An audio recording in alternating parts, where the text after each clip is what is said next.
to present to Council the approved leave of absence of councillors. Chief Whip of Council. Thank you, Speaker. Speaker, the following councillors, no councillors actually requested to be apologized from this meeting or to be absent. No councillors arranged to arrive late, and the following councillors requested to leave early. Councillor Tabang Masebola of the ANC to leave at 12 o'clock. Councillor Debbie Williams-Moses of the PA to leave at 5 o'clock. And Councillor MS Tsabadi of the PAC to leave at 11. And Councillor Rebecca Monchusi of the EFF to leave at 1400 hours. Thank you, Speaker. Thank you very much, Chief Whip of Council.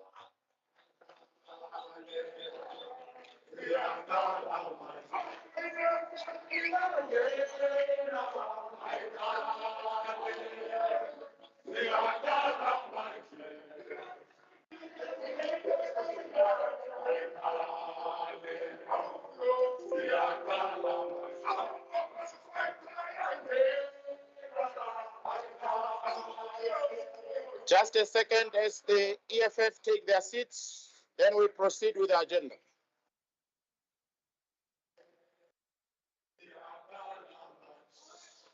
Thank you very much, councillors from the EFF, for taking your seats. Let's proceed with item C, which is official notices. There are none. Now, item D, which is unopposed proposals by the Speaker and other proposals allowed by the Speaker. Yes, Councillor? Thank you very much, Speaker.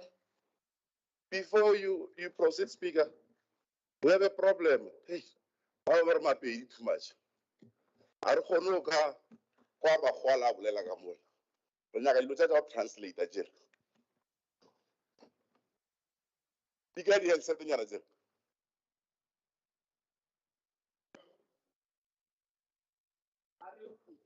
Okay.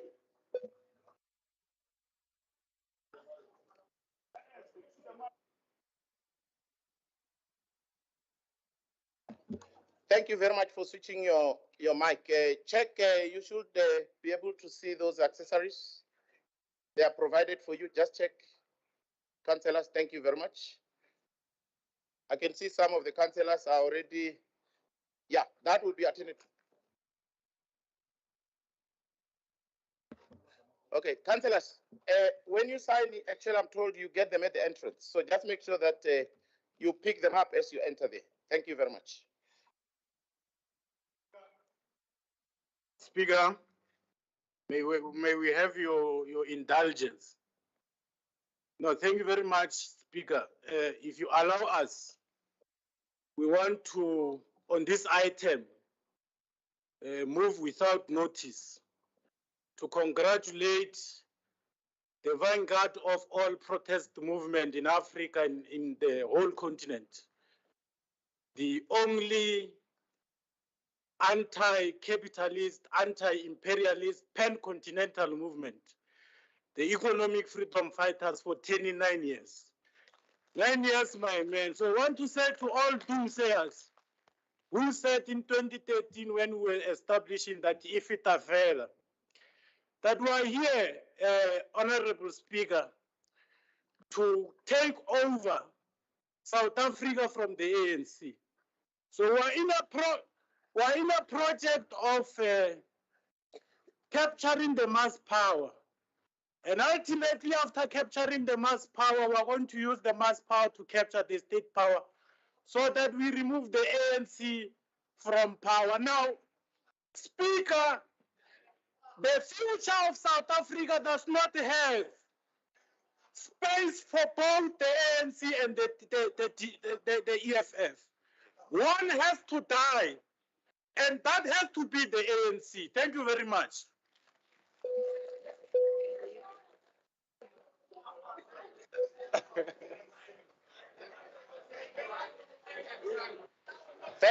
Thank you very much. Councillors. Oh, okay, councillors. Councillors, okay, I gave you time to speak. Now I must speak. Thank you very Alderman Malek. Alderman Malek, your hand is up. No, Speaker, thank you. We also want to take advantage of speaking on your items, Speaker, at your discretion, and follow on the drum majorettes in boots and helmets. But we want to bid farewell to Comrade Jessie Duarte, Ambassador Duarte, for her role in ushering freedom and making sure that she asserts the role of women in the democracy of South Africa. It was unfortunate that she had to succumb to cancer, and we need to continue fighting for intervention around the issues of cancer.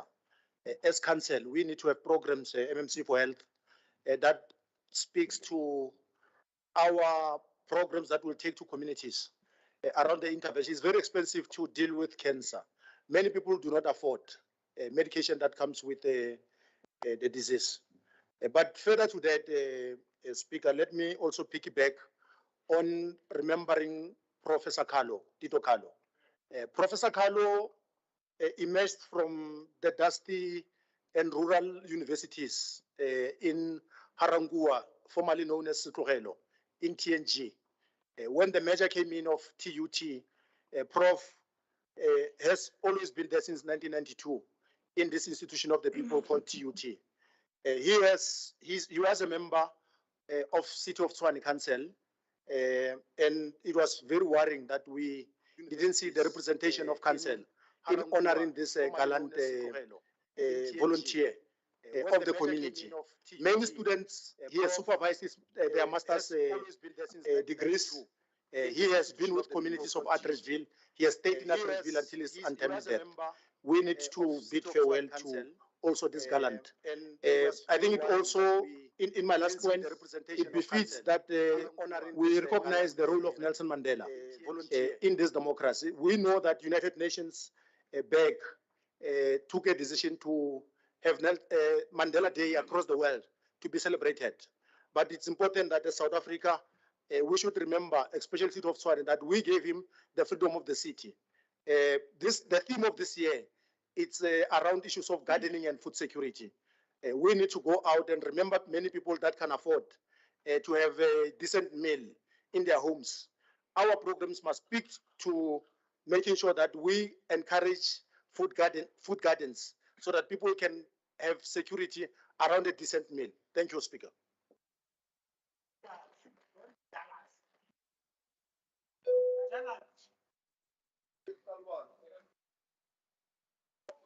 Thank you very much, Alderman Maleke, for those inputs. Yes, Councillor Ramawut. No, Speaker, we want to welcome the inputs of Mr. Maluleka. Very good inputs. Also, we want to agree with everything that you have said of the two stalwarts who have passed on. But we want to also agree with former President Thabo Mbeki that there's nothing. This thing is empty, there's no plan. And the people of South Africa must know that it's empty. Nothing is going to be done. There's no plan at all. So in everything that you have said, I just want to include the input of former President Thabo Mbeki. I want to agree with you, my brother. And Comrade Thabo Mbeki says there's no plan. I want a plan. This ANC doesn't have a plan, and it doesn't have any hope to rule this country. So we want to agree with everything that you have said, Mr. Maluleka, including what former President Thabo Mbeki have said. Thank you very much. Thank you very much. Let's continue with our agenda. Item D, unopposed proposals by the Speaker and other proposals allowed by the Speaker.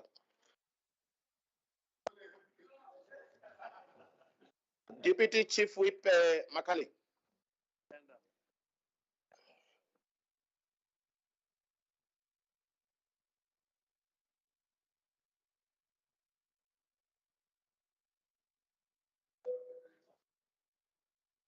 Just check your mics.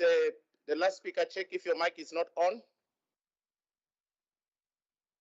Okay, all right, thank you. Good morning, Honorable Speaker, and also fellow councillors. Allow me also to jump on that notion of wishing condolences to the African National Congress for the loss of the DSG, but particularly also to come home to Prof. Carlo, whom that we have worked closely with. When we joined council, some of us in 2016, the Office of the Chief Whip developed a program uh, on public administration. He was a professor leading that faculty in TUT, and some of us as councillors, we enrolled for that particular program.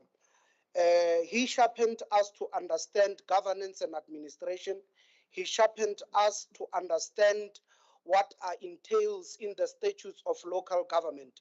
Today we are able to stand here in this August House, remembering him also that he also stood in this August House as a member, as a councillor, but also contributing to the development of the city and the community at large. So we bow our head to the man who was committed to building South Africa and building good governance and sharpening the participants in local government. Thank you very much.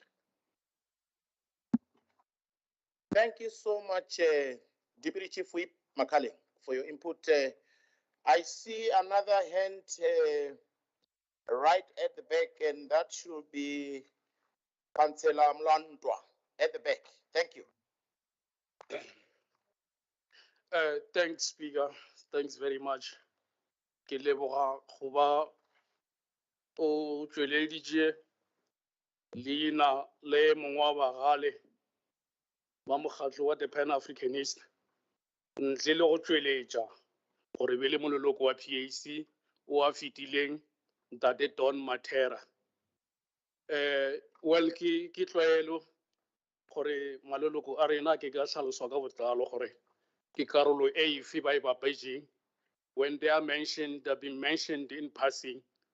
Ke leboga fela the mentioning of the name, but ke tšwetše pele gore today re le wa mokgatlo wa PAC by 2 o'clock to 4 o'clock mo Freedom Park re tla ba re tšwetša pele memorial service wa mogaka wa ntwa e leng bagale ba nnete ba lwetšeng naga e, but the little is being said about them.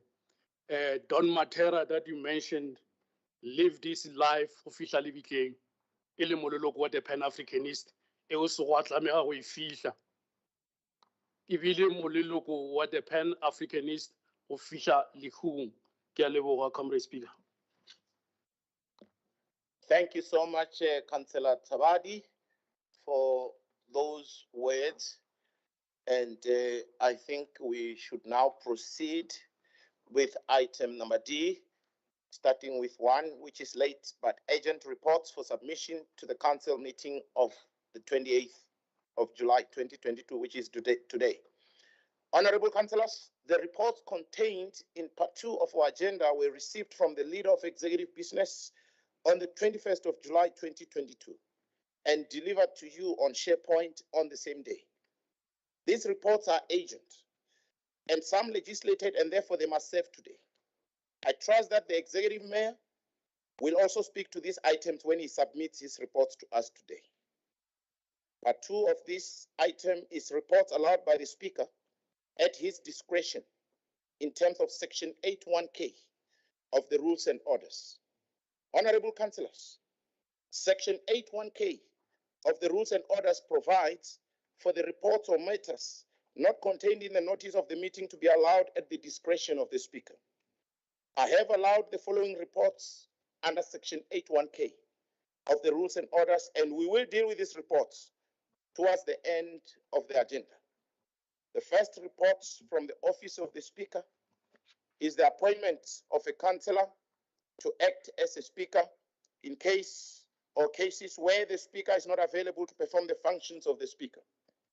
The second report, again from the office of the speaker, is a report to request council to consider and endorse the Gauteng Speakers Forum's Memorandum of Understanding MOU from the political term 2021 to 2026.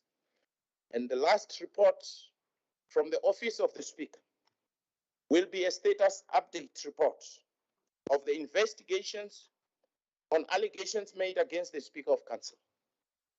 And then the next item is just to congratulate the Banyana and Coach Desiree Ellis.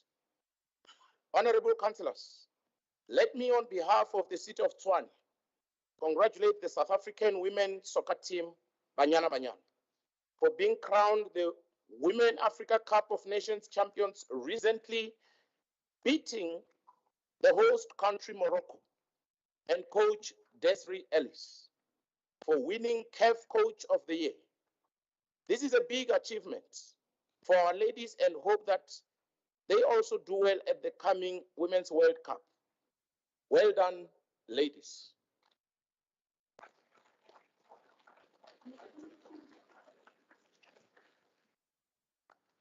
Let's consider the next item, which is the mental health awareness.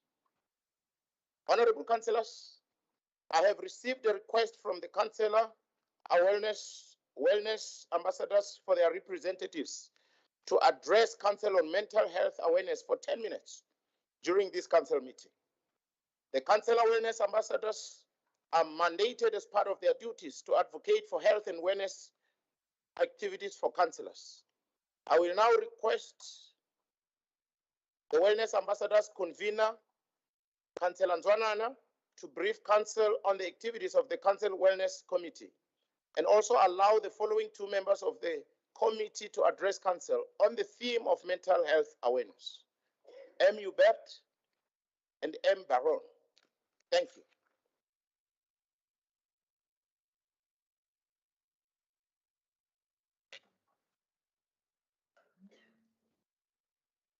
I stand here today before the council as a nominated convener for the councillors' wellness committee, a committee established in the office of the chief whip and that reports to the multi-will party of the city of Tshwane.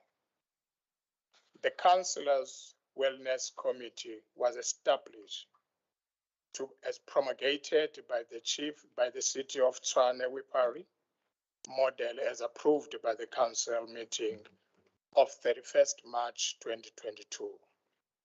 Through the corporate system of delegation 26 January 2012, the chief whip of the council is delegated a responsibility of ensuring the welfare and capacity building of councillors.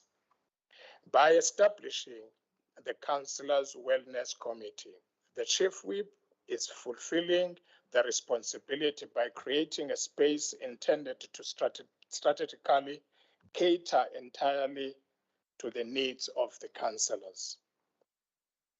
The Wellness Committee is tasked with ensuring that health and wellness issues of the councillors are addressed and support mechanisms are put in place for their well-being. Mr. Speaker, it is against this premise that a proposal was made to share health and wellness information with the council, with all councillors. Allow me to introduce the members of the committee who are councillors. Councillor Bilson, I would like them to stand up when I call their name. Councillor Monchusi, which I believe that she's online. Councillor Baron, she's inside. And Councillor Luella. And Councillor Joubert, she is online. And Councillor Nzwanana. Thank you very much, councillors. You may sit down.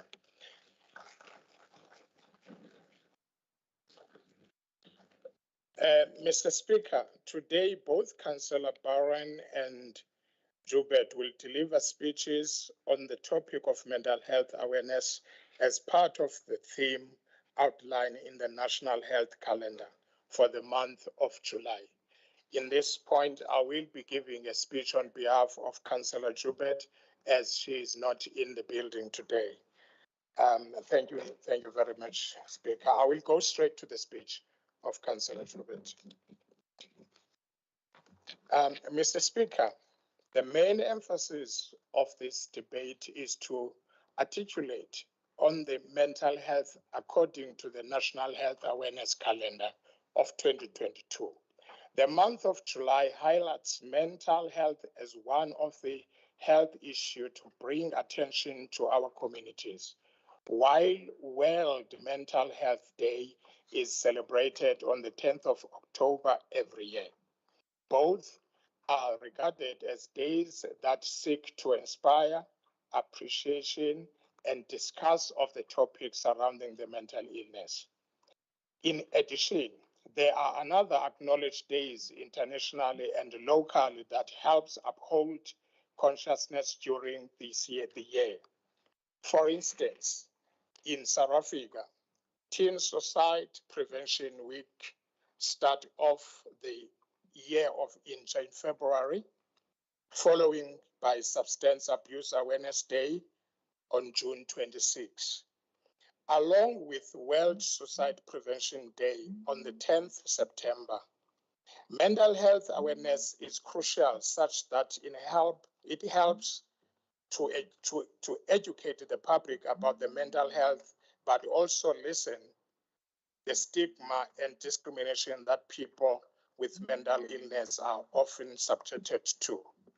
Mr. Speaker, whilst mental health is a quite new discussion to be talked about openly, there are a rising number of non-profit organizations and other organizations that in following into the discourse of mental illness, including the following: South African Federation for Mental Health. South African Federation for Mental Health is registered nationally, not-for-profit, non-governmental organization, founded by 17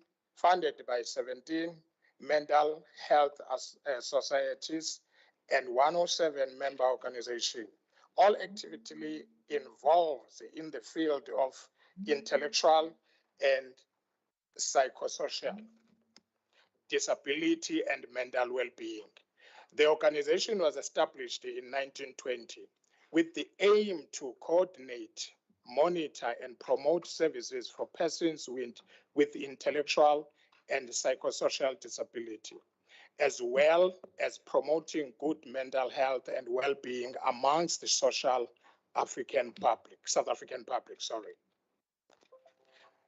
Life Mental Health, that is one of the second organization. Life Mental Health is regarded as a foremost benefactor of private psychiatrist services in South Africa, contributing to critical mental health care with capacity for 498 beds in the caring environment at 9 facilities in Gauteng, the Eastern Cape, KwaZulu-Natal, and Western Cape. The treatment program have been developed to finance true short-term treatment of mental illness.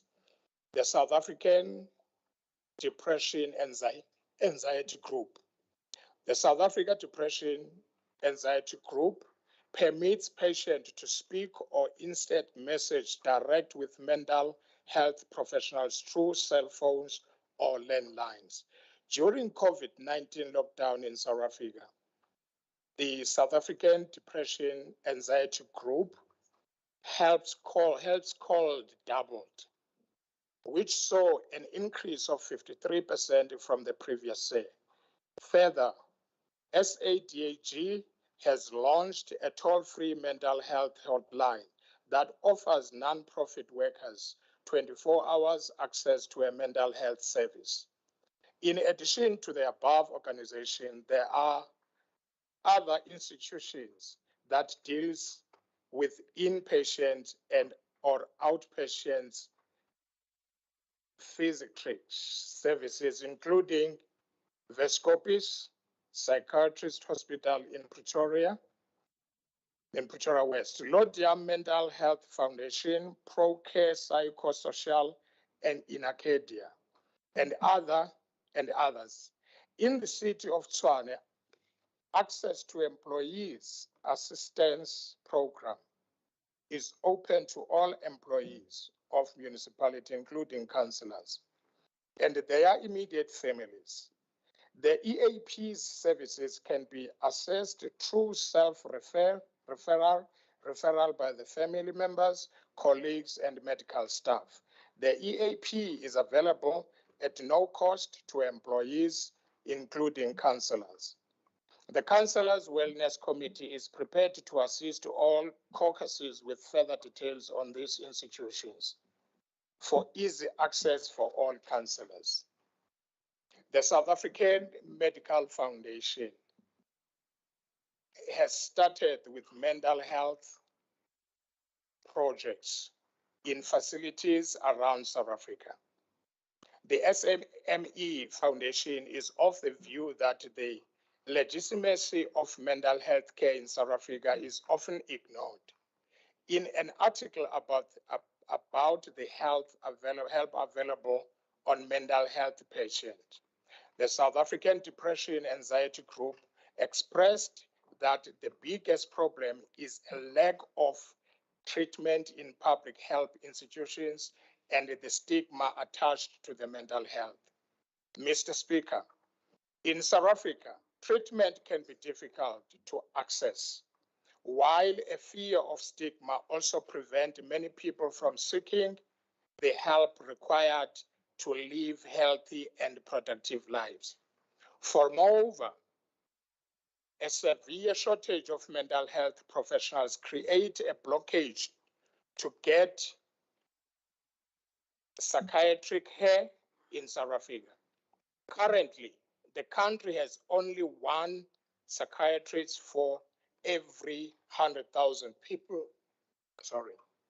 Further, the study conducted by the South African Depression and Anxiety Group revealed the dreadful state of mental health in the country, that 1/3 of South Africans has a mental illness. However, 75% of them will not get any kind of help. Councillor Nzwanana, your 10 minutes is up, but I think I would like to just give you some few minutes to wrap up. Thank you. Thank you, Speaker. I was about to finish. Thank you so much. Mr. Speaker, it is no secret that the condition of mental illness in South Africa is worrying. This is a result of challenges faced with dealing with issues of mental health, such as lack of access to services, as well as quality of mental health services. In conclusion, councillors are affected directly and indirectly by issues of mental health due to the challenges, including, amongst them others, service delivery protest and their lives being threatened at all times. I call on council to intensify effort for mental health awareness through harnessing program that addresses the issue of mental health. Moreover, there is a pressing necessity for collaborative effort across the sector of society to rally against mental health issues. Let's shield and restore our mental health, encourage early diagnosis and treatment of mental illness, and address the stigma associated with the mental illness. Thank you, Speaker.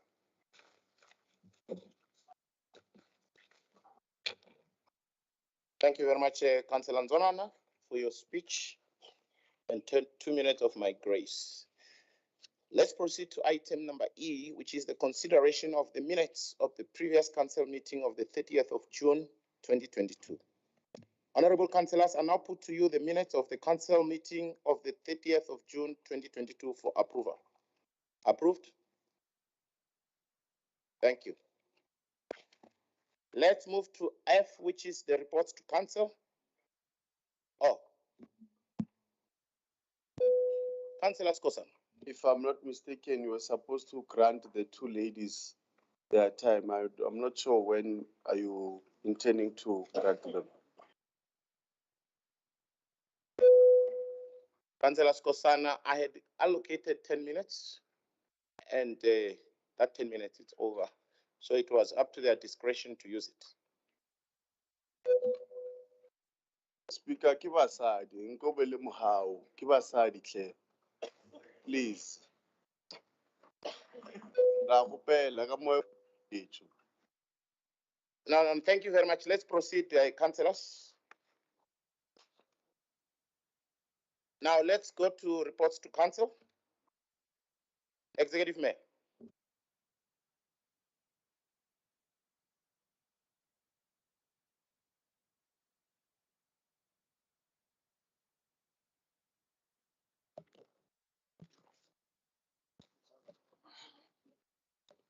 Honourable Speaker, Honourable Chief Kakana and his entourage, Honourable Chief Maslangu and his entourage, Chief Whip of Council, Leader of Executive Business, members of the Mayoral Committee, leaders of all political parties represented in Council, Honourable Aldermen and Councillors, ladies and gentlemen in the galleries, City of Tshwane officials, members of the media. Good morning to you all and a warm welcome to this council meeting. The month of July holds a lot of significance to our nation. We get the opportunity to celebrate and honor the country's first democratically elected president, Nelson Mandela. As you all may know, the 18th of July is marked as Mandela Day. This is a day where South Africans display acts of Ubuntu, giving back to communities and uplifting others in the spirit of Madiba's great legacy. It is well known that Madiba loved children and supported a lot of initiatives that promote the well-being of our children. Therefore, it was a natural choice for the city this year to support orphaned and vulnerable children's shelters in Winterveld and Mabopane. I would like to thank everyone who participated in social upliftment activities for Mandela Day. May we all continue to contribute positively to society beyond the 67 minutes for Mandela Day. Honourable Dr. Speaker, the City of Tshwane, in collaboration with Messe Frankfurt, South Africa, hosted another successful edition of Aero South Africa at Wonderboom National Airport from 7 to 9 July 2022. Aero South Africa is Africa's largest general aviation business-to-business trade show, which covers the full spectrum of services and products of the aviation industry. This year, the exhibition attracted over 3,500 people. 72 exhibitors attended, and there were 8 international exhibitors among the 72 exhibitors, making the event a great success. The city has also concluded a 3-year partnership agreement with MFSA to host Aero South Africa from 2022 to 2024.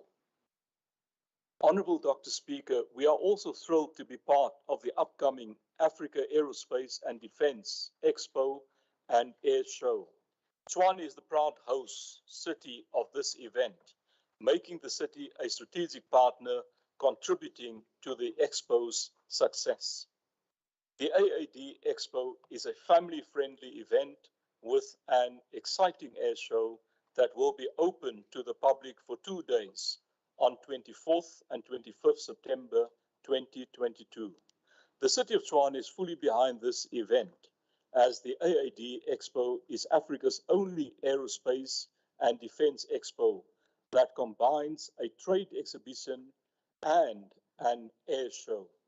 Events such as Aero South Africa and the AAD Expo have a positive economic impact and offer job and business opportunities to our residents. Honourable Dr. Speaker, it gives me great pleasure to report that the athletics track at Pildi Stadium has been officially graded and certified as a Class 1 athletics facility by World Athletics, formerly known as the International Association of Athletics Federations. This certification means that Pildi Stadium can host international and national athletics events. The World Athletics stamp of approval comes after the city invested in refurbishing and upgrading the facility. Pilby Stadium was previously in a poor condition, with no international events held at the stadium since 2013, due to the quality of the tracks at the time. In 2018, the city began the work to upgrade the entire facility, including the athletics track, at a cost of about 35 million rands. The upgrades have proved a great return on investment and have elevated the stadium to new heights, ensuring that it becomes a world-class facility that we can all be proud of. Honourable Dr. Speaker, the city took a significant step in the fight against substance abuse in Tshwane by launching the local Drug Action Committee. The committee consists of 22 members representing different spheres of society, including law enforcement, government, health, civic society groups, among many others. With our various anti-substance abuse programs already in place, the local Drug Action Committee will serve as a coordinating mechanism to ensure that all resources are used effectively to fight substance abuse. I want to thank MMC for Health, Councillor Rena Marks, and all stakeholders involved in this initiative. It is important that we all work together to ensure that Tshwane does not become a capital city for Nyaupe and other substances. Honourable Dr. Speaker, something else to be proud of. Earlier this month, I joined the MMC for Utility Services and Reels Operations, Councillor Darrell Johnston, to officially launch the newly refurbished and upgraded Bronkhorstspruit substation. The substation underwent an extensive scope of work to upgrade its capacity from 20 MVA to 80 MVA at a cost of 96 million rand, fully funded by the city. The project was triggered by the need to address the capacity constraints in the Bronkhorstspruit and Zetubeni area. The infrastructure was also old and required to be refurbished to prolong the life of the substation to ensure a reliable supply of power to our customers. Impressively, the project was finished on time in a period of 3 years. The work started in April 2019 and was completed earlier in April this year. The team speedily completed its work despite challenges and delays brought about by COVID-19 regulations. Honourable Speaker, I want to applaud our law enforcement teams together with our Energy and Electricity Department. Recently, the team worked together to successfully execute an operation to disconnect 800 illegal electricity connections at Brazza Informal Settlement. Illegal connections are the reason many areas experience power trips after load shedding, which result in extended power outages. This is made worse by the theft of city infrastructure, such as cables, conductors, and transformers. Furthermore, illegal connections cost the city hundreds of millions of rand in damages to infrastructure and repair costs. This result in significant non-revenue losses that destroy the city's finances. It is therefore important that we do everything possible to prevent the scourge. On the same note, I want to condemn in the strongest of terms intimidation and threats of violence against City of Tshwane employees and contractors who are enforcing credit control actions and removing illegal connections. Our credit control teams are deployed across all 7 regions of Tshwane to ensure that residents pay their municipal accounts for services rendered. We have, however, noticed unfortunate incidents where city employees and contractors have been met with resistance and threats of violence from some communities. This will not be tolerated, and we intend to bring law enforcement authorities on board to protect our employees and our infrastructure. Honourable Dr. Speaker, we welcome the payment of 155 million rand of the 258 million rand that the Madibeng local municipality owes the city of Tshwane. This payment was done 2 days after the city of Tshwane secured a court order allowing the city to attach the bank account of the municipality after it failed to honor its multi-million rand bulk water supply debt for many years. We mean business, and through the Tshwane Atima revenue collection campaign, we will continue to pursue debt that is owed to us by residents, businesses, and government entities. The message we are driving here is clear. Pay for services rendered. This culture of non-payment for services must come to an end. Honourable Dr. Speaker, today I'm tabling one of the most crucial reports as far as the governance of the city is concerned. It was during the mayoral committee meeting last week when the recommendation by the recruitment panel for the appointment of the city manager was tabled and recommended to council. This recommendation comes as a relief as the city has been without a city manager for almost 3 years, and therefore having an accounting officer that's been employed on contract for 5 years will go a long way in restoring stability in the city and taking governance forward. It is important to note that the recruitment of the city manager went through a robust process.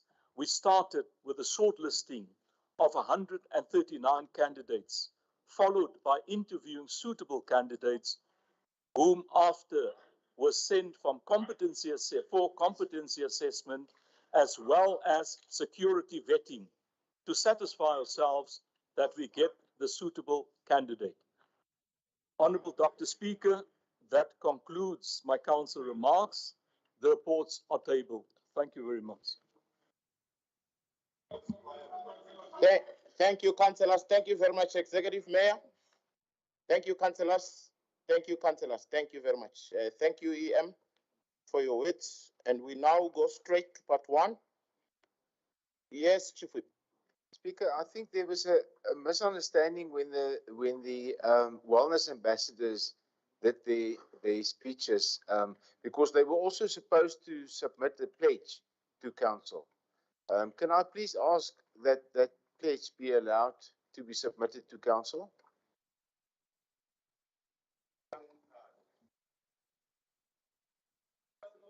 Councillor Skosan, please behave yourself. Behave yourself. Now, councillors, if you want to speak, draw my attention. I will be attracted to you. Let's start with Councillor Ramabut. Yeah, thank you, Speaker. We have passed in that item. Can we move? Don't have time. We have passed. Thank you very much, Chief Whip. When I introduced, councillors, please, when I introduced the item, I told you that allocating 10 minutes to do everything. There was no misunderstanding. Now, and discussed even during programming. All right. So we understood each other very well, Councillor Nzwana. Now you spoke on behalf of Councillor Hubert, and you ate all the time, and you decided to forget about the pledge. But be that as it may, can I, at my discretion, just allow the pledge to be read out? Please, thank you. Thank you, Speaker. That will be Councillor Barron that will do that.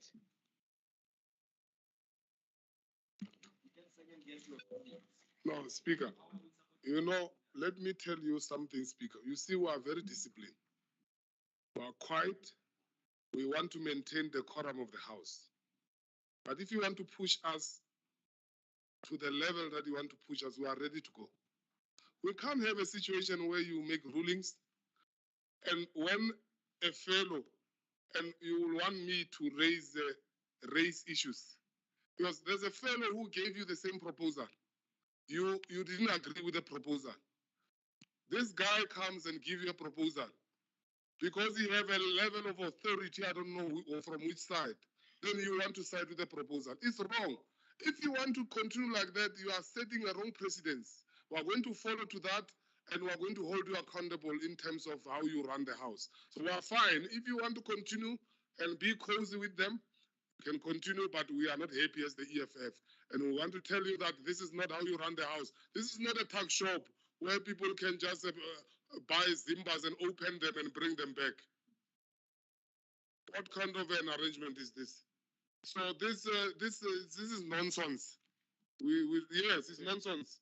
It's wrong. No, it's nonsense. It makes no sense. You don't even know your language. Useless. You just what? Thank you very much, Councillor. I think for the purpose of sanity and for us to proceed, I've made a ruling. So for purpose of minutes, it will be read. We'll take care of the pledge outside. Thank you very much, Chief. Let's proceed. Thank you very much. Yes, Councillor Msong.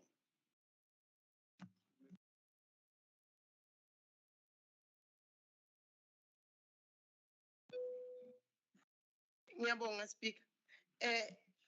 Somlomo bengicela kubuta ukuthi according to agenda yala council, where are we now when you allow the pledge to be read? I just want to understand because I thought we were under reports of the executive mayor. That is where we are supposed to be on the agenda. So this item, where is it on the agenda now? Are we going back to items that have already passed or what is happening? Please give me clarity, Speaker. Thank you very much. I think I've already ruled that for purposes of progress, we will consider the pledge outside. When Councillor Skosana was asking, he said he was simply asking for a woman councillor to speak. He didn't specify that it was the pledge, which I refused. But the Chief Whip clarified there's a pledge. But let's provide for the pledge outside. It won't be taken out for the purpose of minutes. Thank you. We are proceeding. Councillor Msongo, we are in part 1 of the mayoral committee meeting of 6 July. Let's proceed. Item number 1, reference number 46982/1, Shared Services Department. Request for the procurement of vehicles through full maintenance lease over a period of 5 years in terms of Section 33. What is it, Councillor Skosan?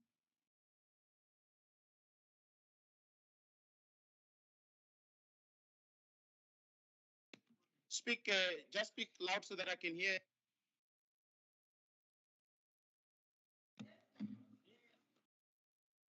Can I please have a 15 minutes caucus? Thank you. 15 minutes caucus granted. Thank you.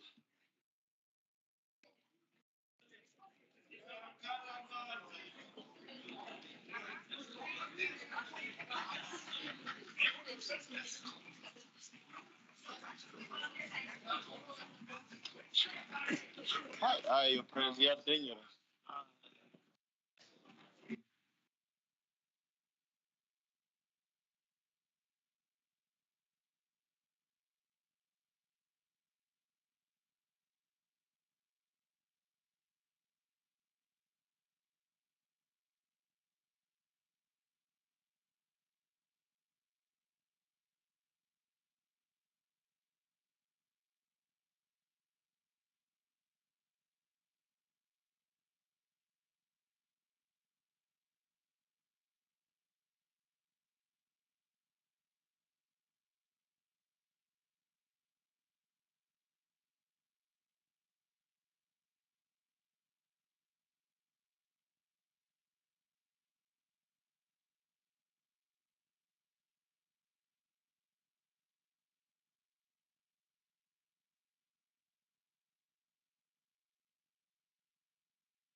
Please ring the bell.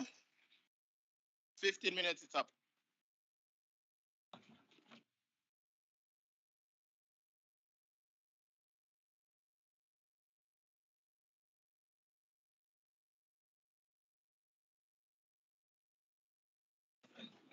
Can you ring the bell, please?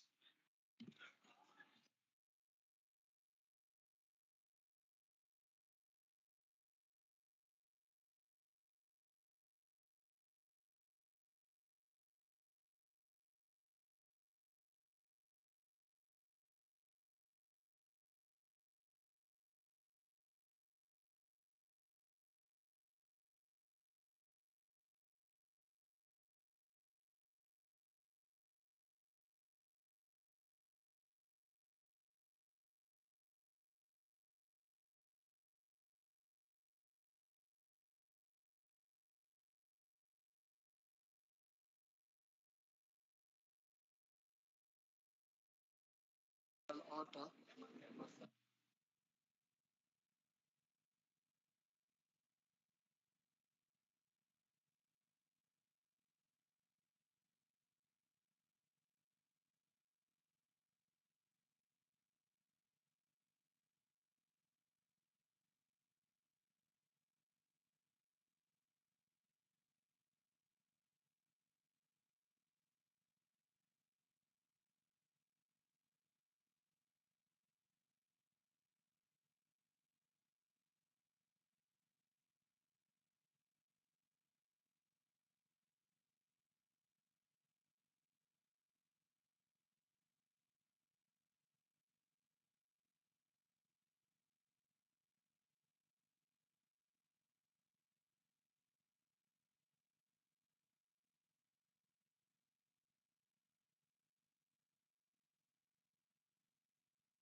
Honorable councillors, the bell has rung. And let's begin to settle down so that the NSA may address us.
Chief Whip, Chief Whip, Chief Whip.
Councillors, can we settle down so we may proceed with the meeting? Thank you.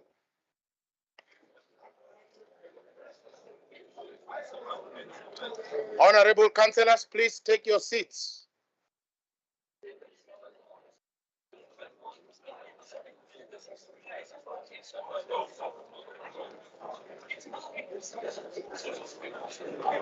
Honorable councillors, please take your seats.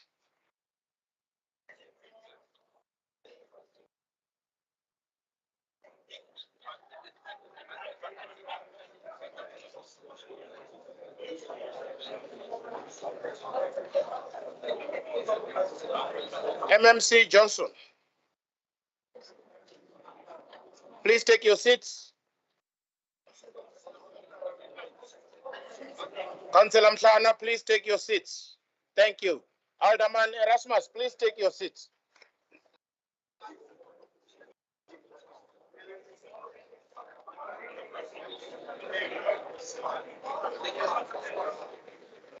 Councillor Mshelo, please, let's take our seats.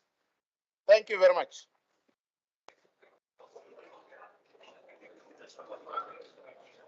Councillors, I'm asking you to take your seats.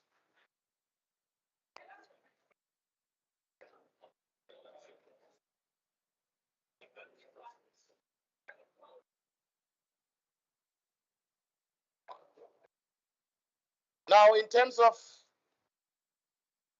Section 6A, Councillor Skosani. But before you do that, MMC Leroux. MMC Leroux.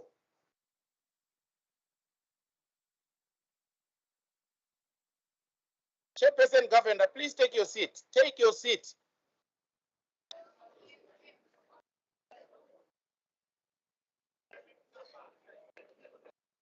MMC, you are right on my face. Please take your seat. Councillors, the caucus break has long expired, even by 10 minutes. Now, in terms of the rules and orders, section 6A, Whip, Skosana, you may address us. But before you do that, let me just appeal to yourself. Councillors, Whip Lishawana, please take your seat.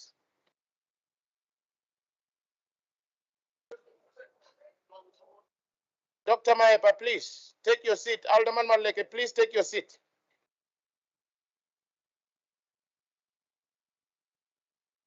MMC Leroux, I'm calling your name for the 6th time.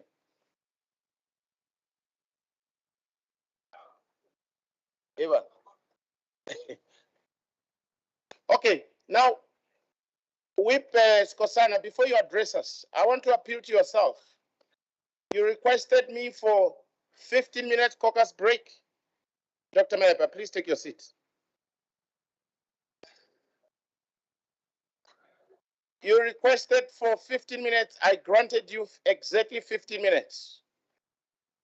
So I want us to learn to respect the House. All councillors were here, they didn't go out, but you went beyond your time. So when you ask for 15 minutes, stick to that. If you want me to extend your time, please advance another request so that we can also keep others informed.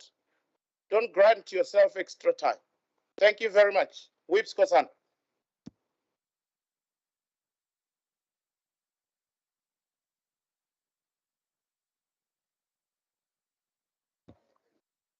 Councillor Skosana, thank you very much. You may address the House. Thank you, Speaker. Yeah, His Excellency went to a caucus and there was the dilemma that you created between our beloved councillor. We had to discuss that because we were confused and now didn't know what to do. But however, we have been briefed that the item will be briefed in item K. So thank you for your caucus. Thank you. Thank you very much. Maybe just to amplify what you said, I've made provision for that to appear under section K, which is unopposed items from myself. Thank you very much. Let's proceed. Councillors, may you sit down or ask for a caucus if you want to engage. Councillor Matebul. Thank you.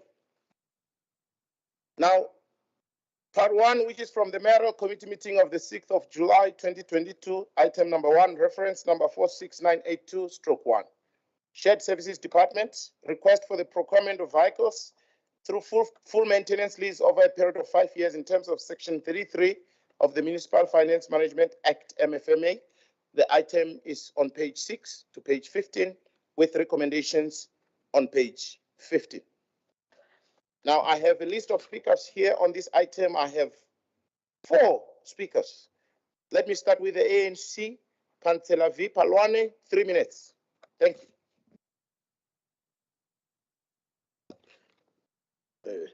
Thank you, Speaker. My name is Councillor Kototsila. I'll speak on this one. Thank you, Speaker. Having due regard the contents of the report, the ANC has no objection to the request made to approve the embarkment on a public participation process for the procurement of vehicles through a full maintenance lease over the period of 5 years in terms of section 33 of the Municipal Finance Management Act, MFMA. Section 33 of the Municipal Finance Management Act, number 56 of 2003, stipulates that the municipality may enter into a contract which will impose financial obligations on the municipality beyond a financial year. But if the contract will impose financial obligations on the municipality beyond the 3 years covered in the annual budget for that financial year. Speaker, as the ANC, we would like to highlight that the approval of this report also creates an opportunity for small, medium, and micro enterprises to carry out the maintenance and repair works. There are currently no jobs in South Africa, Speaker. Jobs are created by SMMEs. And if they cannot perform their functions, then that implies that the government has failed. We need to create a vibrant culture of entrepreneurship and enterprise growth within the city, where small businesses and cooperatives act as drivers of job creation and inclusive economic growth. We need to recalibrate programs in townships for our people, Speaker. We must transform how business relates to them. The city must develop a strategy on how they are going to source all these enterprises. Speaker, a capital market mentality may be the leverage that Tshwane needs to achieve a quantum and faster economic growth. Thank you, Speaker.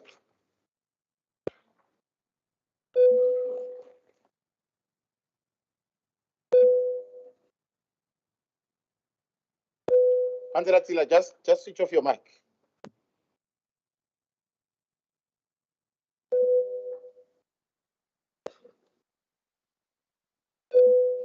Check your mic, Councillor Tila. Check your mic.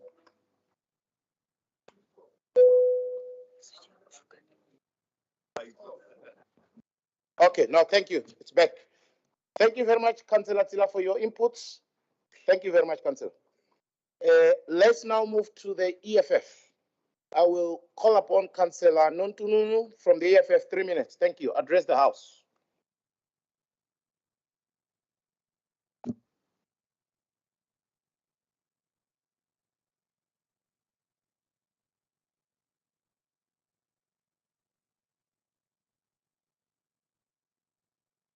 Speaker, my name is Councillor Benjamin Matebula. I will take on reporting on this report. Speaker, Cardinal Pillar number 3 of the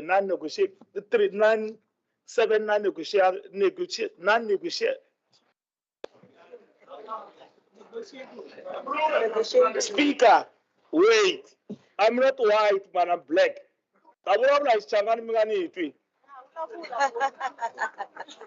Speaker, Speaker, wait, man.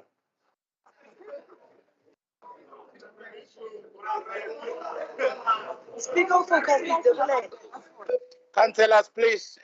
Councillor Matebula, you are protected. Please. No, I'm protecting you. Councillors, please keep quiet as Councillor Matebula address the House. Thank you, Speaker. Yes, Councillor Ramavut.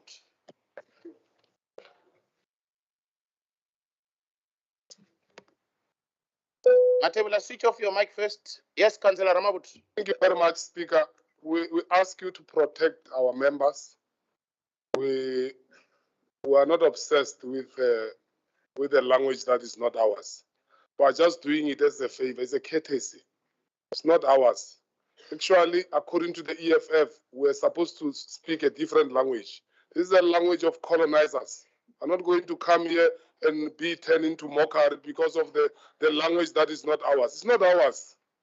It's a language that was imposed to us by the colonizers who came here to make sure that they conquer us. So we are not going to accept that. And it's a pity that our black fellows are laughing that. How do you laugh that? They did that with Zuma. They thought they were on point. They want to do it with our member here. We want to appreciate that. Thanks. Thank you very much, Councillor Matebula. You are protected. Councillors, please, let's allow Councillor Matebula to address us. He has 3 minutes. I'm resetting your time, Councillor Matebula. Start from the beginning. Thank you, Speaker. Nikombela ku protectiwa Speaker eka vahlantswa lava ni va vonaka va nhlonge yo basa. Speaker, as the EFF, we want to support this report based on the fact that there is an instrument of intent to buy the vehicles. As the EFF, we believe in state capacity to provide real economy and development. Speaker, we welcome the report, but we would like to emphasize on a certain issue. There must be a distinctive between the vehicles. We can't be buying vehicles which in 5 years' time will not be useful to the municipality. So in this report, next time it comes back to council, they must define which vehicles are going to be kept and which vehicles are going to be leased and returned back to the service provider. Thank you, Speaker.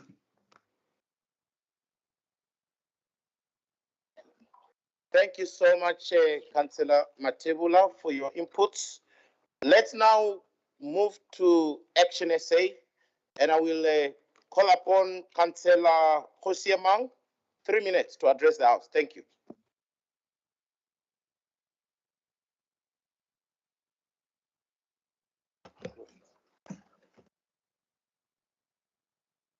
Speaker, thank you very much. Please give me just a second that I settle down.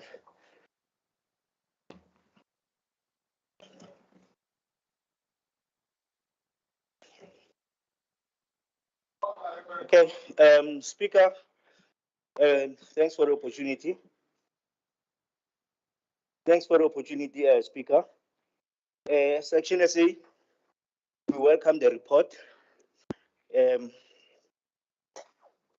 And we support this report, Speaker, as in a long run, it will see the city progressing swiftly so, and we agree that it is in line with the financial recovery strategy, Speaker, of the city, where Speaker, there will be some long-term savings, and where we'll be encouraging some in-house capacity, Speaker, to work on the mechanical part or the support part on the de-fleeting, imparting the skill to the employees of the city themselves.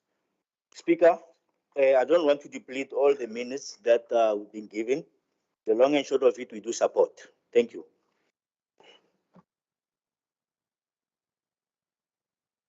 Thank you so much, Councillor Hosi, for addressing us.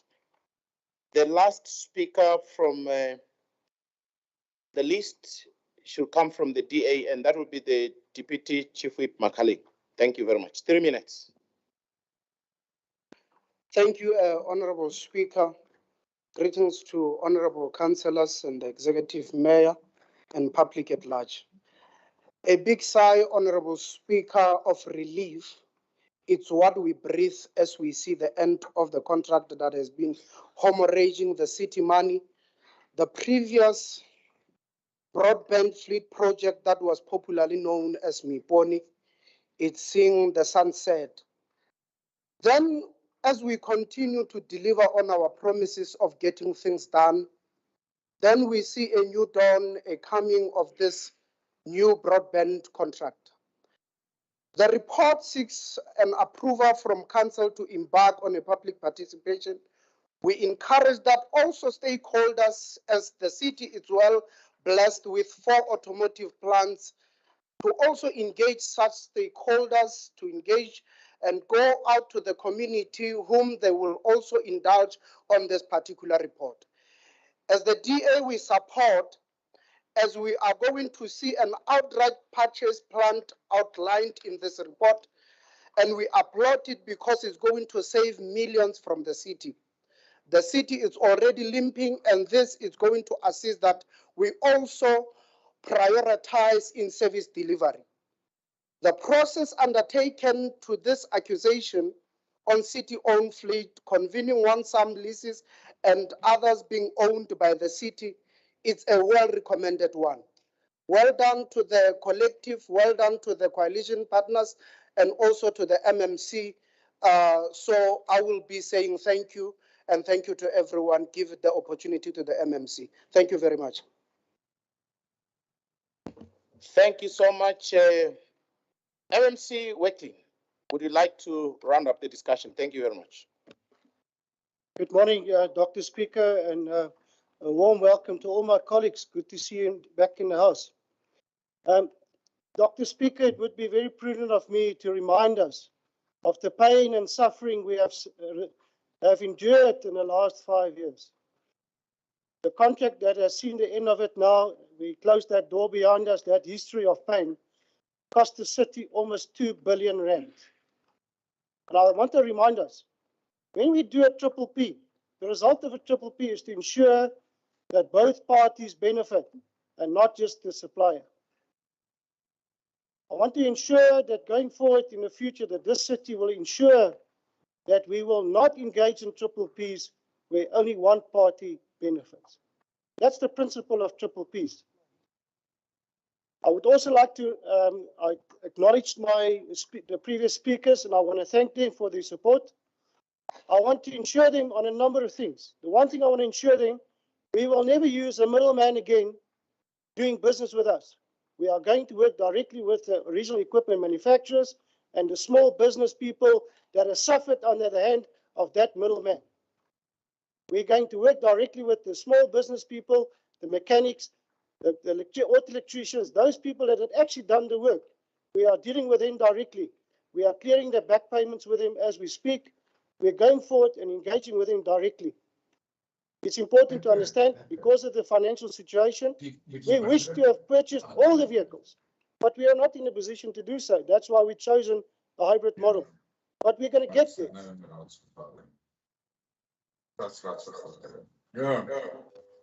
Hey, audio, sound check, please. Someone is taking over my meeting.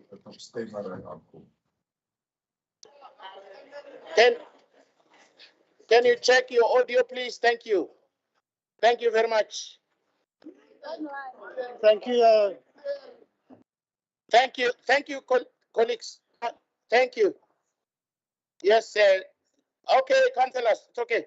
Councillor Ramabut.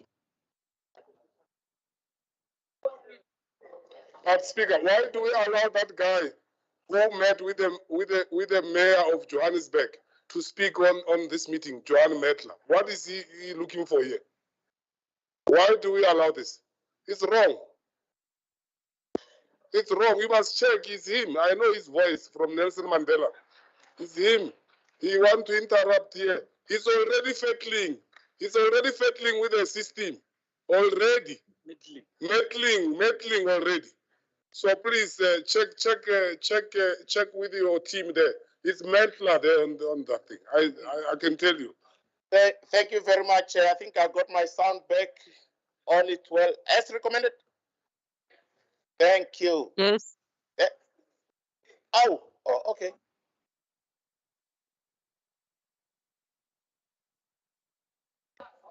So, sorry, MMC Weklin, please. You are protected to proceed. Thank you. Thank you, Dr. Speaker.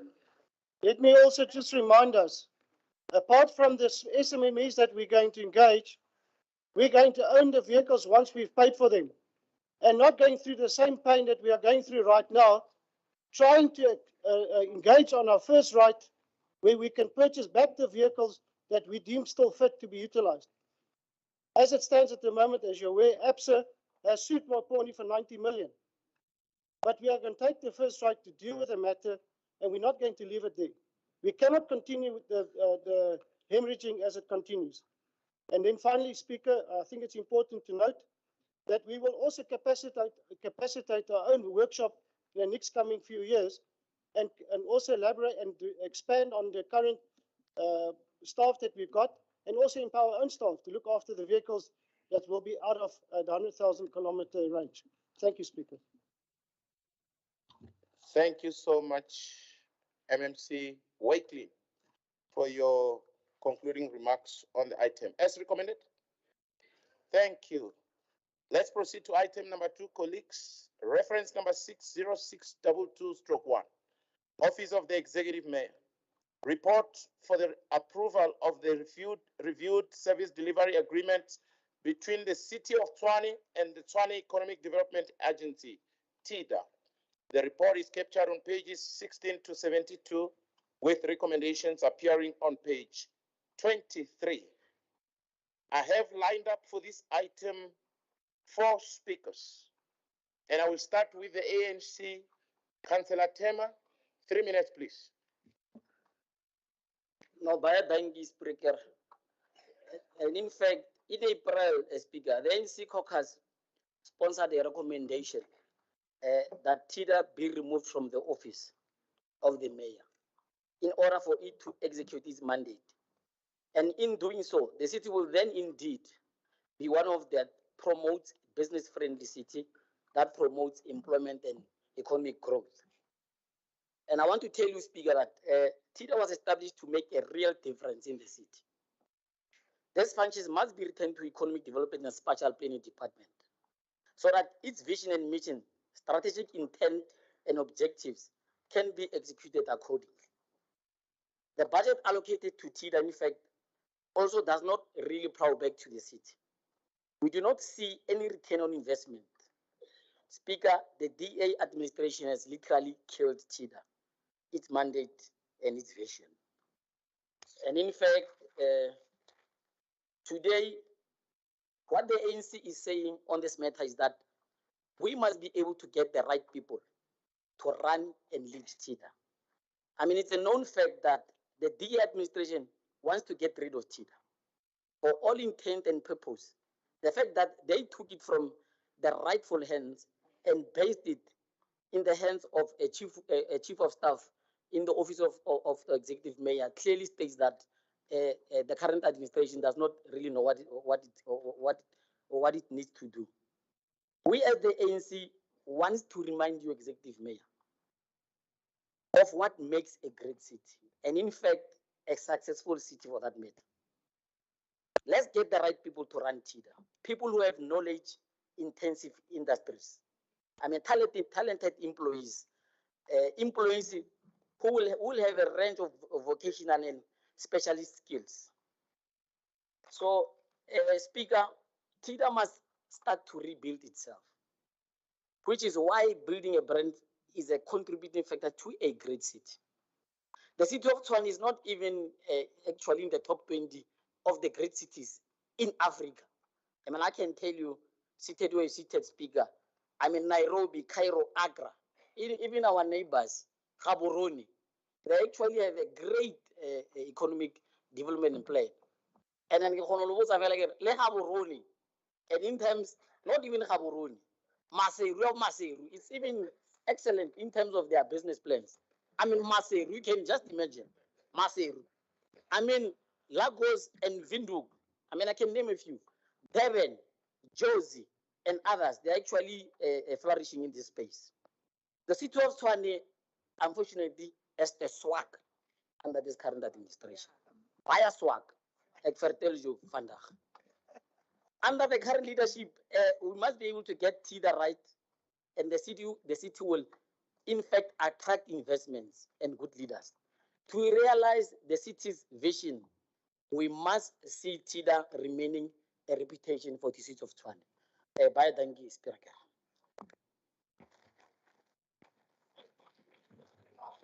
Thank you very much, Councillor Floyd, Tema, for your inputs. Let's now shift our focus to the EFF. Councillor Matebula, you have 3 minutes to address the House. Speaker, it will be taken off by Councillor Rebecca Dibakwa. Thank you. Please proceed.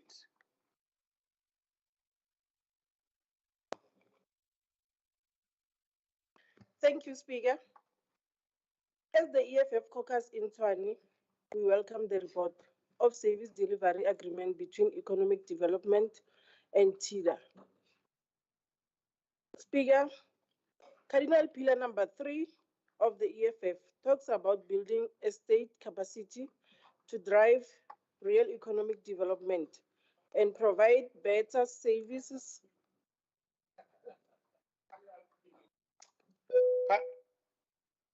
Councillor Mabon, you are not on the floor, and please respect. Okay, thank you very much. Now, Councillor Dibakwan, please, I'm going to reset your time. I think you were interrupted, unduly so. Let's start afresh. Thank you very much.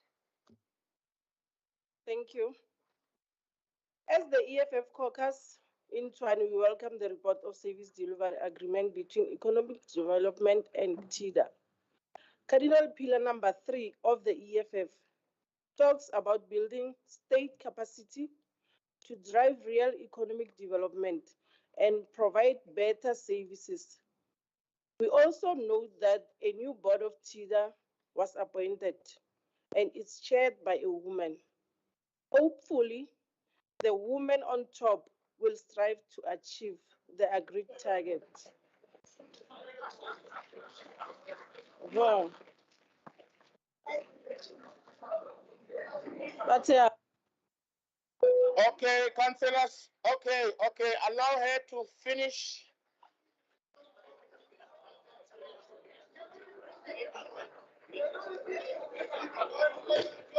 Okay, councillors. I see you are all excited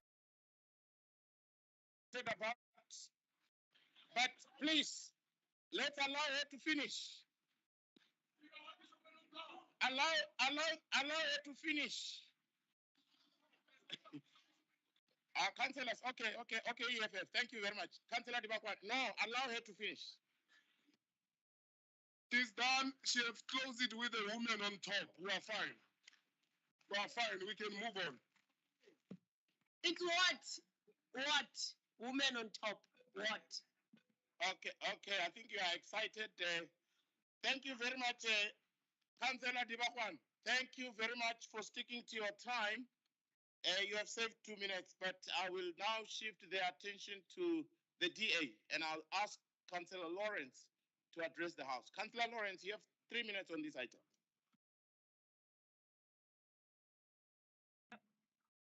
Hallo, Dr. Spreker, ek wil vir u dankie sê vir die geleentheid. Ek wou my toespraak in Afrikaans lewer, maar ek sal dit liewer doen in my ander voorvaders se taal. Dr. Speaker, the Tshwane Economic Development Agency that was born in November 2000. Councillor Lawrence, just a second. Yes, Councillor Mshongo. Ngiyabonga Speaker. Ngicela ngalokukhulu ukutithoba nangokukhulu ukuhlonipha. Bengicela i-interpreter Spunu angisadi. Ngiyacela ngalokukhulu ukuhlonipha nokutithoba Speaker. Bengicela ungiphe microphone ngilalele. I wish to hear what the councillor is speaking about. Perhaps can I have the headset, please speak. Ngicela i-headset Speaker ngikhone ukuva ukuthi interpreter ithini. Please, I really want to understand. I'm part of this council, Speaker. I must understand what other councillors are talking about, so that if I have a follow-up question or seek clarity, I might be able to do so. But because I do not know Afrikaans, I'm not able to hear what the councillor is saying. He might be saying things insulting all of us here. I don't know, I'm busy smiling because I don't understand what he's saying. Can I please get an interpreter in the headset? Thank you very much. Thank you very much, Councillor Mshongo. Please just assist yourself by proceeding to the desk, pick up the headset and come back. Are they finished? At the front where you entered? Yes. Yes, Councillor Ramabut. All right, may I continue?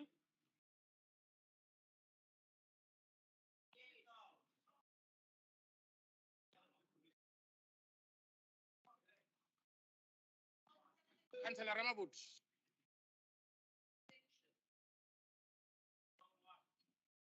Councillor Mshongo, check your mic first. Check your mic first. Yes. Yeah, just check. Councillor Ramabut, try now.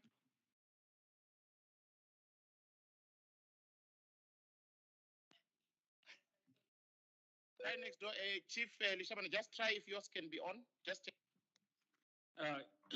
Thank you. Can you use Yeah, I want to check which rule are you relying on that members of this council must go outside and get headphones, because headphones must be here when we get into council. The previous council, can you protect me? These Afrikaners are making noise. Yeah, you're protected, Councillor Ramaut. No, I'm saying, which rule are you referring to, or are you relying on to say councillors in this house, they must go outside and get the headset? Aren't we supposed to get them here on the table? Because I'm checking the rule book. That's nothing like that. So it's the duty of council to make sure that we have all these facilities here in council in order to run the smooth program of the day. Now we have to stop and wait for our councillor to go and fetch headphones. I think it's not according to the rules. Please check your rules before you make such rulings. Thank you. And in addition, please service these systems. We can't have members here roving around looking for a mic from other councillors' tables. Please, we're paying for these services. I'm sure somebody's paying monthly, is paid here monthly by the municipality for these systems that are not functioning.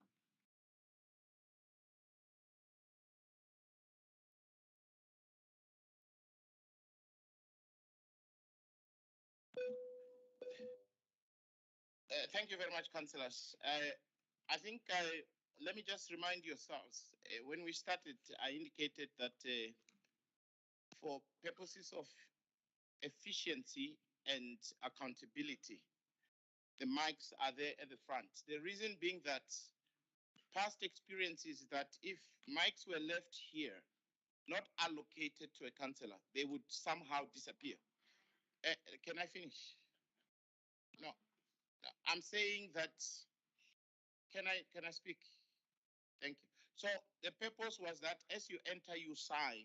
It's just an accountability, and I don't think other councillors will have a problem with that. I think it's working very well. So all what I could do is just to allow her to, and I think she's back now. I think we're good to go. Thank you. Yes, Councillor.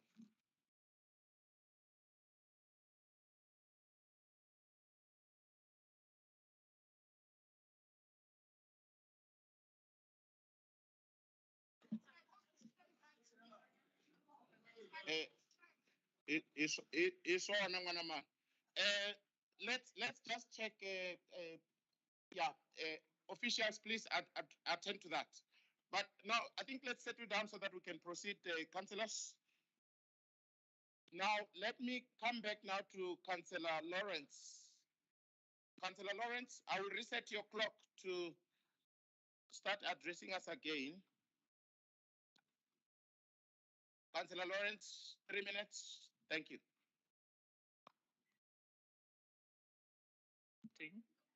Okay. Dankie meneer die spreker. Dr. Speaker, the Tshwane Economic Development Agency that was born in 2006 presented an opportunity to improving the economic sector of the city. As with any baby, there were teething issues, among them the broad mandate that disrupted the success that a more focused mandate would inspire growth, crawling and then walking and eventually running. And it's our responsibility as the parents to nurture this growth. On behalf of the Democratic Alliance, I would like to speak acclamatory words towards this report, as it is representative of what we as a government seek to achieve when the goal is to promote the alleviation of the challenges that threaten the optimum operation of the city-owned entities, as well as ensure that there's a felicitous oversight over such entities while creating an environment where these entities can operate, promoting capacity building interventions, and the city of Tshwane, as the sole shareholder of TIDA, bears the responsibility to ensure that this indeed does take place. The new concept of the service delivery agreement, as the report states, would bring about a new dispensation in relation to how disbursements will be made to TIDA henceforth, as opposed to its former state, which placed a burden on the line department, stifling progress of the entity. Dr. Speaker, the report also presents a more hands-on approach with regards to the oversight on the entity, instead of us taking the crossing of fingers approach to what has the potential to be an investment that can augment the potential of the city to attract investment. Dr. Speaker, the removal of tourism from TIDA also provides the entity with the ability to focus on what would be its mandate, among others relating to trade and investment intelligence. Dr. Speaker, with the KPIs in mind, as mentioned in the report, this allows for the entity to execute its goals within the framework of the three economic sectors that have been agreed to be TIDA's current key areas of responsibility as an entity established in terms of the Companies Act, ensuring that that level of independence from the city as a separate juristic person is possible. It is in the Democratic Alliance's interest to endorse systems and policies as well as amendments that seek to augment the functionality of all departments and entities that will in turn promote economic growth. And this report unquestionably does that. Dankie, Dr. Speaker.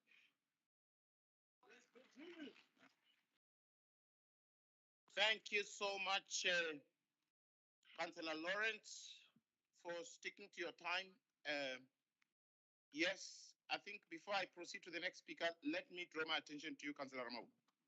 No, Speaker, because ourselves, even if we belong to the EFF, we have a duty to protect our own. I've noticed a tendency in the DA caucus. When that Makalani speaks, they don't clap hands. When those white people speaks, they clap hands. He must monitor that tendency is wrong, it's racist, and it's not a good thing. I can tell you, I've noticed, I've been observing it. I'm not trying to do anything. It's not a joke. It's very sad what is happening there. It's very sad what is happening there.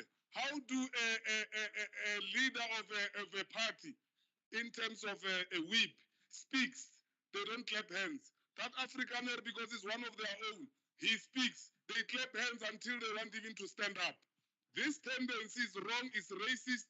Doesn't mean because we belong to the EFF we'll leave it. It's wrong, and we are going to raise it when it raises its ugly head. It's racism what is happening there. It's a concoction of racist Afrikaners who hate black people there.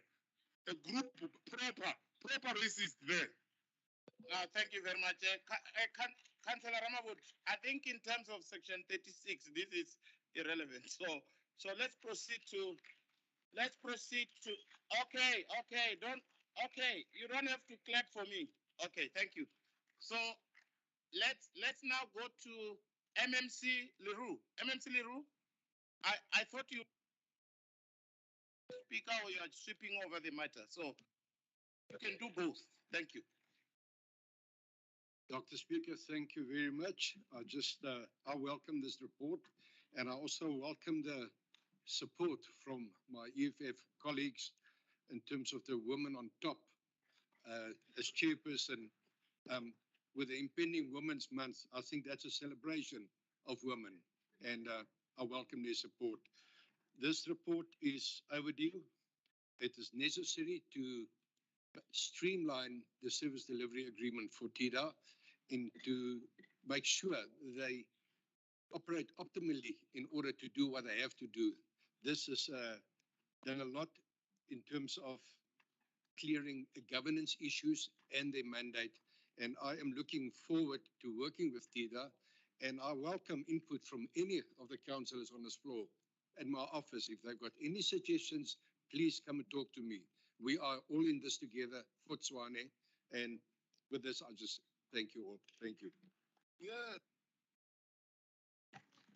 Speaker.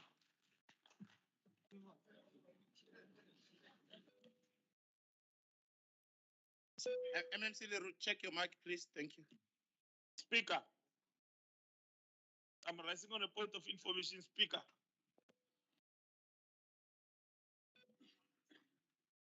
Okay, point of information. Speaker, I just want to emphasize to the MMC of Economic Development and Spatial Planning, Mr. Andre Leroux, that decisions must not be taken by MEICO and come to our committees. It must start at our committees. Thank you, Speaker. Thank you very much. I think we have concluded all the list or the list of the speakers on this item as recommended. Thank you. Let's now, colleagues, move to item number 3, which will be from part 2 from the Mayoral Committee meeting of the 20th of July 2022. Item number 3, which will be referenced number 91666-1, Group Property Department. Feedback report on public participation processes on proposed lease of portion 2 of R3019, Pretoria for residential development. The report is appearing on page 4 to page 124, and the recommendations are appearing on page 19. I have received only one speaker on this item, and that will be from the EFF. I will therefore now call upon Councillor Nontununu to address the House. 3 minutes, Councillor Nontununu.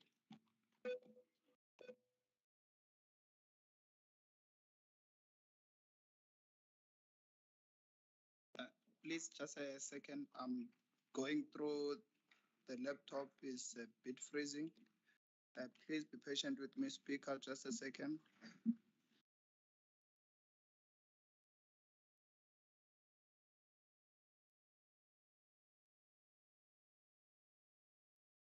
No, I requested 1 second. My laptop is freezing a bit, so I'm just requesting a minute on it, on this report. It's okay, Nontununu. Take your time. Just take your time. We'll be patient with you. I haven't started your clock as yet. Just indicate when you are ready. No, it's only one speaker on the item. Yeah.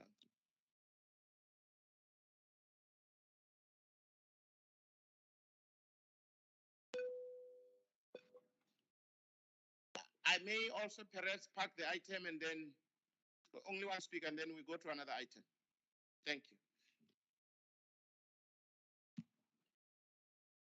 Thank you very much. Let's proceed, colleagues. We are parking the item. We are proceeding to item number 4, which is reference number 94963-1, Group Property Department, proposed transfer of R4612, refuel extension to an R1172, refuel to the Gauteng Provincial Government.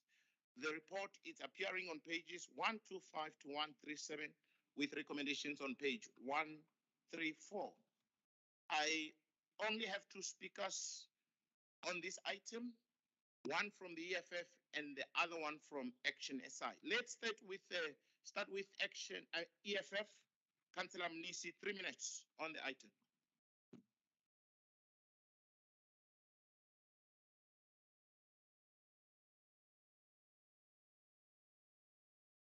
Councillor Mnisi, EFF.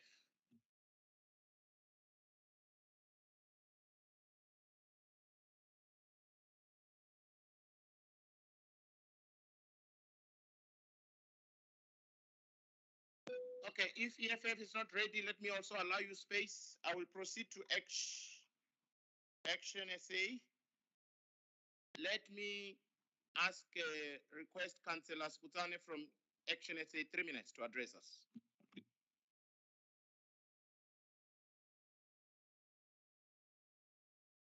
Thank you, Honorable Speaker. Good morning, colleagues. And as we begin on this, I would like to point out that, Dr. Speaker, the core of some of the failures in our society honestly stands in education. Inferior and often redundant provision thereof has become norm in our communities, which education, or instead lack of, has defined even the deficient moral fiber of our people. As if that was enough, our young people, especially in these poverty-stricken townships, end up having to travel long distances to access this education. That cannot be allowed, and that cannot be seen to be normal. We therefore, as Action SA, support the passing of this report. In any case, the facilities on these properties have already been transformed into educational facilities, so let us just rubber stamp and proceed with it. Thank you. Thank you so much, Councillor Sibutane from the Action SA. Let me now come back to the EFF. Councillor Mnisi, are you ready on this one? You are ready. Thank you. EFF, 3 minutes. Councillor Mnisi. Yeah. Kalebo Speaker. We now. Kalebo Speaker. No.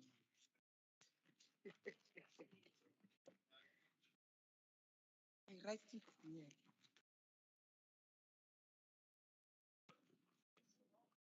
Kalebo Speaker. Renarele.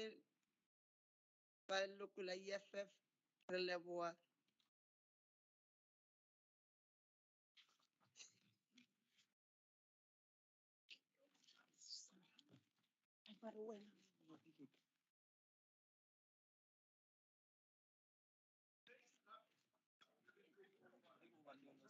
Oh.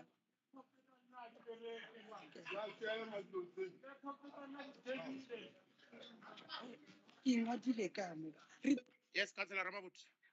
Councillor Ramabut. Yeah, Speaker, can you move? We will come back. Move. Sure.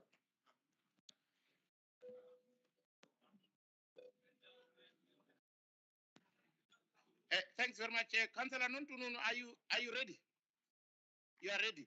Okay, I'm also packing this. I will come back. Let's go back to item number 3. Councillor Nontununu is ready. Thank you. 3 minutes, Councillor Nontununu. Thank you, Speaker. Yeah, indeed, we have a problem with these systems. It seems like they are freezing somewhere, somehow. But thanks for the opportunity.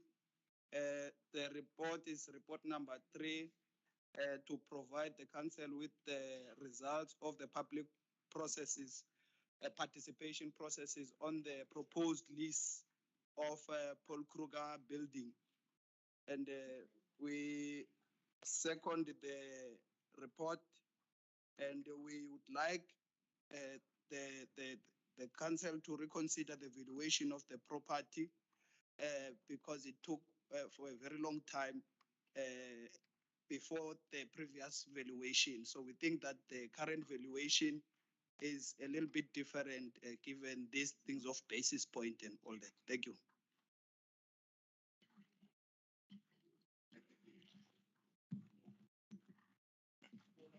Switch off your mic, Councillor Nontununu. Thank you. Speaker. Well, let's first deal with this. Switch off your mic, Councillor Nontununu. It's a point of order, Speaker. Speaker, you know, Speaker, a language is not a measurement of intelligence. So that councillor there of the DA, that backbencher there at the corner, I don't know what's his name. He is saying something and insulting our councillors this side. Can you please protect us, Speaker? We are in this house. We are legally voted into this house. We are not appointed by DA. We didn't submit CVs in the AFF. Thank you. Thank you very much. All speakers, you are all protected. Afford each other time to speak. Thank you very much. Now, that was the only speaker on item number 3, as recommended. Yes. Thank you, councillors. Let's now go back to item number 4. There was a EFF, Councillor Mnisi. Are you ready now? I'll restart. Councillor Mnisi, are you ready? Hey? She's ready. Oh, okay. Councillor Mtali, please, EFF, 3 minutes.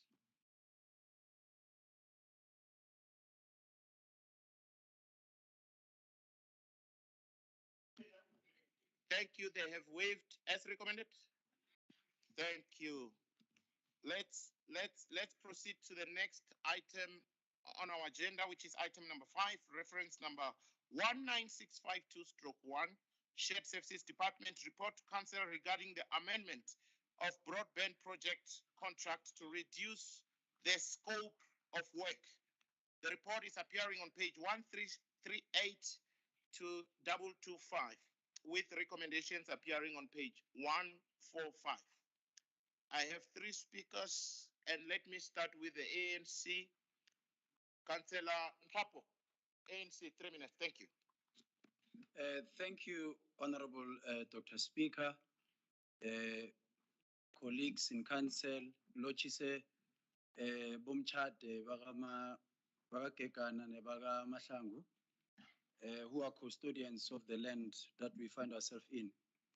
Speaker, while we appreciate the importance of approving this amendment of the broadband project scope reduction, it must be noted that the obsession of the DA-led administration in trying to scrap or undermine projects that were done or started by the ANC-led administration has contributed significantly in depriving our communities access to Wi-Fi, and that on its own, we've seen the back and forth of courts when they try to challenge this particular matter.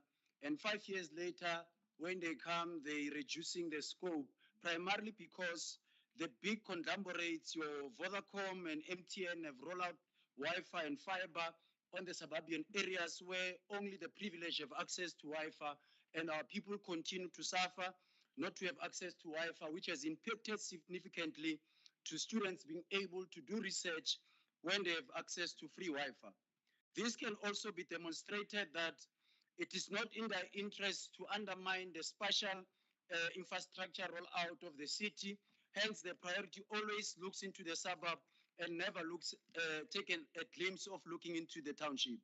It is always interesting that the mayor will advertise the switching off of electricity in the townships, but will never prioritize the switching on of Wi-Fi and data to the township.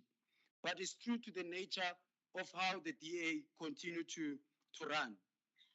What we find also lacking in this particular report is that they have not furnished us with the settlement agreement between the parties, which has, in my view, I can tell you that the AG and MPACT, if they were to do their job, they will find some serious issues with regards to the settlement agreement which was reached between the parties.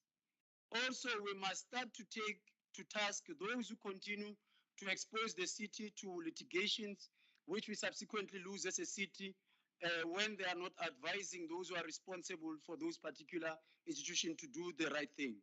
We must start to take the officials that are responsible to make the city suffer such litigation in terms of their personal accounts being attached than the accounts of cities. We have seen the obsession of the DA-led administration attaching accounts of other municipalities which are ANC-led, while they don't take to task the officials that are continuing to make the city suffer some litigation. Thank you, Speaker. Thank you so much, Councillor Bafana Mpapo. Right on time. Let's now move on to the EFF.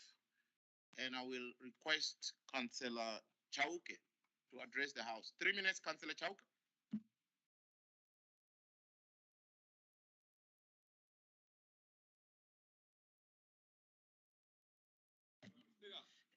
Yeah, I think there is a problem.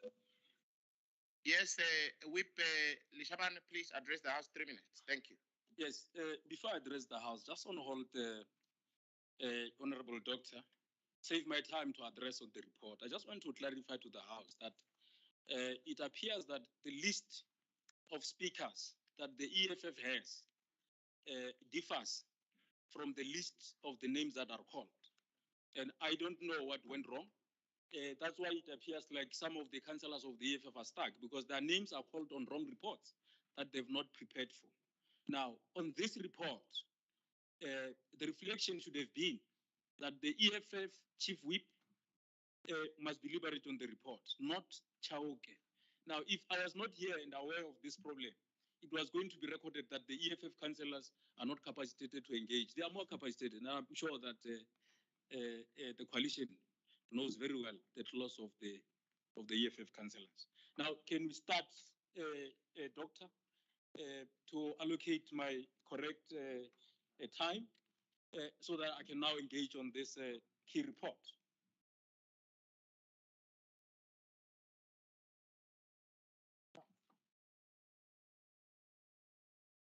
Thank you so much.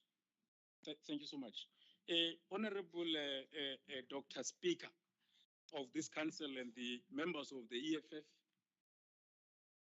and fellow councillors, we note this report with grievous concerns.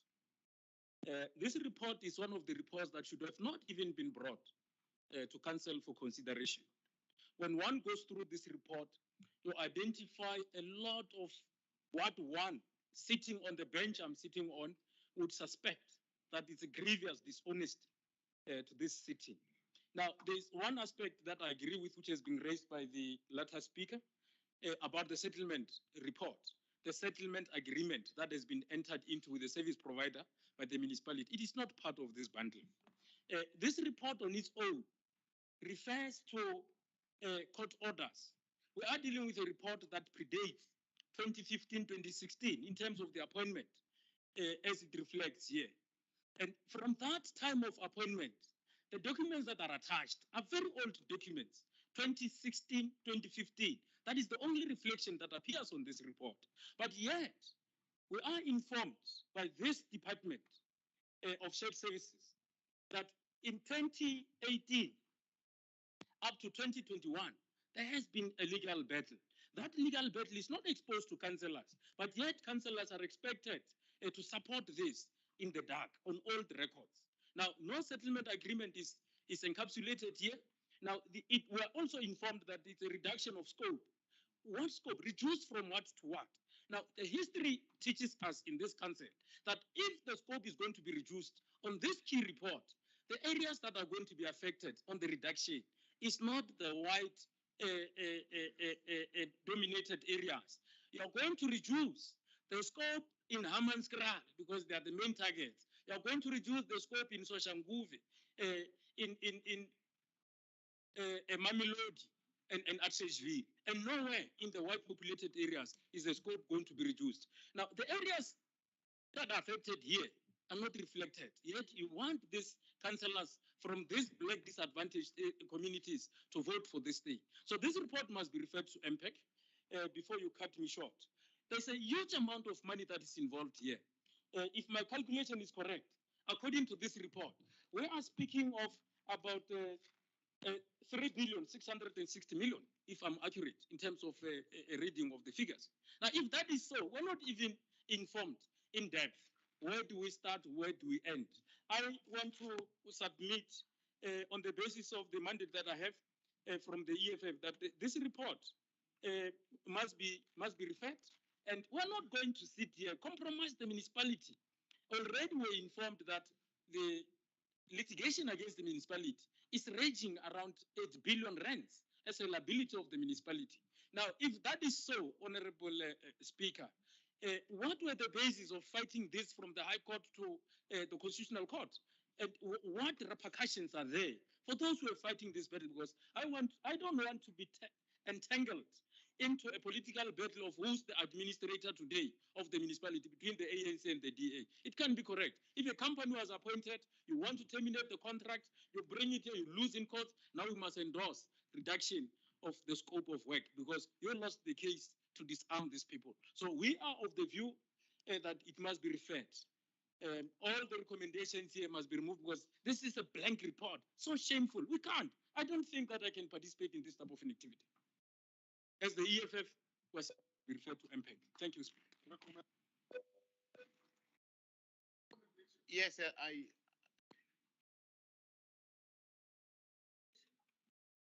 Thank you, Honorable Speaker. We submit as the EFF on this report that the recommendations be replaced by the following, that the report be referred to MPEG for scrutiny. Mover, the Chief Whip of the EFF, Councillor Lofili Shawana, seconded by the caucus leader, Councillor Wageng Ramabu. Signed. Thank you.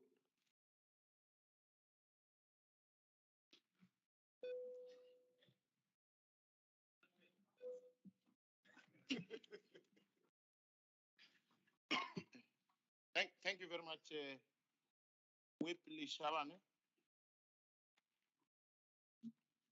I have the amendment to the report that the recommendations be replaced by the following. One, that I have 4 eyes, but I'm still battling to read the advocate's language. That the report be referred to MPEG for scrutiny. Proposed signed by Leophil Shabane, seconded by Councillor Obeking Ramaput. There is the amendment. As amended. Thank you, colleagues. Thank you very much.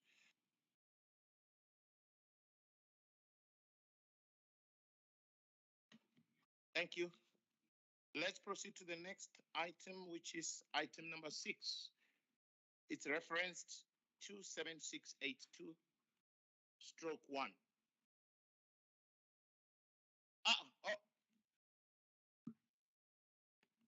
The item is already referred. I don't know whether you want to. Okay, it's fine. Let's allow you because you. That should be Councillor Barendrek from DA. 3 minutes.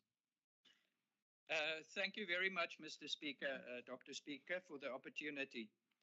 The DA welcomes this report.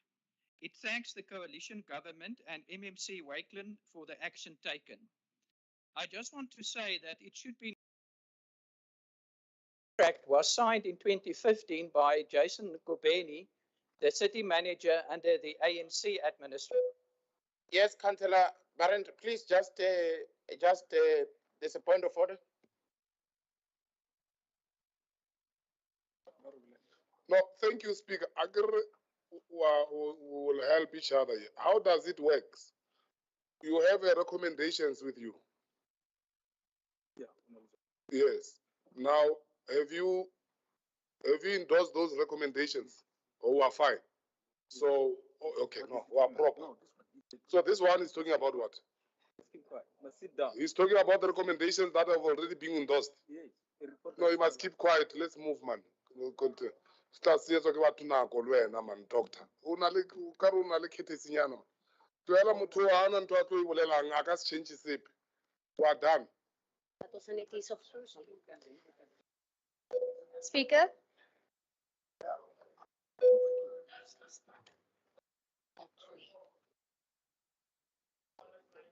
Mine, Speaker. Okay, I'll override your mics. Look, the report, it's now referred to MPEG. We are done with that report. What? Okay, let me finish. Let me finish. What we are doing, can I finish first? I've recognized you. There was the first hand there.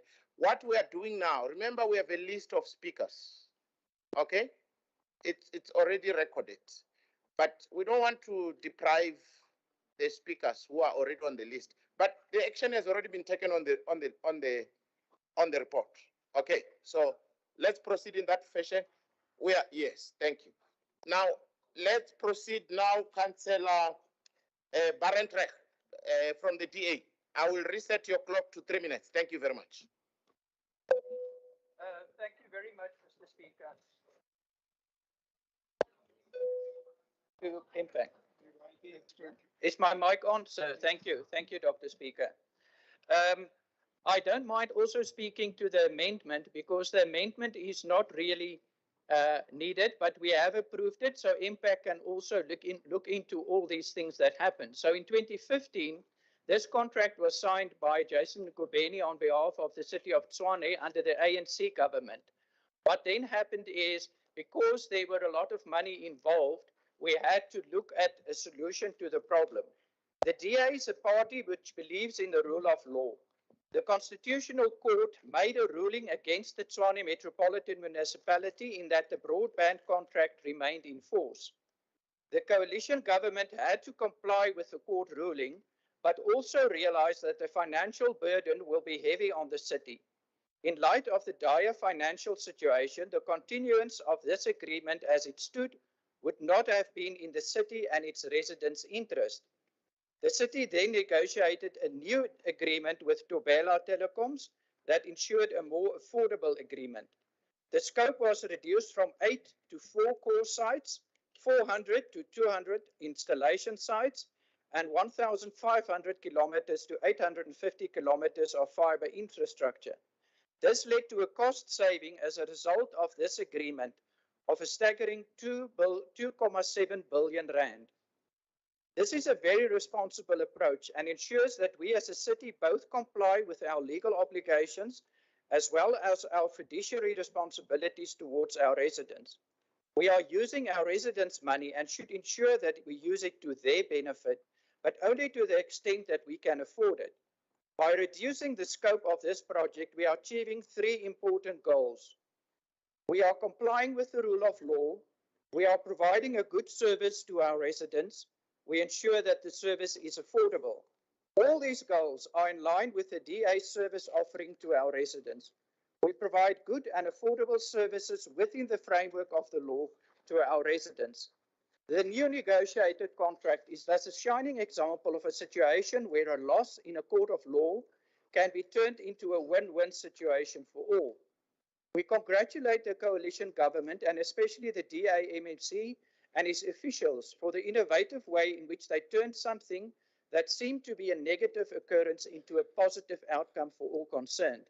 I work in Soshanguve, and the other day I see they were digging trenches for fibers, so I'm sure it's not as previous speakers said.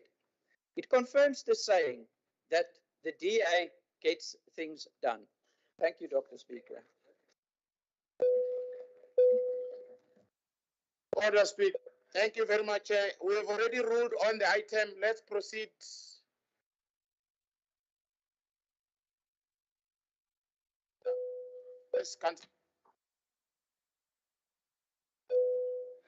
Speaker. Please switch off your mic, Councillor Barendrecht. Just check. Okay. Yeah, Speaker, thank you very much. The previous speaker was deliberating on something that you had already passed through. And then the second issue is that the same issue that the leader of the EFF was emphasizing on to say that black people are not treated the same as white people the other side. It has happened again. There was applaud from the same bunch of people. So that issue, we are monitoring it closely and we are not going to let it slide. Thank you very much, Speaker. Thank you very much. I had already ruled on the point of irrelevance, but let's proceed to the next item. Item number 6, reference number 276821, Health Department, establishment of District Health Council for the City of Tshwane.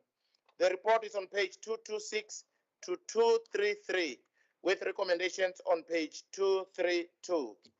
On this item, I have lined up 3 speakers.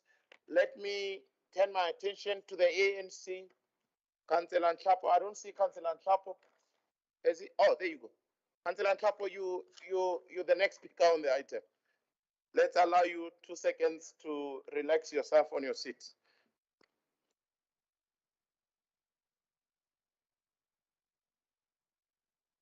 Sorry, Councillor Nhlapo, just according to the rules point of information. Thank you.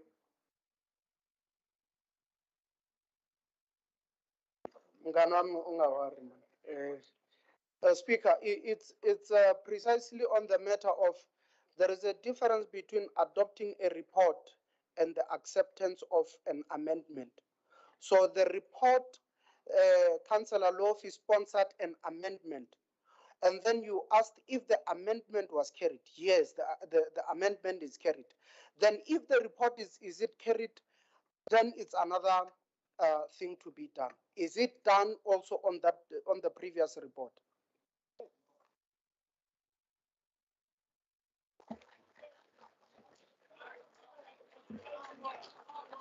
Thank, thank, thank, thank you. I think there's compliance from the DA caucus. They just complied with the EFF wishes. Okay, no, it's all right, councillors. Thanks very much. Let's now come back to, yes, Councillor Nhlapo. You are protected to proceed on the item. 3 minutes, Councillor Nhlapo. Thank you. Dr. Speaker, I won't need that much of time.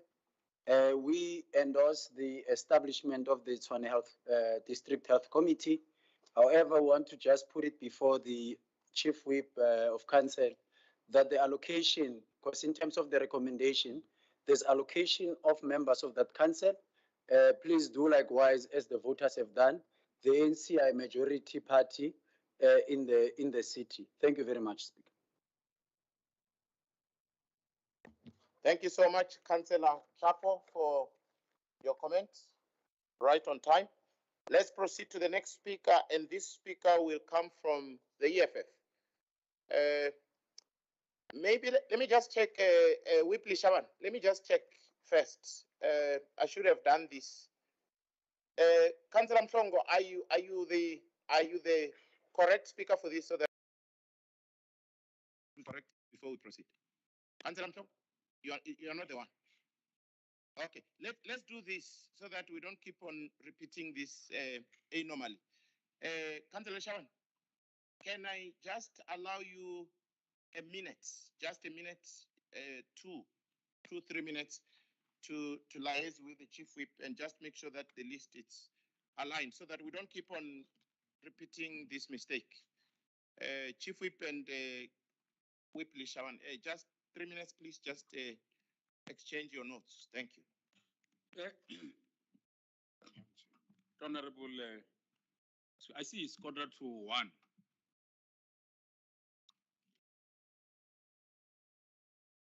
Can do it after lunch. Give Mahmoud what he buy you. 5 minutes. Just your indulgence, councillors.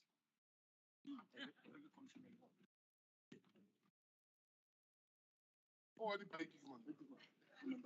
Wait, but speak about to Baba no kukuna mo ka re go society. This is what is happening. What is happening? Huh?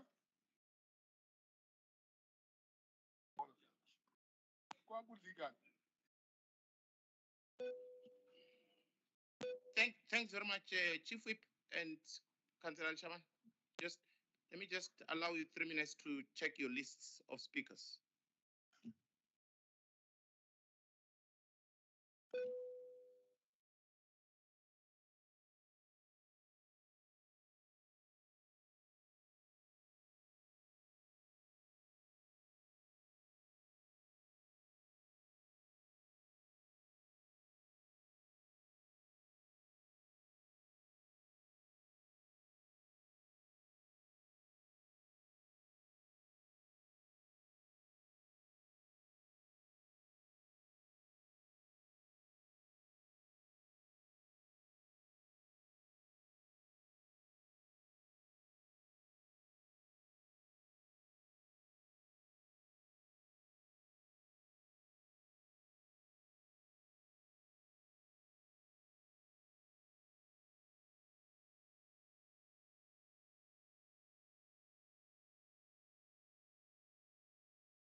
Okay, let me just, councillors here, use this opportunity also. I'm just trying to confirm if lunch is ready.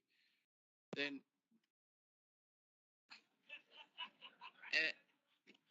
So let's just check that. Then after this item, if lunch is ready, then we'll break for lunch.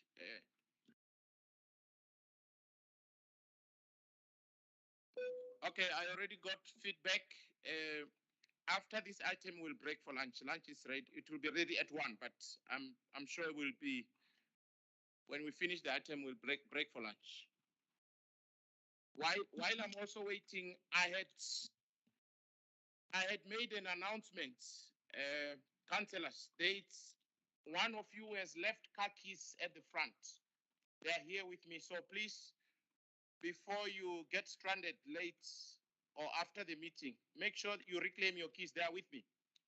Just make sure you come with positive ID of the keys before I surrender them to you. Thank you.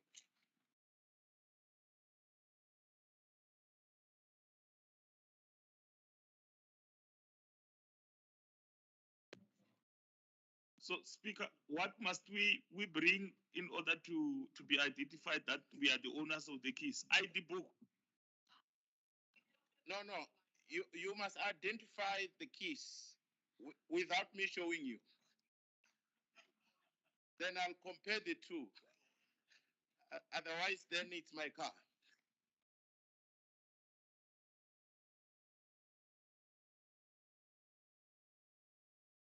And now to uyithatha Speaker uyifaka i-blue light.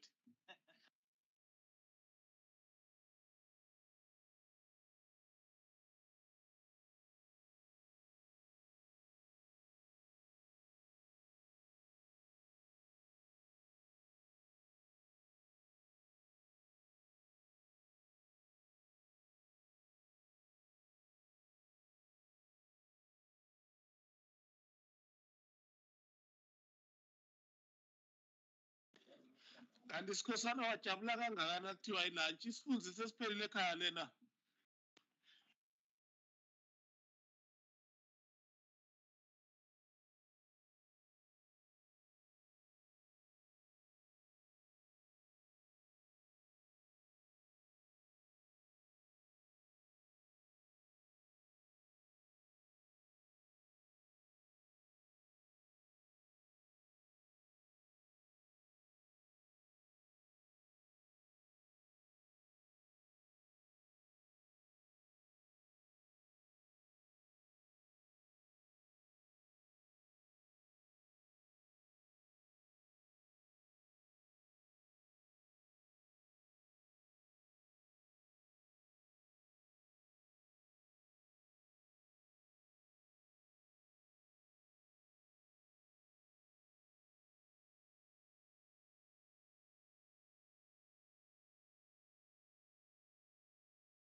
Thank you, councillors, for your indulgence. We're good to go now. Thank you, councillors. Thank you, councillors. I think let's allow the EFF to address the House. Thank you. I think we now have an aligned list. We'll call upon Whipley Tshwane. We'll call I think it's Chauke, Councillor Chauke on this item from the EFF. Councillor Chauke, 3 minutes from the EFF. Thank you.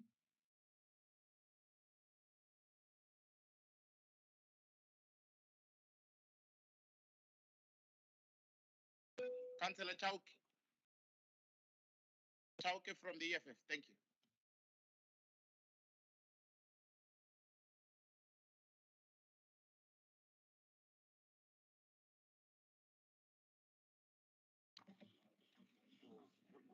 Yeah, thanks, Honorable Doctor. While she's taking a breath, We confirm that the contradicting reports from the caucus in terms of the list of speakers has been sorted with the Chief Whip of Council. The next speaker from the Economic Freedom Fighters will be Councillor Lady Q Chauke. So you take the guy and I'm train. Thank you, Selena. Councillor Chauke, are you settled now? I think you caught your breath. 3 minutes. I'll reset the clock. Thank you. Thank you very much, Speaker. Greetings to all colleagues. Mr. Speaker, on behalf of EFF, I would like to welcome this report and pledge our support to establishment of the District and Health Council.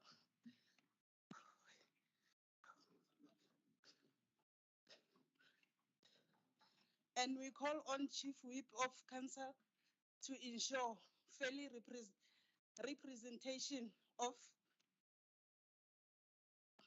the 5 councillors that will be appointed to serve on the District Health Council. Chief Whip, we call on you to consult the different chief whips and different parties to ensure the gender balance. We cannot shy away from the fact that gender has implication of health across the course of every person's life. Accordingly to the World Health Organization, gender can influence a person's experience and crisis and energy situation, their exposure to disease and their access to health care. Water, hygiene, and sanitation.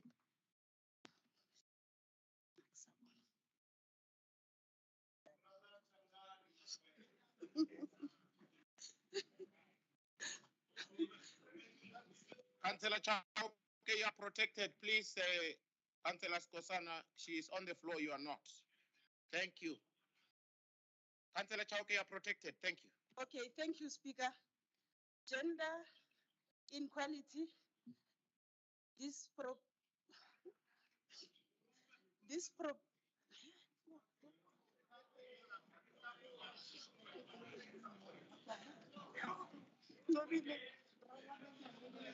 disproportionately affects women and girls.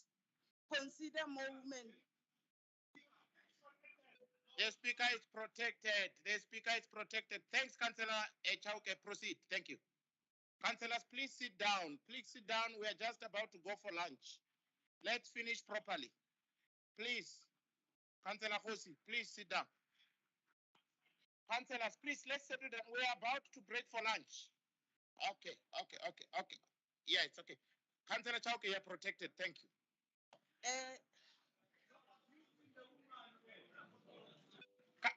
Councillor Goodwin, please assist me protect the speaker.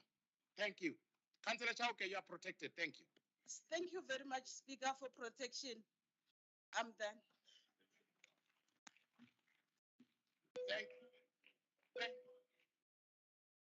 Councillor Chauke, just switch off your mic.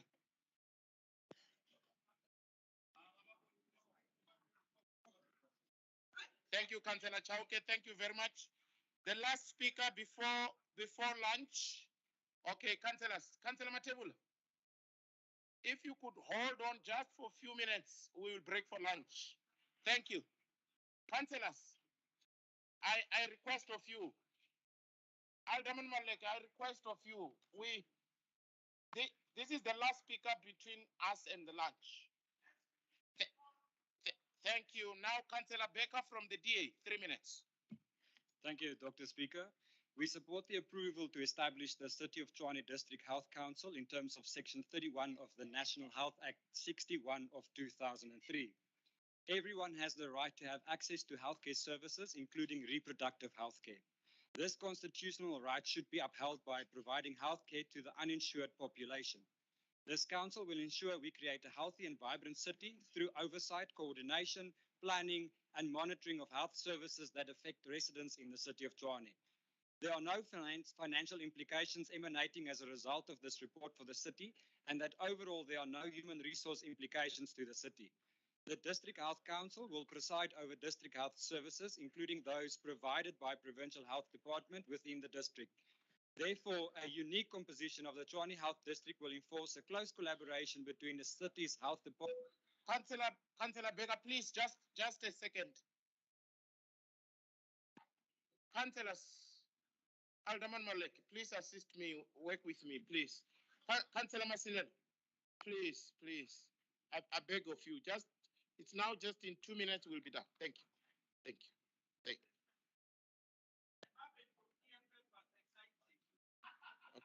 Okay. Okay, now thank you very much. Let's now protect Councillor Baker to finish his speech.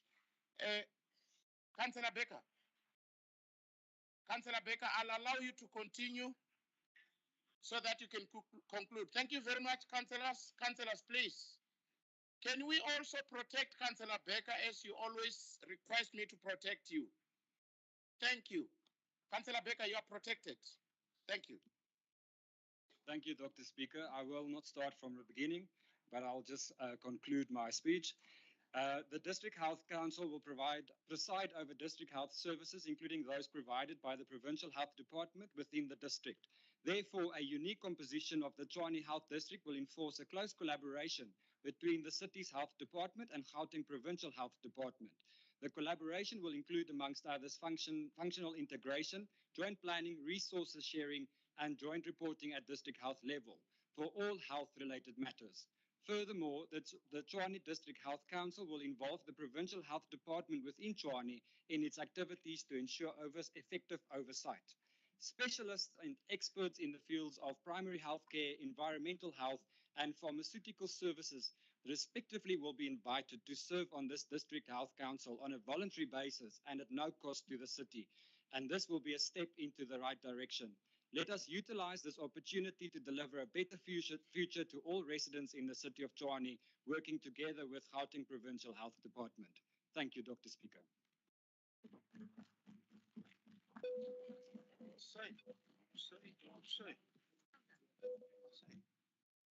Please switch off your mic, Councillor Baker. Thank you. Thank you, Councillor Baker, for your input as recommended. Thank you. Let me just confirm if we could break for lunch.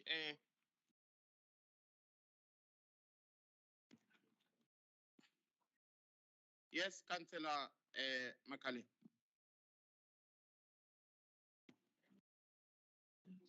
Thank you very much, Honorable Speaker.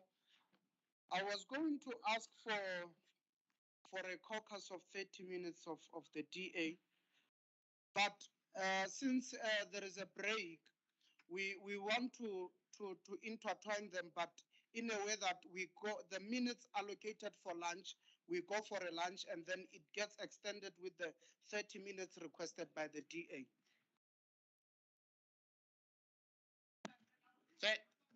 Thank you very much, councillors.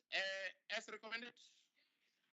Okay, thank you. Now we can safely break for lunch, and I have given that 30 minutes caucus break. The time is exactly 1 o'clock on the dot. We shall come back at 2:30. Yeah, thank you.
Tabat. Yeah, Tabatawi.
Colleagues, welcome back, colleagues. Let's settle down. I believe you have done two things. You have enjoyed your lunch, hopefully, and also the caucus as requested by the DA. Let's settle down so that we can proceed.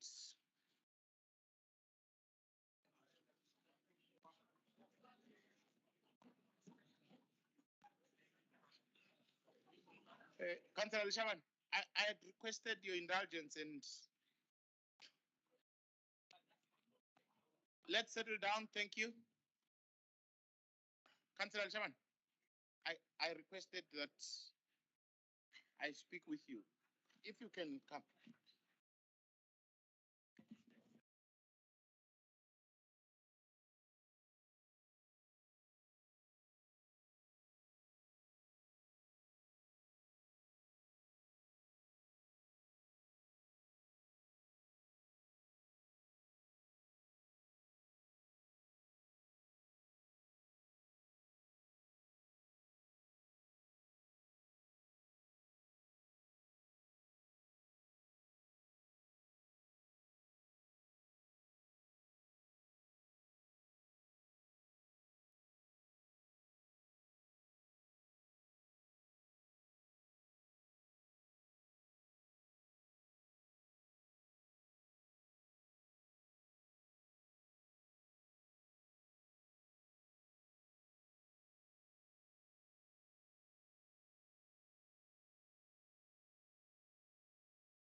Thank you very much, councillors.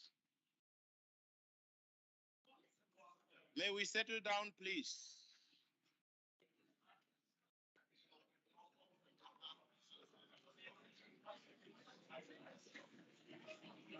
Councillors, 1 minute, let's settle down.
Chief Whip. Chief Whip. Come. Let's settle down, please, councillors. I've given you 2 minutes to settle down. I will have to start.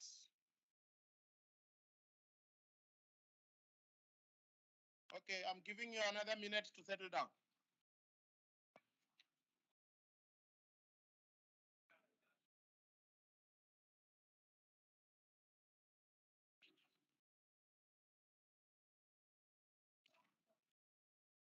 What you give me here?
Okay, thank you very much. I think we are good to go now. Before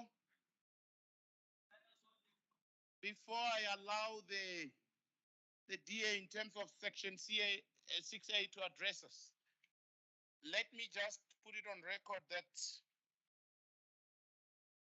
I have also allowed the following councillors from the EFF to join online. So I'm just saying it in terms of record because it would appear that because of lists and so on, they were not read out. It's Councillor Denny Sikanka, it's online. Councillor Tapelo Mkhale, Councillor Mpo Machabani, and then lastly, Councillor Rebecca Munchusi. They are also online. Thank you very much. Now, let's now come back to the Deputy Chief Whip, the whip, of the DA. Councillor Makhaleng, please address the House. Thank you, Honorable Speaker. We asked for a caucus, particularly taking the opportunity of the lunch to focus on item 13. So we had found, we wanted to look into that and sponsor some amendment, but it looks like we are fine on how the report has been structured. Thank you very much. Thank you so much, Deputy Chief Whip of Council. Let's now come back to our agenda, colleagues. We will proceed with item number 7, which is reference number 5393963/1, Human Settlement Department, Section 116(3) of the Municipal Finance Management Act, MFMA, amendment of contract of GS fencing and construction of the construction of 447 top structures in Olivenhout Bosch, extension 60. The report is captured on 234 to 355 with recommendations on page 247. We only have one speaker from the EFF, and that speaker will be Councillor Tshwane. I give you 3 minutes. Councillor Tshwane, 3 minutes. Thank you very much, Speaker. Speaker, the position of the economic freedom fighters is as follows. Speaker, the EFF remains on the side of the black people, black, poor, and marginalized masses of our people. The EFF proposes that the report be referred back to Section 79, Committee for Human Settlement, for the following reasons. Reason number 1 is that so that they do an in-local or site inspection on the contract that has been ongoing in Extension 60 to ensure that the work that has been undertaken and the contractors that have been paid were paid for the right value of work that was put on the ground. Speaker, we suspect as the EFF that there is a possibility that the contractor that was there has been paid, but or have been overpaid for the amount of work that has been put or have been completed on site. And then also, Speaker, if then it is to be found by that particular inspection or in-local inspection that that work is not satisfactory, that or in a sense where or in a position whereby we find that there's been overspending or undue payments made to the contractor, then the city needs to embark in a process of recouping the lost funds. We are also requesting that there be an investigation on the possible shortcomings, and if they are found, if any shortcomings have been found, then they can be addressed. We are requesting that the committee investigate the appropriate costing of the project and recommend to the council the appropriate costing and be adopted by council after. Speaker, we put on record that this project in Extension 60 has been ongoing for far too long, and there is no progress on that particular project. Our people in Extension 60 are awaiting the services, and unfortunately, the city is not delivering on those promises that they've been making. In that this has been put in several budgets, but it doesn't get to a point of completion. So we would like to request that the city take this matter seriously and that thorough work be done than to just basically increase the amount of the contract or whatever the case might be without having to do the actual inspection on the work itself. Thank you, Speaker.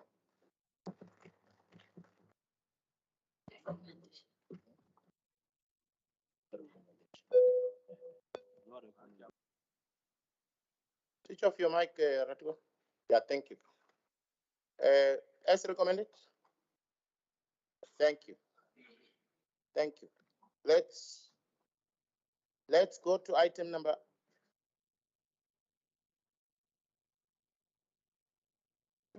Speaker. Speaker, we.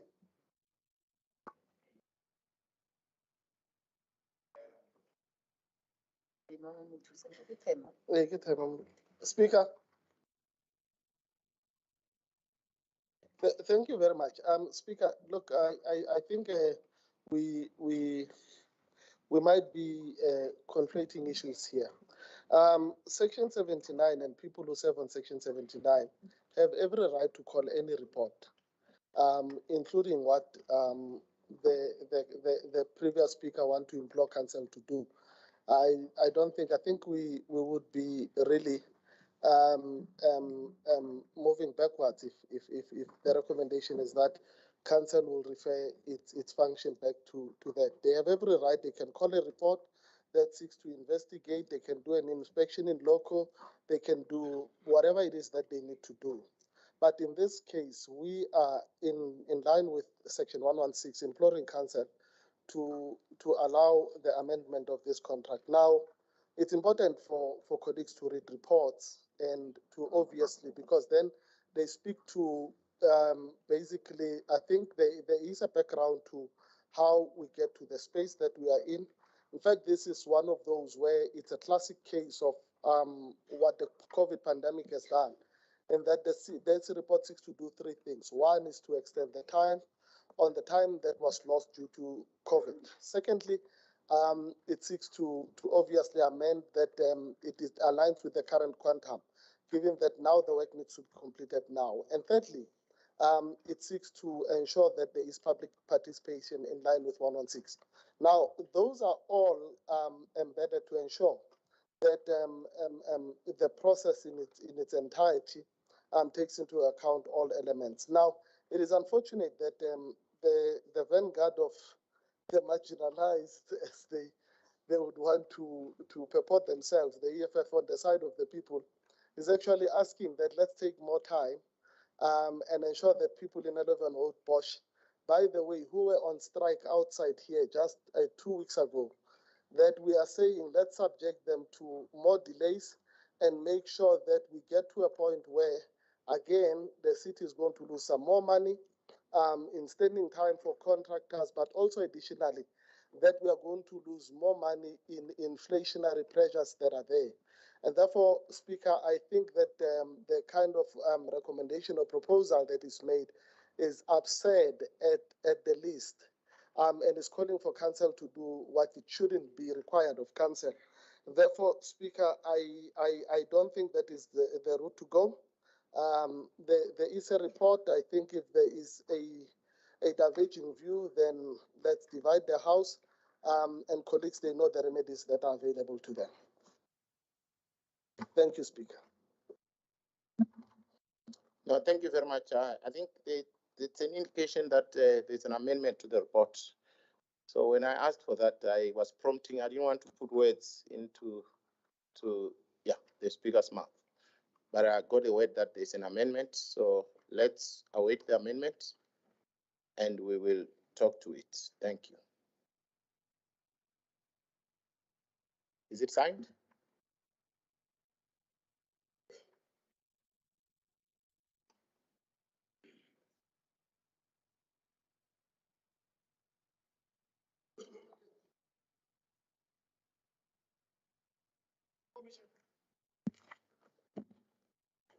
No, thanks, Speaker. I listened to explanation coming from MMC Town. And I think Councillor from EFF's argument comes from a good place. 18 million has disappeared in this project. 18 million was paid to the first contractor. He has disappeared. Now, 116 tries to amend conditions of that contract, just to get this contract going, and we need to complete it. But sometimes there's self-created crisis in the city, and people know and they would abuse Section 116 at a later stage, because if you look at the reasons in the body of the report, they're saying there's 12 months delay.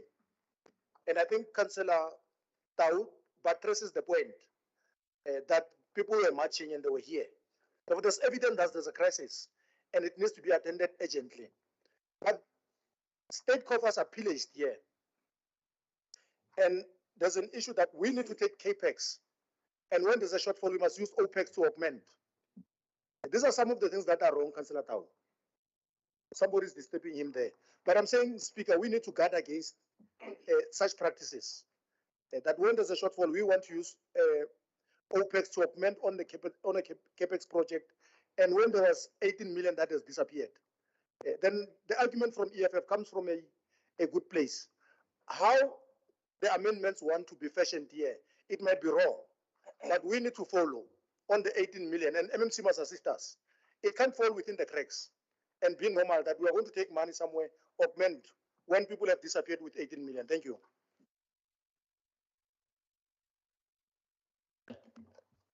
MMC Talk. Yeah, Speaker, I think the chief whip of the ANC is correct to say it can't be that monies will disappear. And I think the background to this, all of us know that these are legacy issues. That one way or the other, someone needs to bite the bullet so that we realize the asset for the people. But equally, I'm saying whether we even go as far as to say let's get a report through MPEC and thoroughly scrutinize. By all means, go after the people who might have or whatever where wrongdoing has been done. But parallel to that, and that cannot be taken away, is the reality that at the end of the day, we need to get to a point where we are saying, how do we then complete the work that has been done? I think the body of the report speak extensively on even the call from province to do an assessment on how far those houses are, and goes on to then say, there was a VO as well, and all of those things. So these are all the legacy issues that you've had, and one way or the other, someone has to clean this mess up and ensure that there is an asset that is handed over to the people of Olive and Old Bosch, which is creating a lot of fractions and pressure on there. So while we are saying, let's go on and do that, one of the safeguards that we need to do in good faith is to make sure that we do not find ourselves in a space where the additional delay actually lead us to more money being spent than what we could have now. And that is why we come to council and say, let's continue with the process, amend and make sure that in the 12 months we can complete this catalytic project and have the 758 actually properties completed.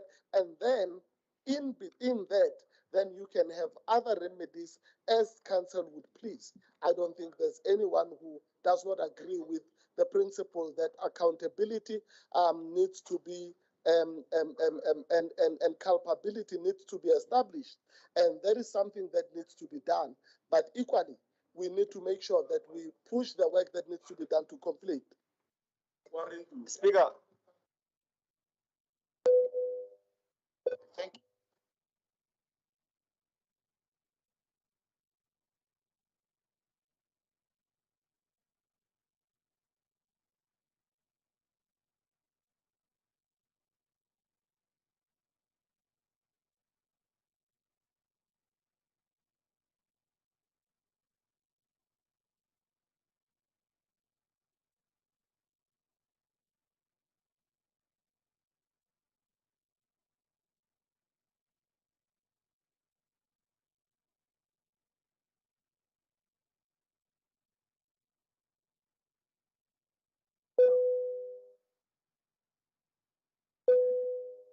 Can you switch off your mic first? Switch off your mics first. Yeah, then I'll recognize all of you. Just start by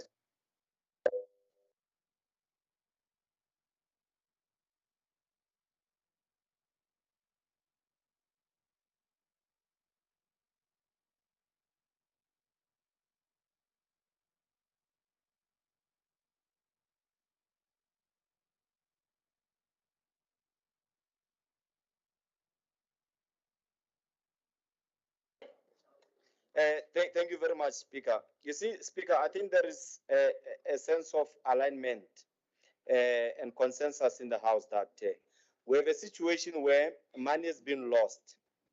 We want to basically investigate that issue. Now, the problem is that if the report then is adopted in its current form, what it will do is that we'll just forget about that. And that cannot be basically the order of the day. Because 18 million, Speaker, even though it might look small in the eyes of other people, it's a lot of money. And therefore, we cannot have a situation where money gets lost, there is no investigations. And also, there is no guarantee that after we basically increase this money and find money somewhere else, we are going to also get the project to be completed. So that is why we say if we don't investigate this, we might end up having an issue. And then also, by us going to the side, Speaker, our people in Extension 60 will see that the city actually is alive and it cares. And then the city is doing something about our problems. So that Section 79 committee can itself go and see what is happening on site. Instead of us authorizing funds here, and then you find that on the ground, the impact of what we are doing is not felt.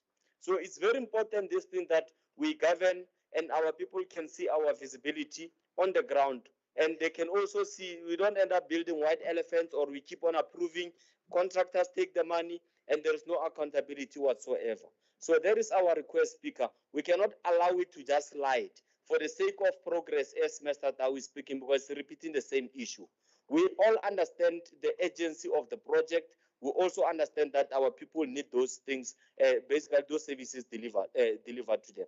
But we cannot overlook mismanagement of the city's funds on the basis or on the justification of progress and speedy movement, because there is no guarantee that after this amendment we're going to get the results that we seek, Speaker. We've been here before. Thank you. Thank you so much, Councillor Ratikwane. I've recognized you, Councillor Makalin, but let's start with Councillor Skosa.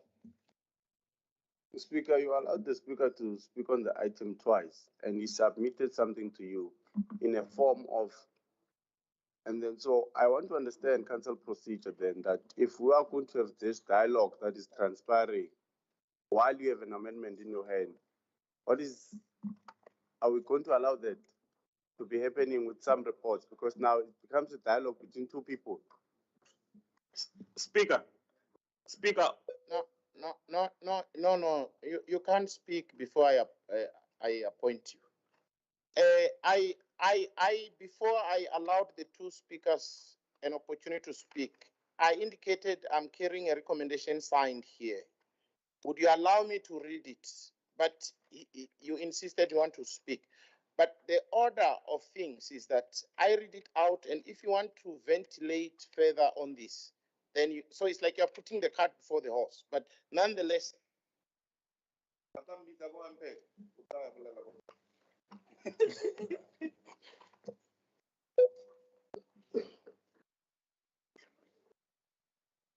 Councillor Matebula, your mic is not off.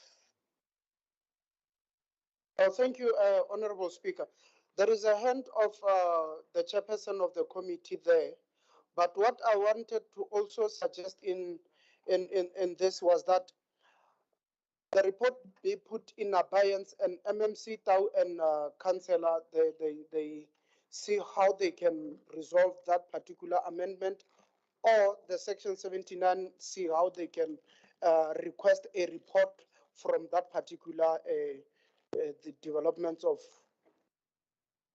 So that is my suggestion. We put it in abeyance, and then the sponsored motion by the councillor and the MMC, they talk. Then you recognize also the hand of Councillor Mehlapi online. Oh, okay. I think I thought I was allowing you. No. Let me speak.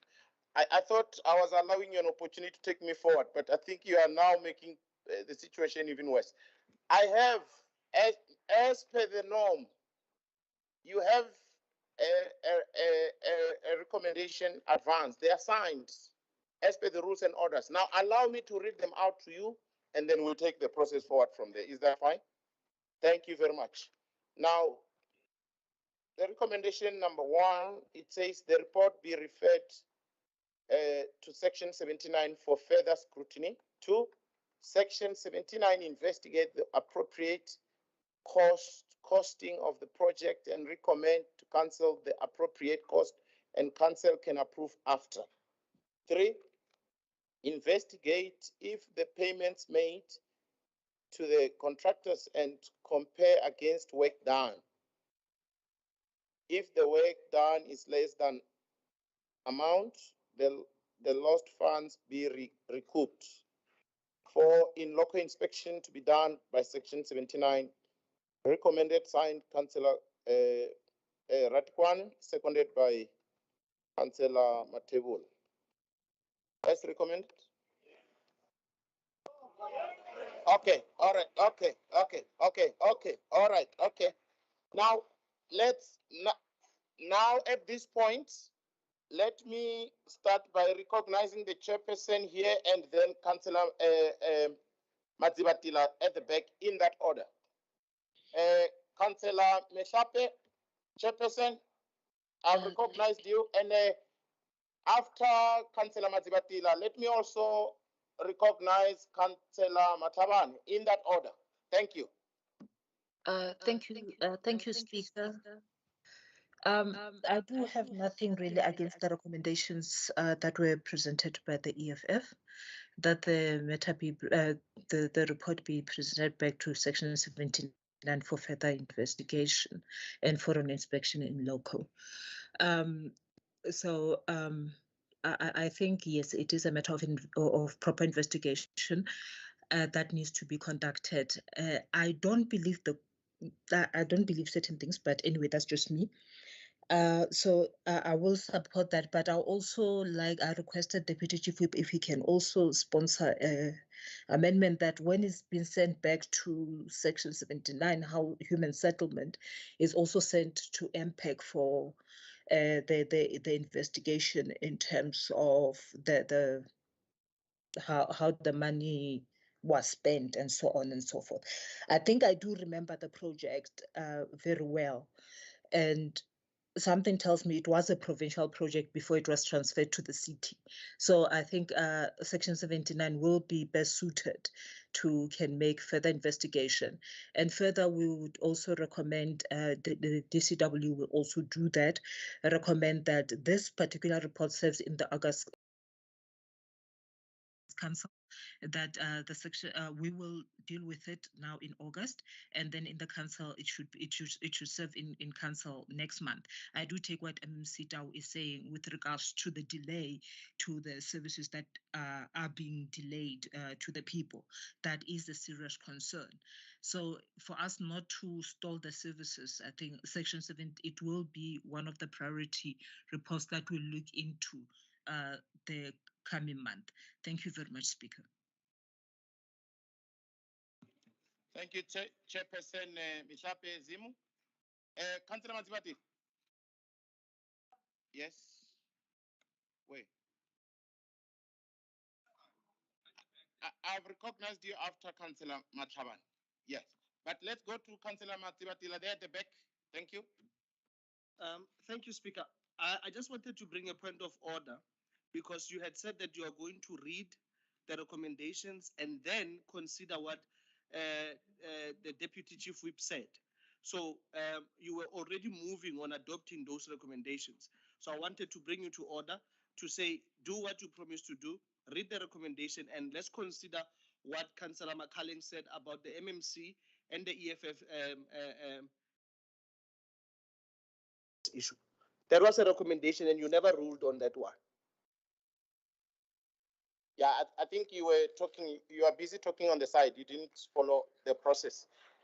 I've read out the recommendations and I've recognized hands to talk to this.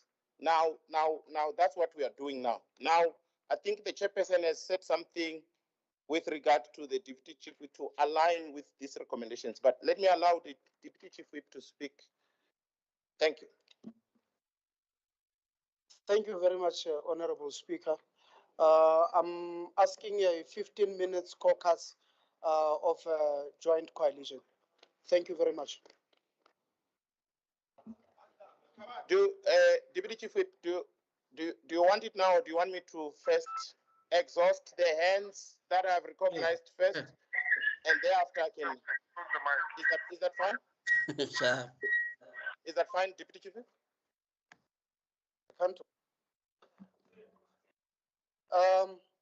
Apply your discretion, Speaker. Let me exhaust the hands so that yeah, we can give you a caucus. Let Mataman, I think you are next in line. Please speak. Speaker. Whose turn is it now? Speaker. There's somebody there. Speaker, Speaker. We are listening. You are on. Thanks. You can proceed. Thank you. No, Speaker, this hand is historical, man. You get marginalized on this platform. It's issues that you have passed on. It's an historical hand. Thank you very much. Thank you very much. Thank you very much. Let's help lower the historical hand.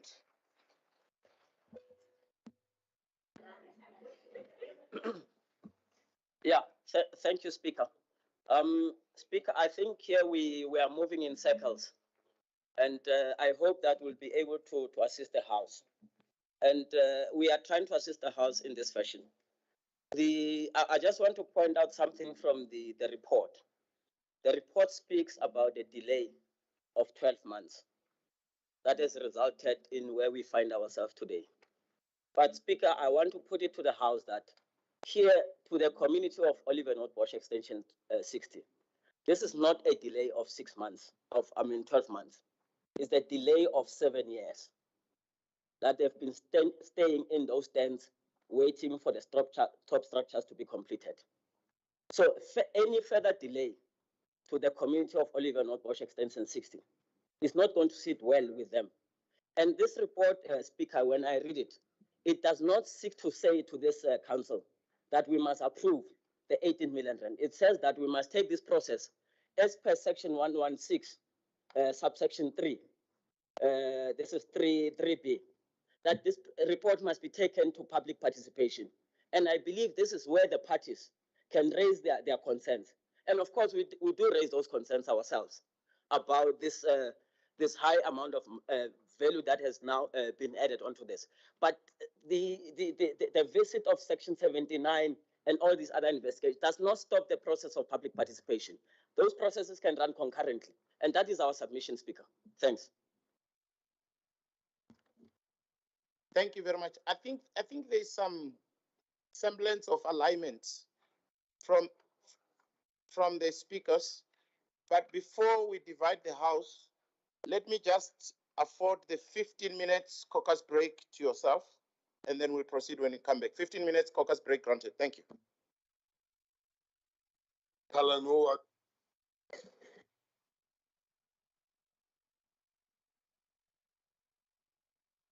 Speaker, can it be 15 minutes? We're not here for other people here. Please, 15 minutes. We are not dictated to by you. Sit in those opposition benches.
30 seconds to go, please. Let's settle down.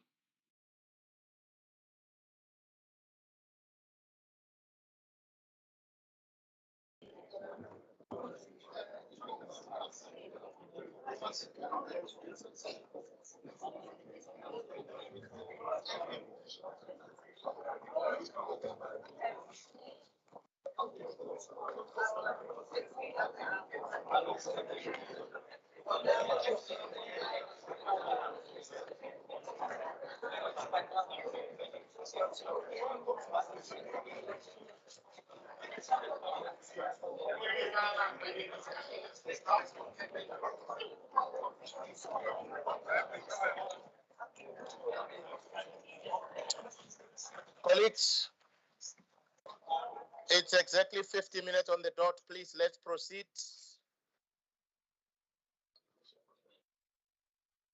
Focus break lapsed.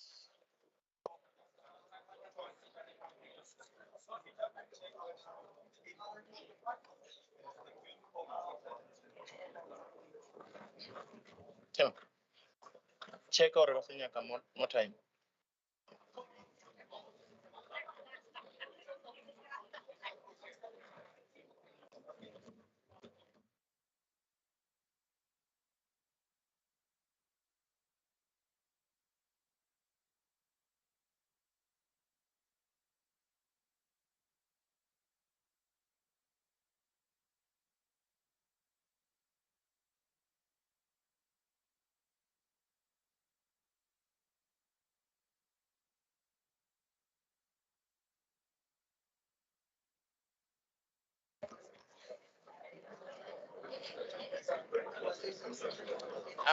I'm just giving them a few minutes to wrap up. The indication is that they are wrapping up. Thank you.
Thank you very much, colleagues. I think the indication is that you are done. Councillor Makaling, let's settle down. Let's allow the Deputy Chief Whip to address the House. Thank you very much, MMC Tau, Chairperson Governor, Councillor Matebula, Councillor Bushielo, thank you very much. Take your seats. Let's allow Councillor Makaling to address the House. Councillor Ratikwane, thanks very much for taking your seats.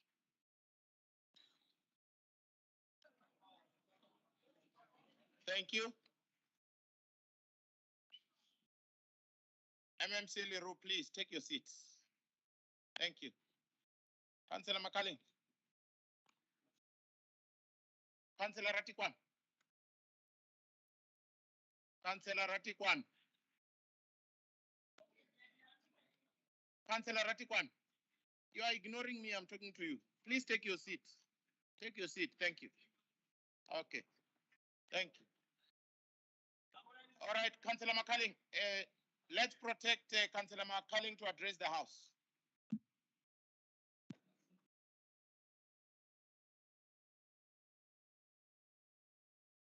Thank you, Honorable Speaker. Now we are back from caucus and we appreciate that. We have engaged with Councillor Godwin and we have a new recommendations here. And the recommendations read as follows.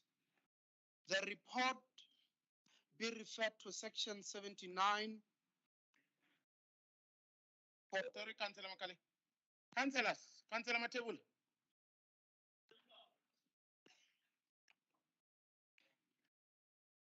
Am I audible or not? Am I? Oh, okay. Councillor Matebula, Councillor Ramabut, Councillor Bushiel, please. Councillors, please. Thank you. Now you may proceed, Councillor Makaling.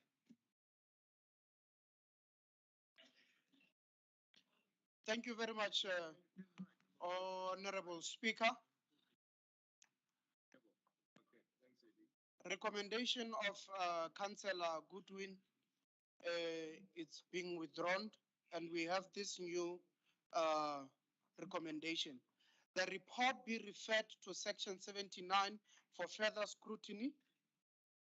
Number 2, impact to investigate if the payments made to the contractors and compare it against work done for value for money.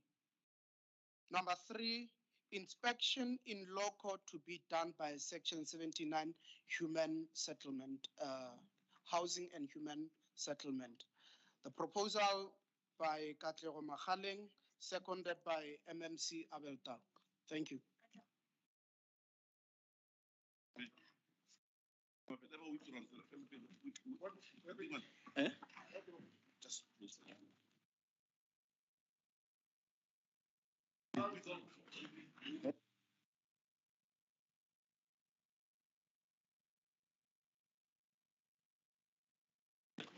Speaker, we must have a person from the EFF who supported the report. What is this?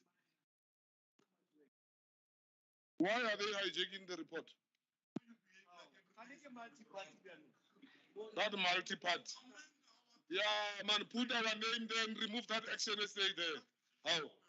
Agree you and action essay, you are the same thing. Castle Light and Castle, you are the same thing.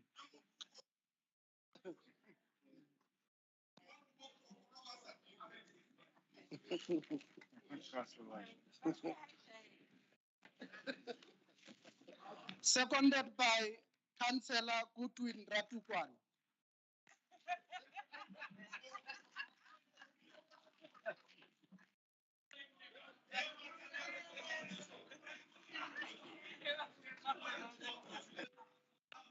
Oh, okay, councillors, they removed Action SA.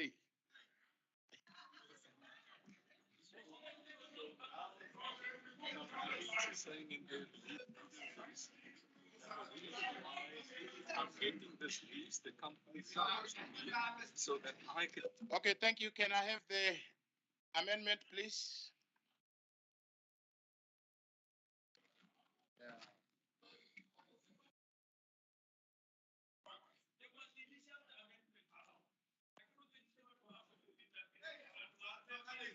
Switch off your microphone.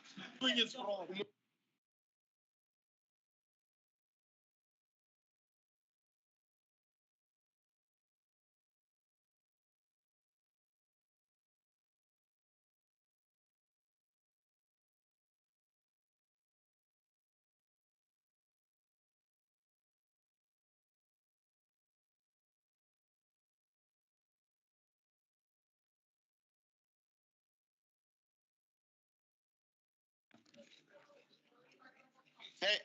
Thank you very much.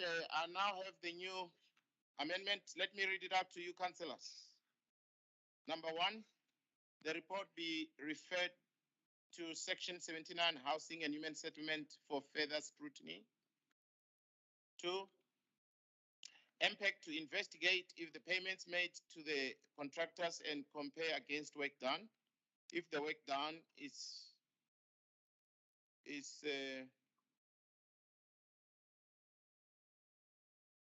it's worth value for money.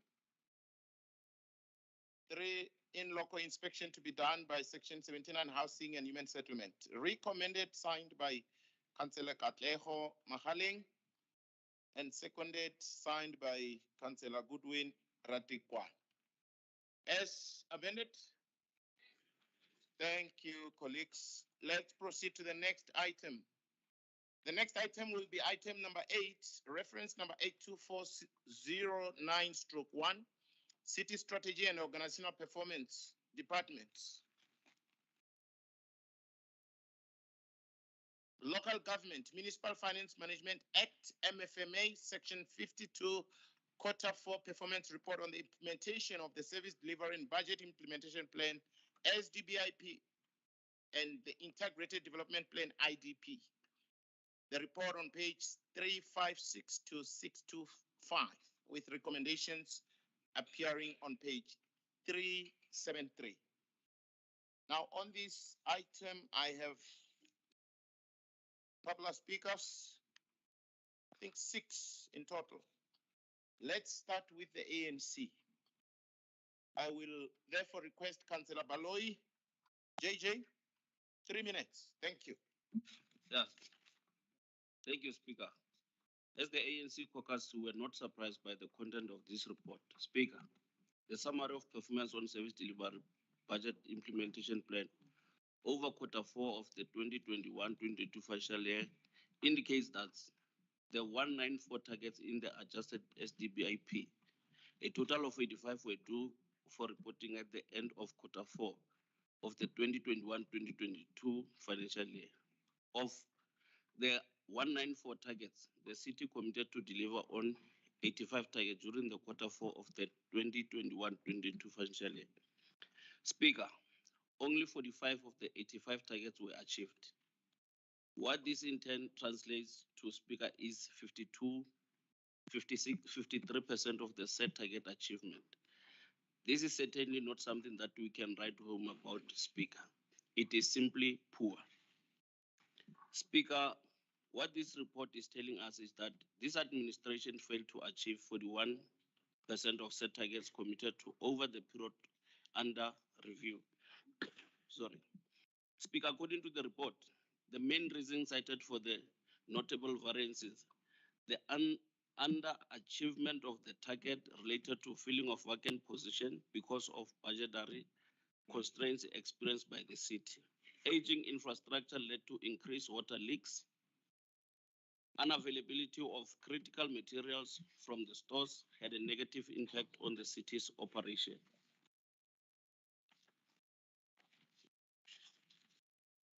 Unfavorable intergovernmental relation between the city of Tshwane and Gauteng province with regard to housing and human settlement matters. Speaker, Our communities do not need reasons for non-achievement. We do not need them either. Ours is service delivery, Speaker. Under this administration, we have seen the provision of service delivery at its bare minimum, particularly the most affected being all our townships in all regions. The low achievement of targets in key service delivery areas is very concerning.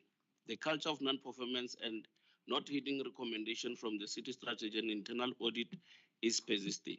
Speaker, we agree with comments made by the Chief Audit Executive.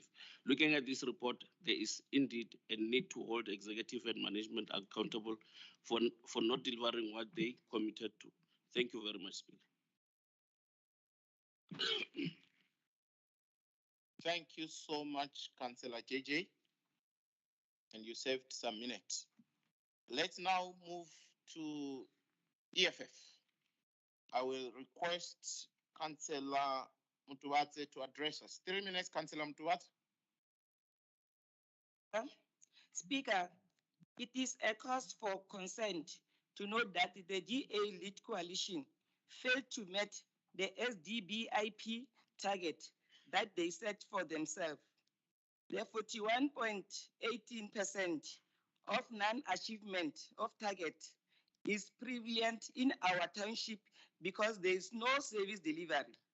It is not a surprise that regional operations and coordinations departments did not achieve 7 out of their 8 targets to be reported on because regions have taken a decision not to respond and attend to service delivery. Issues reported to them. The housing company Tshwane identity must be taken to task. Something is clearly not right when they fail to meet almost 55% of their targets. Mayor, the explanation of unfavorable intergovernmental relation between the city of Tshwane and Gauteng province does not hold water.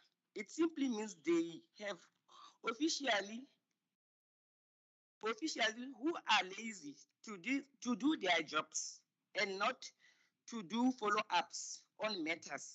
Thank you, Speaker.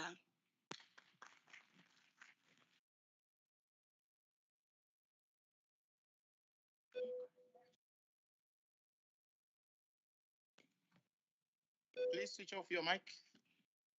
Thank you. Thank you very much, Councillor Mutuwadze. Let's now focus our attention to the Freedom Front Plus. Chairperson Pascu, 3 minutes. Thank you, Speaker. Speaker, an IDP and a deriving from the SDBIP and the Department Business Plans can arguably be considered as the most important set of documents for any governing party's strategic approach for this term. With this item under discussion, we are reviewing the performance of the city of Tshwane against the 21-22 fourth quarter. This is all within legislation. Chairperson, Speaker, the previous speakers gave some statistics. However, there are 2 statistics I would like to lift out. The one is when we break the performance down per cluster, we see the following, that the Chief Operation Officer only met 49% of their targets achieved. The governments and support services only 66% of their targets achieved. The city manager only 56% of the targets. When we look at the departments, the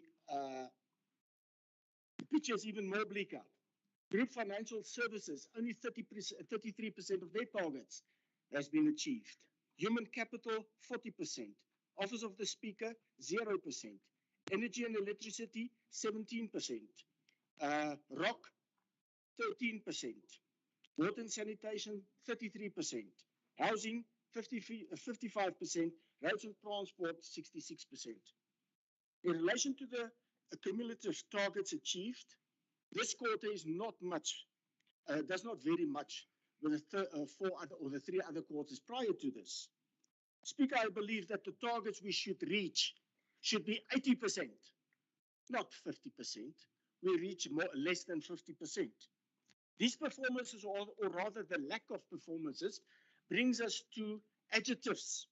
The adjectives are shocking, unsatisfactory, unacceptable. Probably one can also say despicable. However, when we only look at the targets, we are unfair. We have to look at the reasoning for that as well. Yes, there are reasoning that was said just now. However, the financial constraints of the city left by the administrators really brought Tshwane to a halt. The moratorium on recruitment of staff was really a problem for Tshwane. The theft and vandalism of the municipal infrastructure is really a problem. However, Speaker, on page 360 of the report, some indicator reasons are given for poor target achieving. One specific indicator is highlighted, and it is significant to see that it occurs on the top of the list. Underachievement of targets is related to councillor community meetings not convened. And Chairperson, there is our problem. We show our fingers to other people. The governing party at this stage has got the SDBIP, we've got the budget, we've got everything in order. Please wrap up. You are now over your time. Please do so. Speaker, I'm conclude with the following. The chairpersons of the 79 of the 79 oversight committees will make the slogan of this city, igniting excellence, a truth. And we as our councillors should stop blaming, and we should be part of the Section 79 committees and do our oversight. Thank you, Chairperson or Speaker.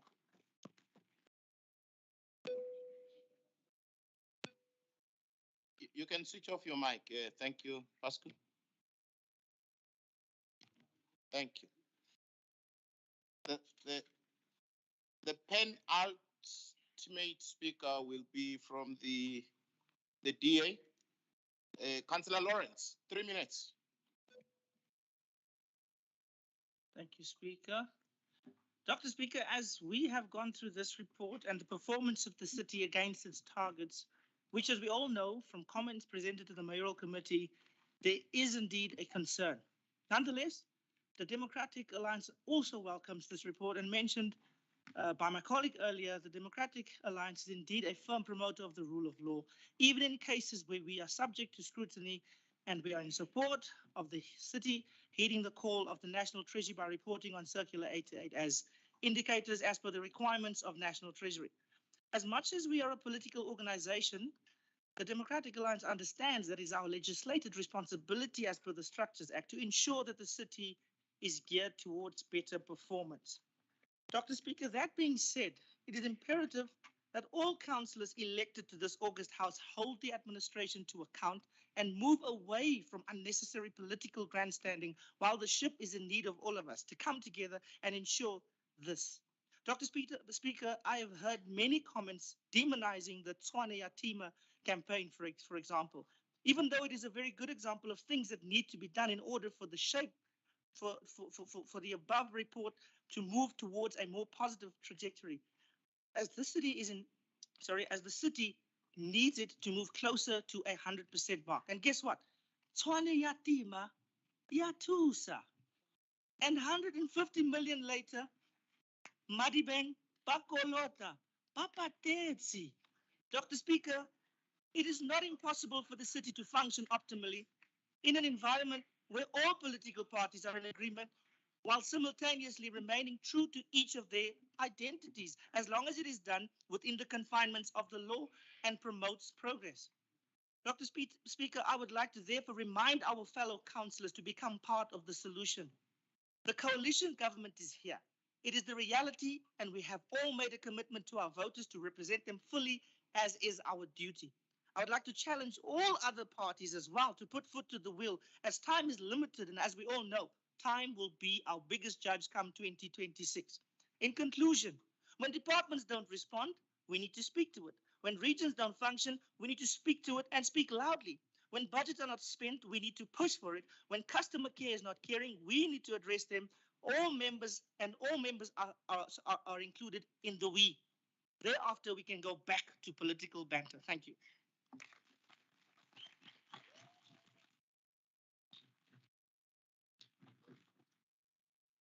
Thank you so much, Councillor Lawrence. Just under time. The last speaker on the item will be from the Action SA, Alderman Kisonduth. Alderman Kisonduth, 3 minutes, it's for you. Thank you, Dr. Speaker. All protocol observed. I greet you all in the loving name of the Lord and Savior Jesus Christ. Just before I make a few pointers on this item, firstly, I would like to commend you, Speaker, for the way you handled this meeting thus far. And I think this is one of the smooth running councils we had, and we hope that it will continue in this vein, and we work as a team and united, led by you. Just a few pointers that I picked up from this report. First of all, the report is noted and acknowledged that it is not yet a quality assured report. If an unaudited report is something to go by, it is worrisome that in comparison to the previous 2 financial years, underperformance has been the order of the day. No clear strategies to strengthen a system of internal control to avoid reoccurrence in the future. This has been the observation for the past few financial years. There are inconsistencies between the causes of underperformance and the mitigating strategies, which pose a risk of the future reoccurrence and misdiagnosis. There are targets that cannot be measured. The city strategies do not follow SMART principles, which makes it difficult to demonstrate the M in the principles that are measurable. Speaker, this is a worrying thing for us all as councillors in the city of Tshwane. I'm hoping when the new management takes its place and move forward, that priority would be given to this area, because this is what we need to ensure that our targets that we are placed are achieved. Thank you, Speaker. Thank you so much, Alderman Chairperson Kisonduth, for your comments, and this wraps up the lineup of speakers that we had for this item. As recommended. Thank you, colleagues. We proceed safely to item number 9, reference number 13294/1, Group Financial Services Department, Supply Chain Management, SCM Tender Deviation Report for May 2022-2021-22 financial year. The report covered from 626 to 636, with recommendations appearing on the same last page, 636. Now, I also have 5 speakers. And let me start with the African National Congress, Dr. Maepa. Councillor Maepa, 3 minutes.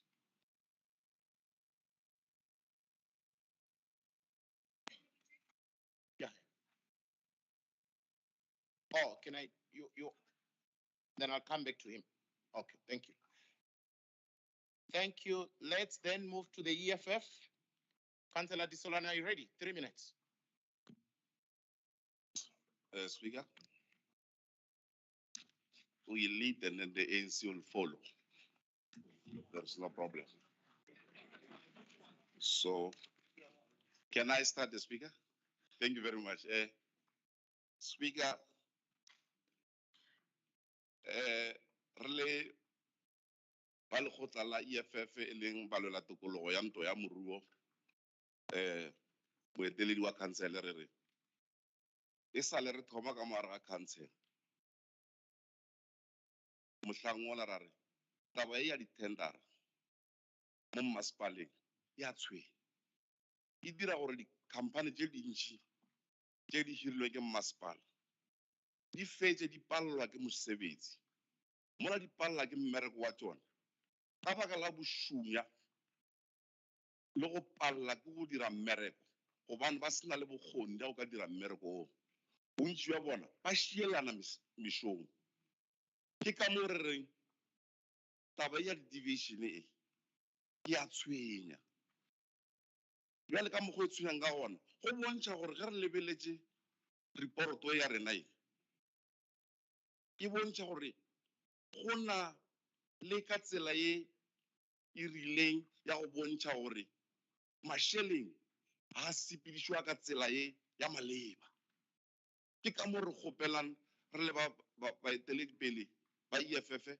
re aowa e yona e nyaka gore e romelwe kwa komiting e nngwe e leng yela ya empe nke ke ba e lebelela ba e sokololle gore mo ba dirang ba bankgang lefotsa ba be ba bona gore ne ba išiwa paleng ya katlholo jale re le ba EFF re re reporoto e a e referelwe kua e lekolwe go ka tsela ya maleba re tle re kgone go bona gore mmasepala o isa ditirelo bathong ka tsela e nepagetseng e le ge ke e šišinya ke le Benjamin Disolwane mabogwana a re o e swara ka letheka gape re tswela pele ka tsela eo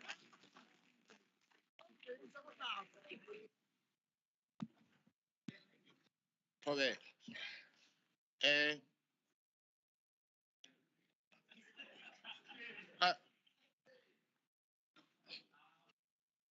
I see Dr. Maepa is coming with his coffee now. I'll allow him to settle down while I receive the amendments.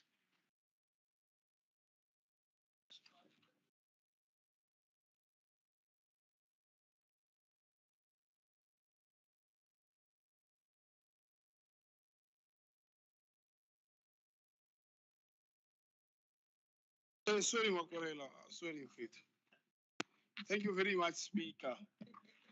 I think we're on item 9 and 10. Yeah. Speaker, thank you very much. The African National Congress has taken time to go through the 4.5 billion deviation report that we received. That whoever sent it to council wants council to somehow formalize some condonation of some sort to say we agree, but we don't.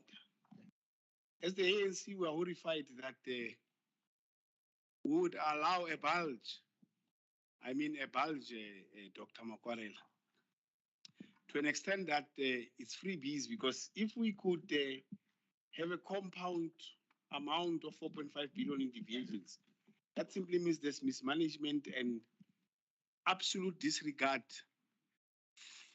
of the Municipal Finance Management Act, because Section 36 of the Act actually talks about emergency, that the condonation should be for emergency on deviations. Now, if you tell me that a city as big as Tshwane with competently qualified people can have a bulge of 4.5 billion in deviation, that means there's no management, there's no leadership.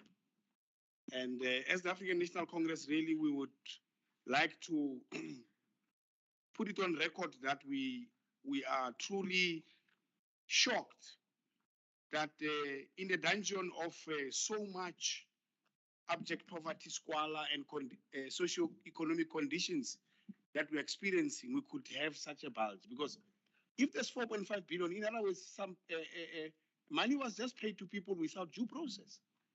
And it's an indictment on all of us, not just the DA coalition, but on all of us. Because according to the new Company Act of 2008, all of us are directors which enough powers of direct and control. So all of us are liable for that 4.5 billion. So the ANC want to put it as a protest that we are not agreeing.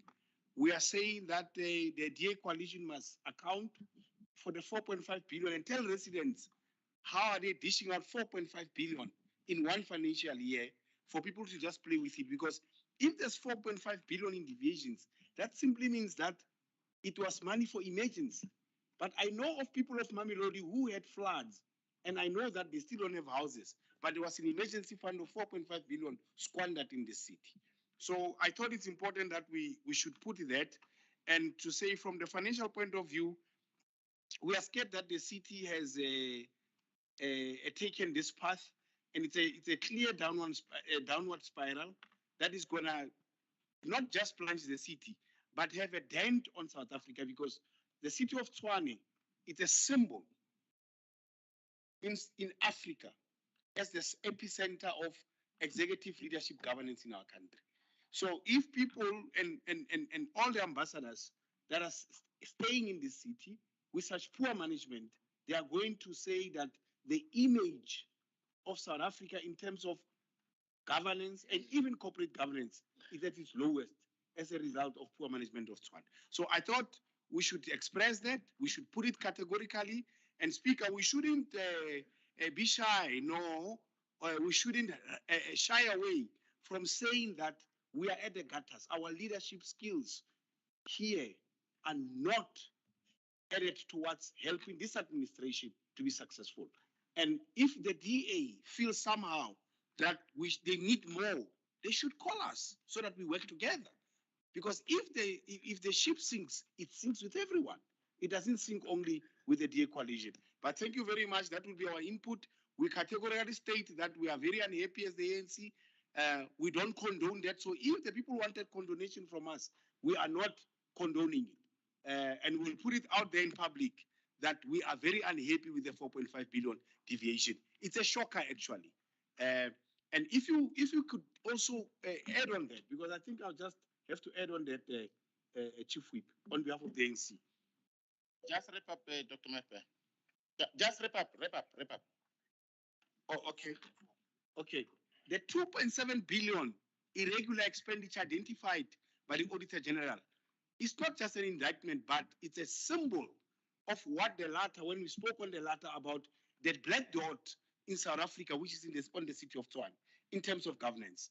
Because Tshwane is now the lowest performing metro in terms of accumulation of irregular expenditure. Now, if you take 4.5 deviation and take 2.7 irregular expenditure, there is totality of almost more than 7 billion just on that, which is an unfortunate scenario.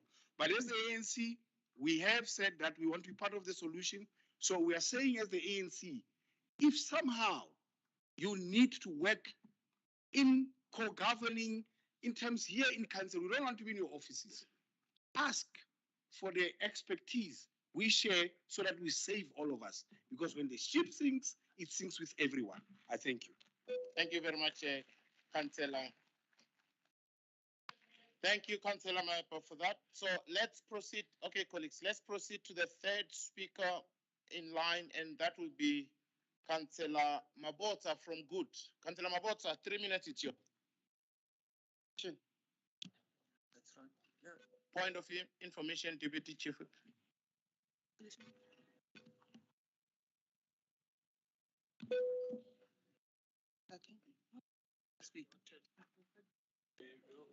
No, thank you very much.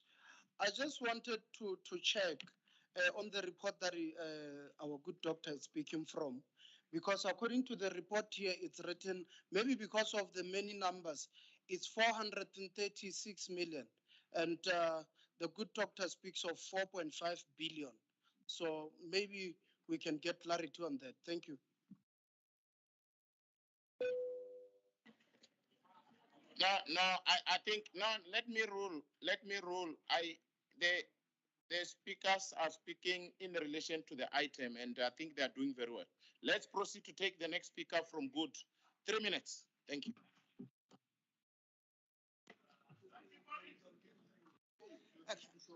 Good afternoon, Let's protect Councillor Mabota, please. Councillors, thank you.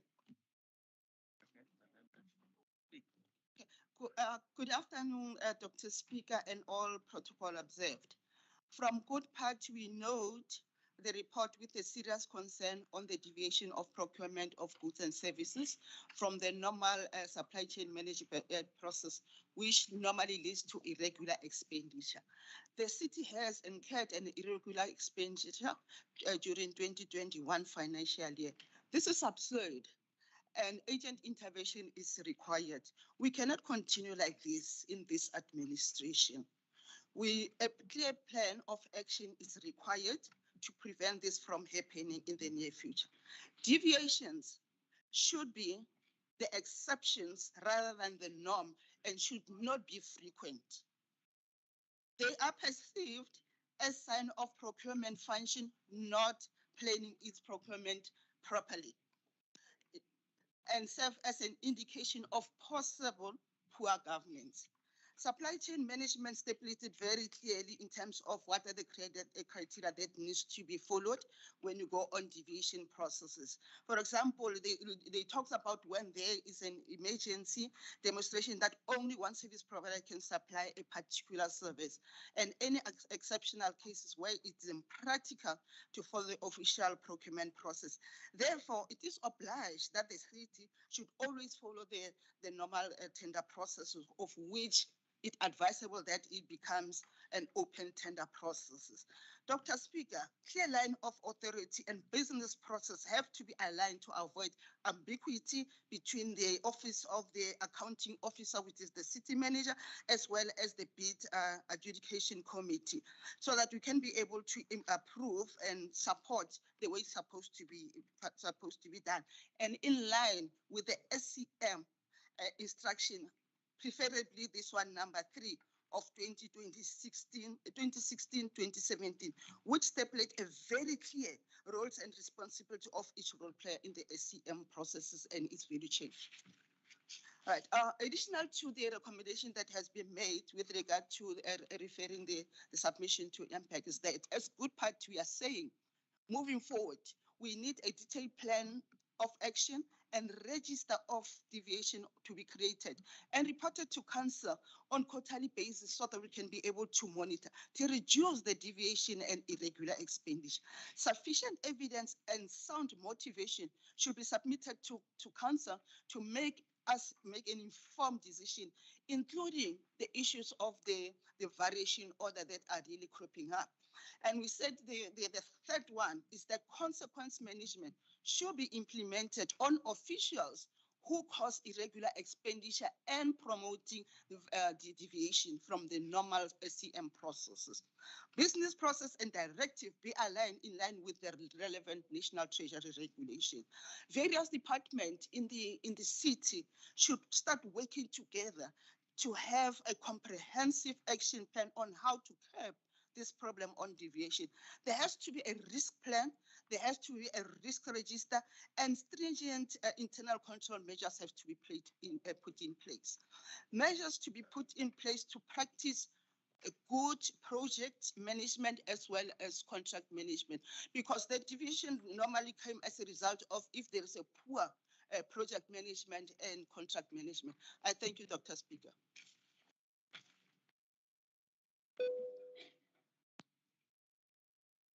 Thank you so much, Councillor Mabota. Will you be submitting your... Okay, thank you. Let's now take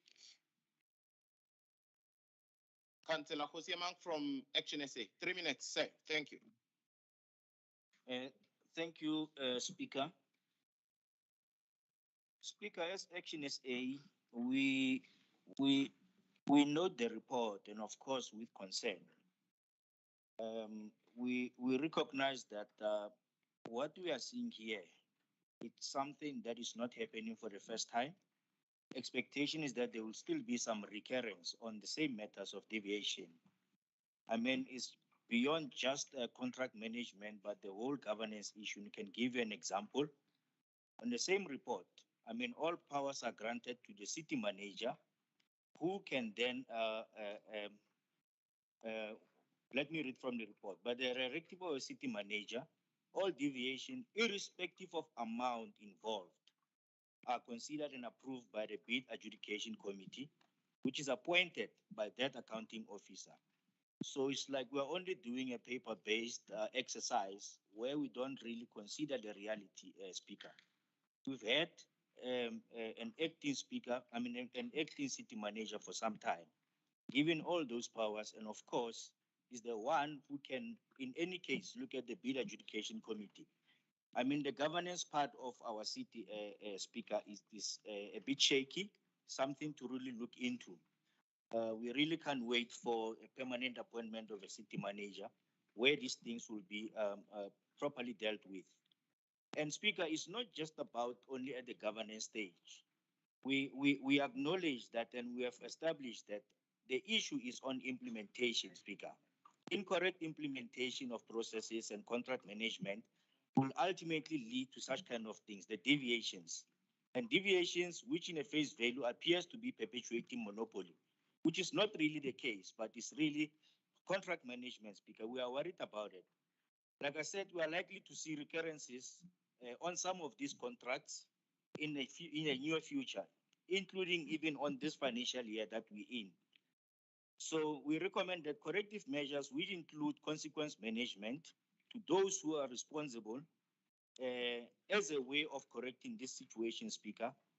And of course, when you look at a tune of almost 450 million that is in deviations associated with the city of Tshwane, it's really putting a bad limelight in the coalition government itself. So yeah, we'll support the report, but of course, with those concerns. Thank you, Speaker. Thank you so much, Councillor Hosi. Let's now take the last speaker on the item, and then I will deal with the amendments. Councillor Milbeck, 3 minutes. Thank you. Thank you, Mr. Speaker. This report calls for a tender deviation approval of 434 million. Together with the deviations approval called for in the June deviations report in an amount of about 4.5 billion, we are requested to approve deviations in this meeting totaling just short of 5 billion rand. Let's take a step back and have some sense of proportion here. Our total annual budget is just over 44 billion. The deviations we are requested to approve in total in this meeting will amount to more than 10% of our annual budget. How can we justify this? The tender deviations creates contracts. None of these contracts are available to councillors to peruse. It is not on the city's website as it is required to be, and it is not included with the reports before us today. I have previously raised the issue that these deviation reports have a tone of inevitability to it. Our vote here is taken for granted. None of these reports contain any information about who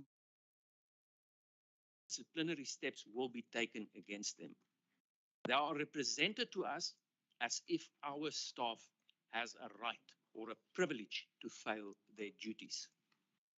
English has a short and final word for all of this. It is no. We will not be a party to this. We will not approve 5 billion in deviations on this basis. We will also not access to the contracts that were or are to be concluded as a result of this process. I cannot see how any councillor here present today can justify voting for this without knowing what exactly is in the contracts that were concluded in respect of which a deviation are sought. But I suppose we do not all answer to the same standards here. This is a practice that must end. It will never end until we draw a line in this council.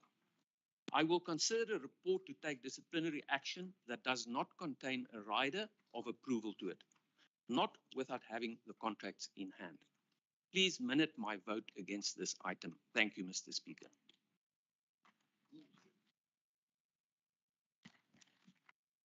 Now, councillors, thanks very much for your inputs. Now I return back to the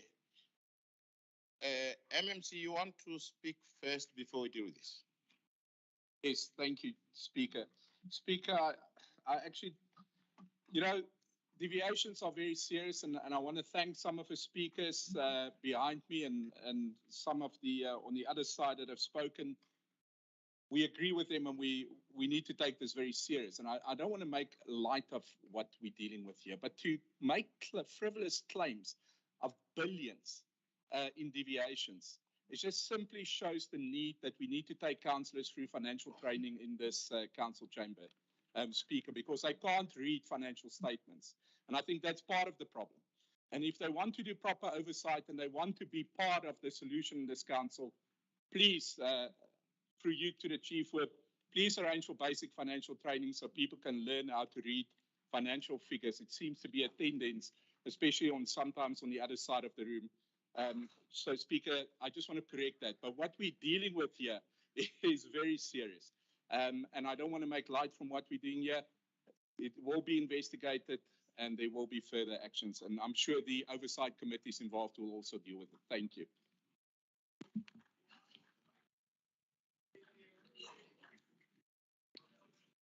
Councillor Chapo, point of information. On the point of information, Speaker.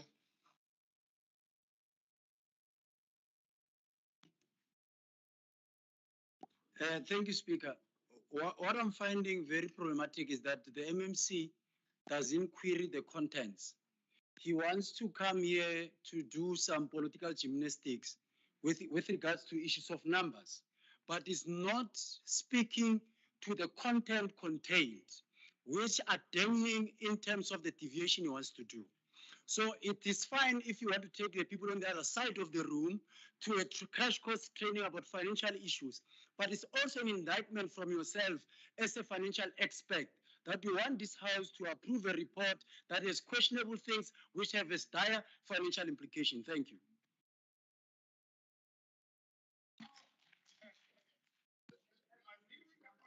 Okay, so that was MMC clapping.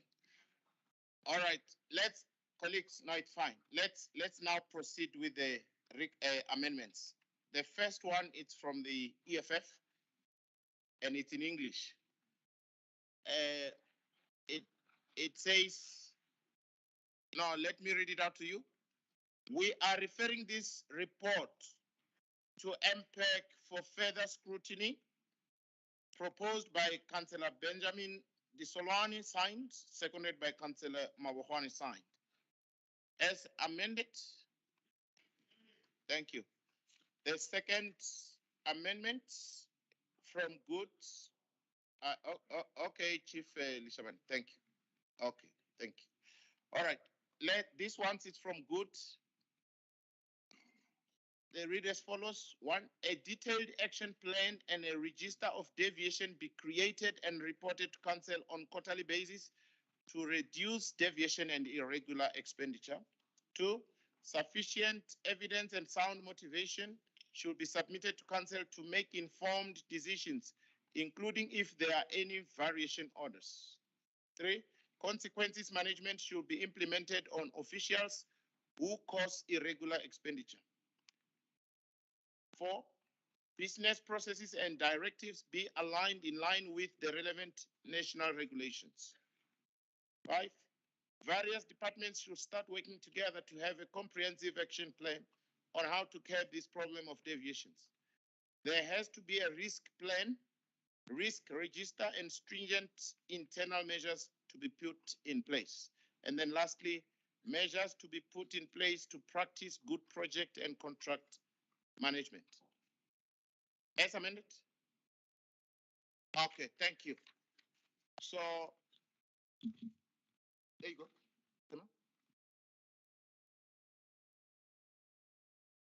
Thank you. We have dispensed with item number 9. We proceed to a similar item on item 10, which is reference number 15620 1 Group Financial Services Department, Supply Chain Management, SCM Tender Deviation Report for the fourth quarter of 2021-22 financial year. The report is on page 637 to 651 with recommendations on page 650. I have more or less the same speakers, but let me start with the ANC. Dr. Mapper, 3 minutes. Thank you, Dr. Mkwarela. I'm not going to respond to the MMC of Finance because I think we must work together in the committee so that he decompose the detail of what those deviations contain, so that we help each other to try and get an unqualified or an audit without matters of FSS. I think that's what we should do. So we're not going to go and play ping pong to try and show who knows what, but I'll only say that. I just want to also say one point that I forgot. So the reports are similar. So the contents will apply on both. Unfortunately, I couldn't do it simultaneously, but the content applies. But I just wanted to add one point. Safe to say that we need to come up with a way of consequence management in the city as a city leadership. When I say leadership, I'm talking about the council. Consequence management must find space in the city. If we have to fix things, the first place to start is consequence management. There is no way that everybody can do as they please and would like to have a structure in terms of how we manage the city. So I just want to put it on record that perhaps us in the Finance Section 79 Committee would have to make some proposals, and we have to perhaps a code of conduct of the officials. And if they are influenced politically, they should also say it, because you might find that they want to do the right thing. There are some people who influence them to do the wrong thing. And we end up with a bulged, what you call a deviation report, or maybe money that is spent without explanation. So I would rather say that it's important for us to emphasize on the issue of consequence management, Speaker, because we cannot manage without consequences when wrongdoing it's elevated and we can see and it's glaring. So I would advise that we perhaps as council, I don't know, for those who are more smarter in terms of the issues related to corporate governance, controls, they can maybe advise the internal audit function, perhaps if you have that is efficient and effective, it can advise us. But we need to look at a consequence management issue, which is paramount in this regard. Thank you, Speaker. I think I saved time for you. You did save time, Dr. Mapper. Thanks very much for your input. Let's proceed to the EFF. Councillor Disolwan. Speaker. Speaker, hele report yona e ngwetše. And I can go push le jagantši speaker kana o ka di lebella di a swana. Di na le letsogonyana le selana sentlenyana ka morago. Jwale speaker ke re legato la EFF re e report speaker mo ba e ngwetšeng ka gona. Dinomoro tše ka mokgwa ba di beileng ka gona le ka mokgwa ba neeletšanang ka tsona di a belaetša.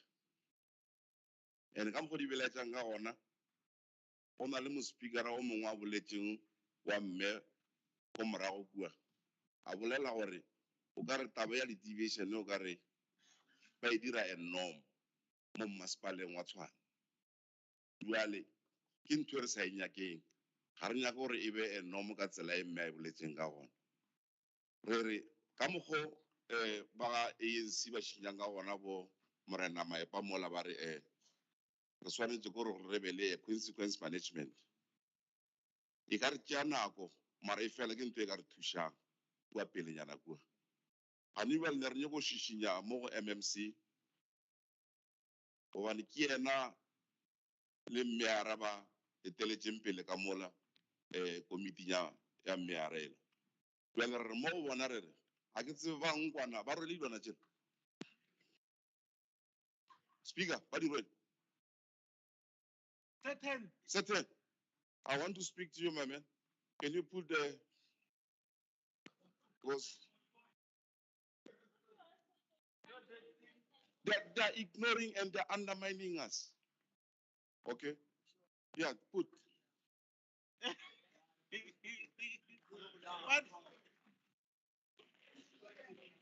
I can live on our Africans right no get.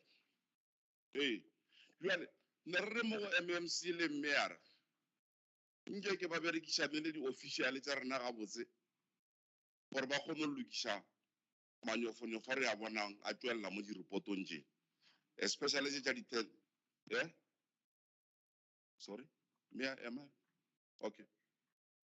Re re ba berekishane le di official tsa rena tsa mo masepaleng wa Tshwane ga botse. Le mayor ba kgone go lokisha manyofonyofo re a bonang a tswella mo di repotong tsa deviation tse from supply chain. Yale. Se ba ka se dira morena maepa ke se. Di-report tse dintsi ra di romela go MPEC. Mara e fela ga re kry di-feedback ka nako. Jwale ne re kgopela gore MMC le mayor ga mmogo le di-official nke ke ba dire nako ba dire kgwedi ka moka or beke tse pedi tse ka bang tse tharo ba dule fase ko MPEC kwale ba lebelele di-report tse re di referileng ko MPEC because di tlalelane kua ga se gwa di a phalelana gore di a dira jeng. Jwale re palela ke go ka tswetsa di-services pele tsa mo masepaleng wa rena ka gona mabaka a gore di-report di ntse ko MPEC kwale ga re tlogeleng gore ke a feleletsa ngwaneso e bolele ka alright ga re tlogeleng gore re tlhele re tla ka mo re lela tšatši ka tšatši ya di-report di tsena ka mo ga re kry di-feedback tsa di-report tse re di romelang ka kua MPEC e sa le nako ga ba tlhompe council after this council ba nne fase jwale ka executive ya Motshwane ba lebelele gore ke efe beke ba ka e berekisang gore ba kgone go deala ka backlog e leng gona ka mola MPEC gore ka the next council re tle re kgone go kry-a dipoelo di-services di kgone a bathong di ye setšhabeng.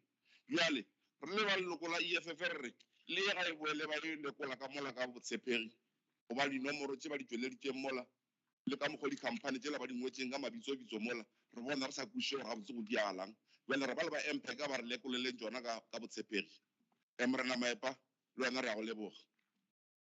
Thank you.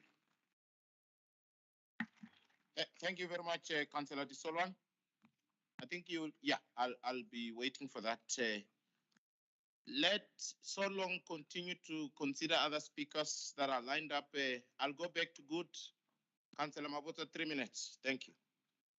Speaker, I think item 10, the same recommendation applies in terms of item 10. Thank you.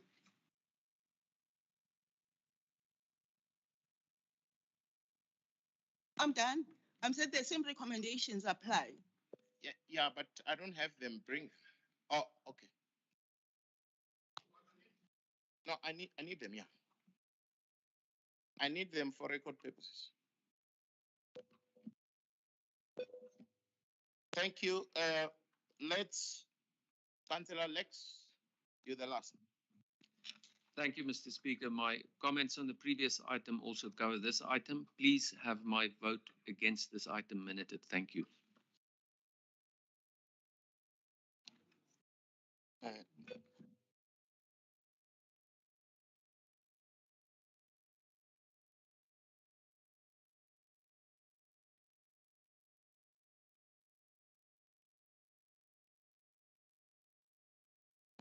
Okay, thank you very much. Let's deal with the first amendment from the EFF. We are referring this report to MPEC for further scrutiny.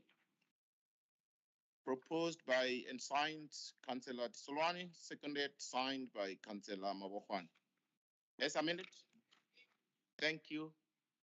Let me just await the previous recommendations from Good so that I can read them out again for record purposes. I will allow your MMC to close the item. Thank you. From good, same recommendations. 1, a detailed action plan and a register of deviation be created and reported to council on quarterly basis to reduce deviation and irregular expenditure. 2, sufficient evidence and sound motivation should be submitted to council to make informed decisions, including if there is any variation orders. 3, consequences management should be implemented on officials who cause irregular expenditure. 4, business processes and directives be alignment in line with the relevant national regulations. 5, various departments should start working together to have a comprehensive action plan on how to curb this problem of deviations. There has to be a risk plan, risk register, and stringent internal measures to be put in place. And lastly, measures to be put in place to practice good project and contract management. As amended. Thank you. Now, MMC leader of executive business setting, please. Thank you, Dr. Speaker. Speaker, allow me just to say, Dr. Mayepa noted, and we will work in a Section 79. And Councillor Benjamin, I listened to you. Thank you. I listened carefully to what you said, and we will put that into action. Thank you very much. EFF, thank you.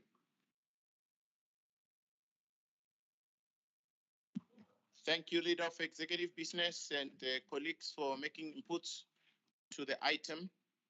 We now proceed to item number 11, which is reference number 39363/1, Group Financial Services Department, Supply Chain Management, SCM Tender Division Report for June 2021-2022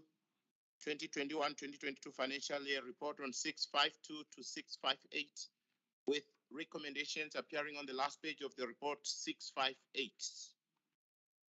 I have more or less the same speakers once more on this item. Let me go back to African National Congress. Dr. Mayepa, 3 minutes.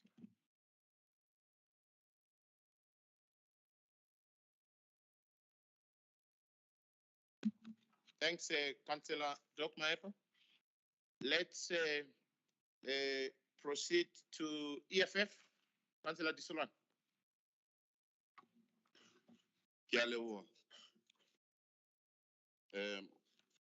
Modulastool. A ke tlo ipushela ja gantši modulastool di a tshwanela go di lebelela ka le wena. Jwale ke swere amendment mo speaker. I mean recommendation mo speaker ke re e boele go impacting ke ba e lebelele. Mohlomongwe ka tla ra tswela pele ka yona ka botshepegi. Jwale ne ke re go re mo mošimanyana a no re ka bogausi a tla itse.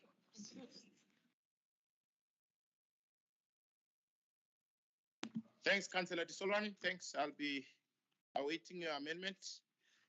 And while I do that, I'll go back to good Councillor Mabotsa. Thank you. 3 minutes. Thanks, Speaker. The recommendation will be the same as 9 and 10. Thank you. Thank you, Councillor Mabotsa. The last speaker will be Councillor Lex Middlebeck, RCT, 3 minutes. Thank you, Mr. Speaker. I have addressed this issue in my speech. Again, please minute my vote against this item.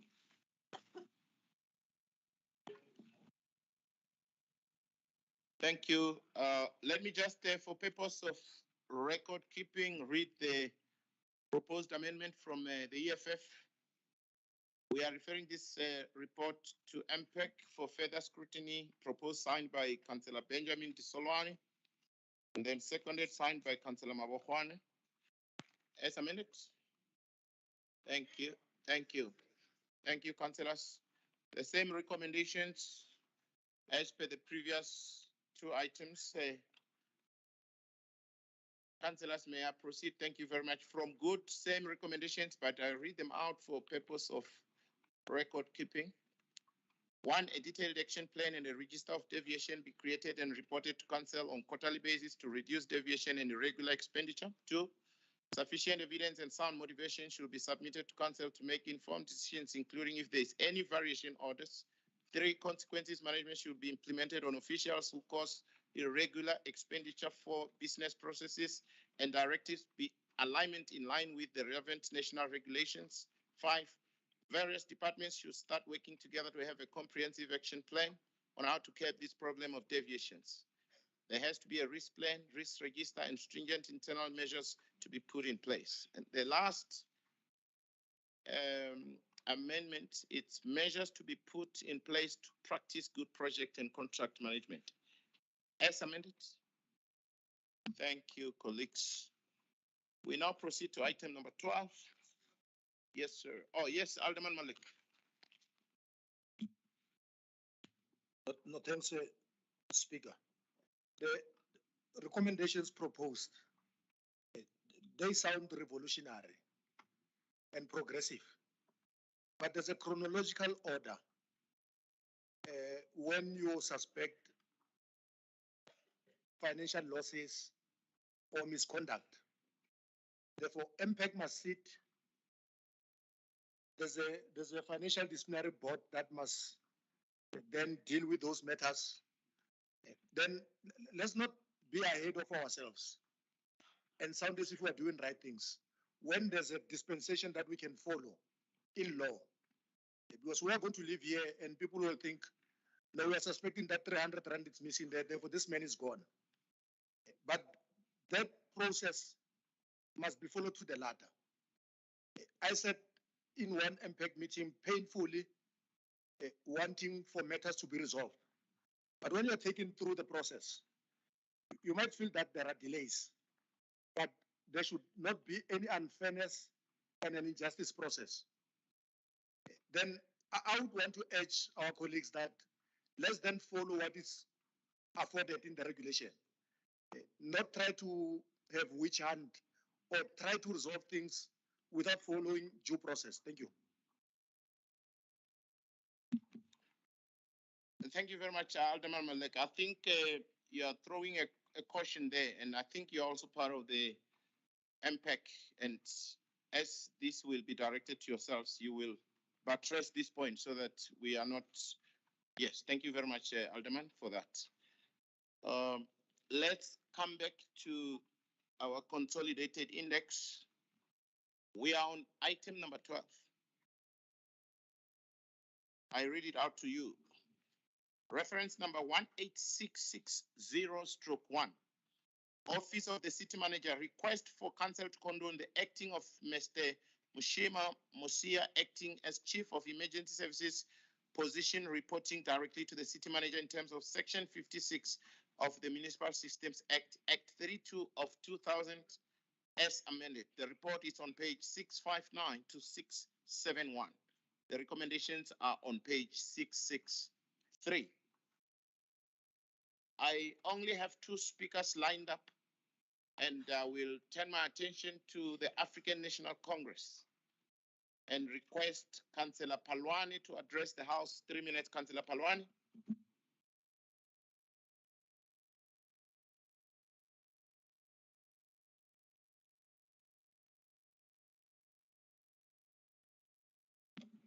Thanks very much, Speaker. As the ANC, we take note of the report and its content. Section 51 of the Local Government Municipal System Act 2000, Act 23 of 2000, places a duty on a municipality within its administration and financial capacity to establish and organize its administration in a manner that would enable the municipality to, amongst others, be performance-oriented and focus on the objectives of local government as embodied in Section 152 of the Constitution of South Africa, 1996. The filling of the municipal senior manager's position, amongst others, remains the cornerstone of the municipality's stability and good governance. We have taken note, Speaker, that the appointment of the position of Chief Emergency Services is taking longer than anticipated, and that requires the appointment of officials to act in this position. It is of paramount importance, Speaker, that the city does away with all acting positions and expedite the filling of all vacancies permanently. I thank you, Honorable Speaker.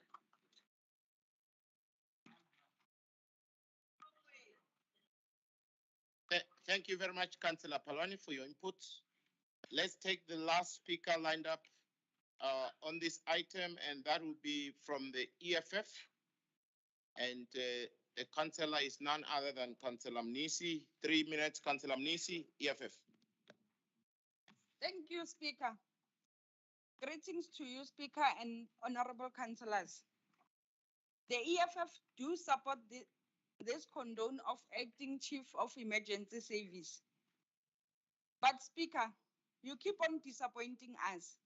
We've previously advised you that we are no longer going to tolerate this mediocre of acting positions. We don't know if we are in a telenovela drama on Mzansi Magic or what.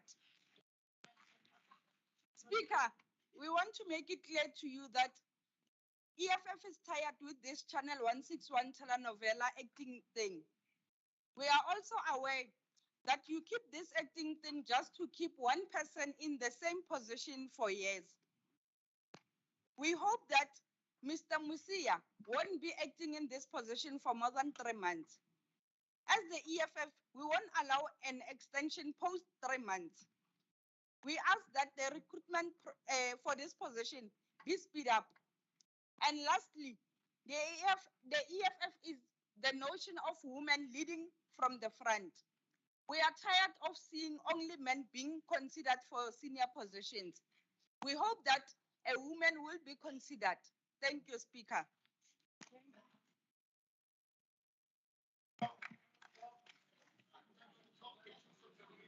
MMC. Thank you, Dr. Speaker. I take note of what has been said. I just want to point out to the councillors that this position has been approved for advertisement last month at the council meeting. The reason why it is not yet been filled is because it's in the process of obtaining the applications, doing the verification and so forth. So that process is already there, but in terms of legislation, these are two legislative positions that we have to fill. We have no choice, but we have to appoint somebody in this position, and that is why it has been requested, but the process is already underway. Thank you, Speaker. Thank you, MMC Alderman. As recommended. Thank you. Let's proceed to item number 13. Reference number 797541/1. Oh, Alderman Erasmus.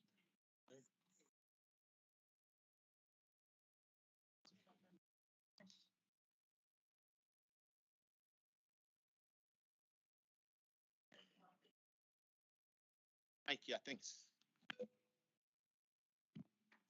Thank you, Honorable Dr. Speaker. Dr. Speaker, I rise in terms of the rules and orders, section 6A, adjournment for caucus. I would therefore like to formally request a 30-minute caucus. Thank you. Thank you very much. 30 minutes caucus break.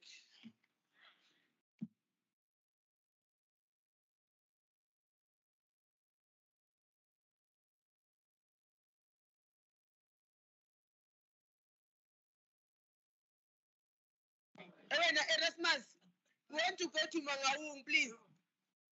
Yeah, I want to go and celebrate the birthday of the EFF. Please don't hold us at hostage here. You are invited, Erasmus, but you must share 10 hectares of land with me first.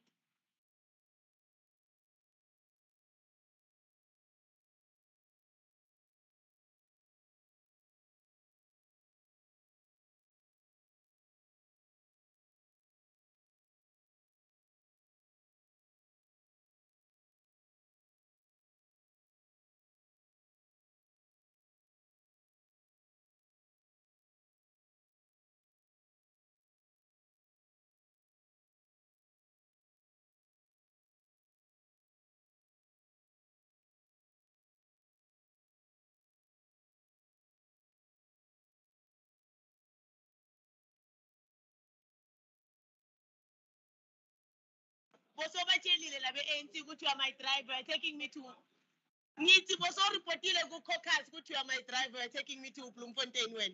Bo reportile.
makgowa a kwa ntla a caucasa le duletseng mo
Yeah.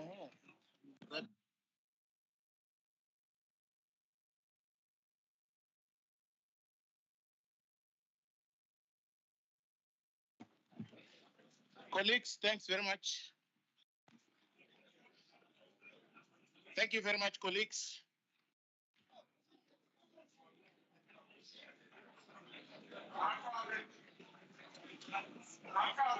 Thank you very much, colleagues. We 18 minutes above the requested caucus break. And that should be generous enough.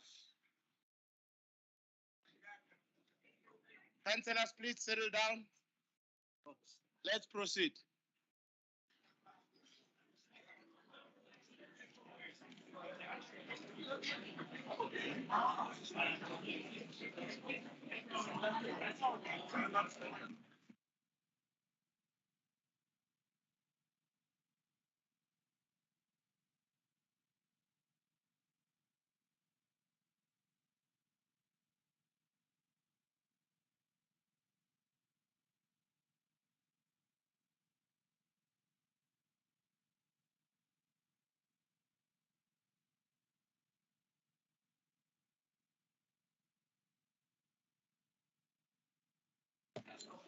Thank you very much, councillors. Please, let's settle down. MMC Tau, please, let's settle down.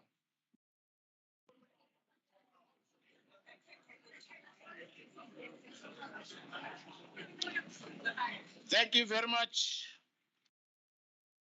Chairperson Pascu, thank you. Let's take our seats. Thank you very much.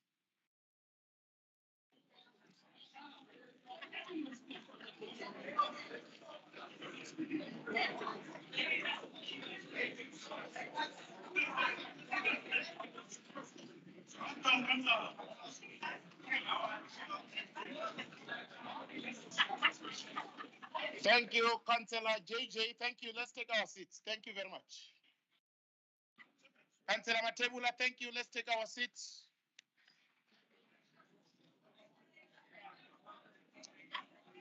Councillor Mushidi, please. Let's take our seats. Thank you. Councillor Nhlapo, let's take our seats. Thank you.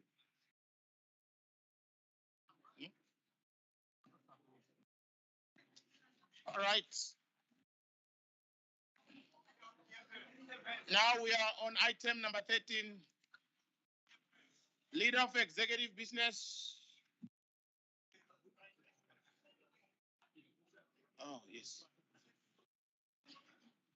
Thank you, Councillor Ramavudu, for sitting down. Alderman Erasmus. Now, in terms of 6A, rules and orders, please address the House. Thank you. Thank you, Honorable Dr. Speaker.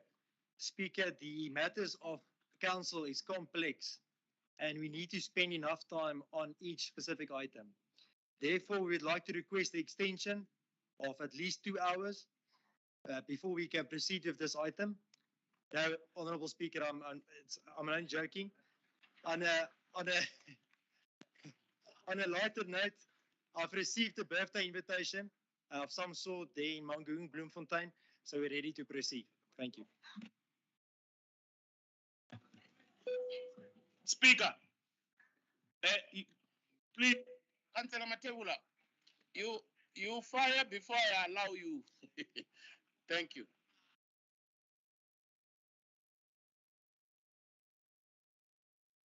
Tawang, please, take your seat. Thank you. All right. Deputy Chief Whip. Okay, thank you. Councillor Chilwane, you are next, actually. You should be speaking, so please take your seat.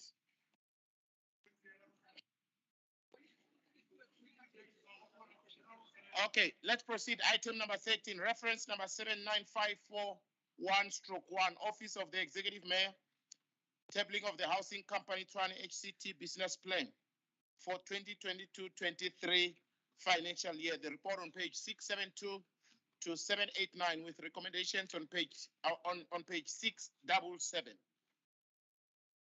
We have 3 speakers lined up for this item. Let's start with the African National Congress.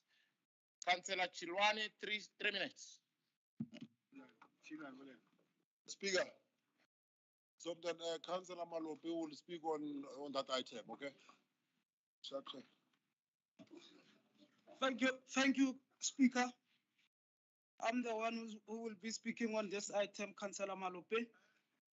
The ANC takes into consideration the report tabling of housing company Tshwane business plan 2022 and 2023 financial year. Speaker, in terms of section 86 of municipal. Councillor Malope, just hold on a sec. Yes, Deputy Chief Whip.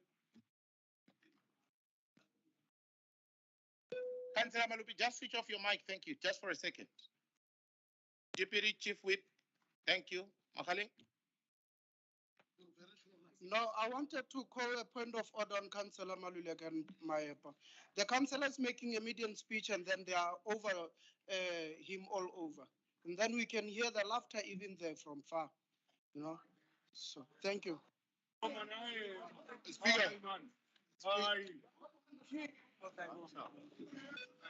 Alderman, just slower down the voice here.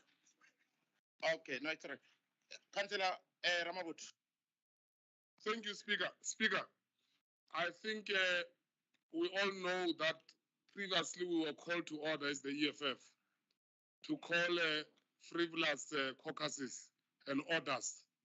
You must direct the House. We can't have a situation where the DA just call caucus or the multi-party. Actually, these people that side, they are one thing. So it doesn't matter who call a caucus. They are one thing. So if they call caucus individual, they are just fooling us because it's a one basket. So we can't allow that. Can you please protect us, please?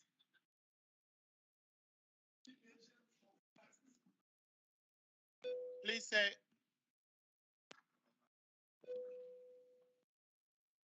Councillor Ramabut, your mic is on. Thank you. Colleagues, caucus breaks in terms of rules and orders are allowed. So we will, as and when they are requested, respond accordingly. Thank you. Councillor, please, Malupe, please continue. I'll reset so you start from the beginning. Thank you. Thank you, Speaker. The ANC takes into consideration the report tabling of housing company Tshwane business plan 2022-23 financial year. Speaker, in terms of section 86 of Municipal Systems Act of 2000, Act number 2032, the city of Tshwane must assist Tshwane Housing Company to achieve the aforesaid affordable housing development goals through Housing Company Tshwane, undertaking affordable housing development and making available to qualifying households, affordable housing unit and supporting infrastructure within cities jurisdiction. Speaker, the housing company Tshwane represent a vehicle that ensure the city stays focused on its agenda to offer accommodation to poor communities who have been historically marginalized from the inner city precincts and business development districts that have grown within the city. However, Speaker, according to the risk analysis stipulated in this report, this shows the council at large that there are incompetent individuals put in top positions earning large amount of monies for nothing. It cannot be that there is a poor management of rental stock, failure effectively managed arena residents, a deterioration of residential buildings, and poor consequence management. Honorable Speaker, it is about time that housing companies want to recruit people with expertise, people who have more to offer in making sure that Tshwane residents are given proper housing. With so many struggling to find good home, it is vital that the city takes action, ensures that our people receive good standard homes that are queuing up for. Therefore, Speaker, those risks should be monitored and develop mitigations action should be implemented to ensure that they are brought into acceptable risk level. Thank you, Speaker.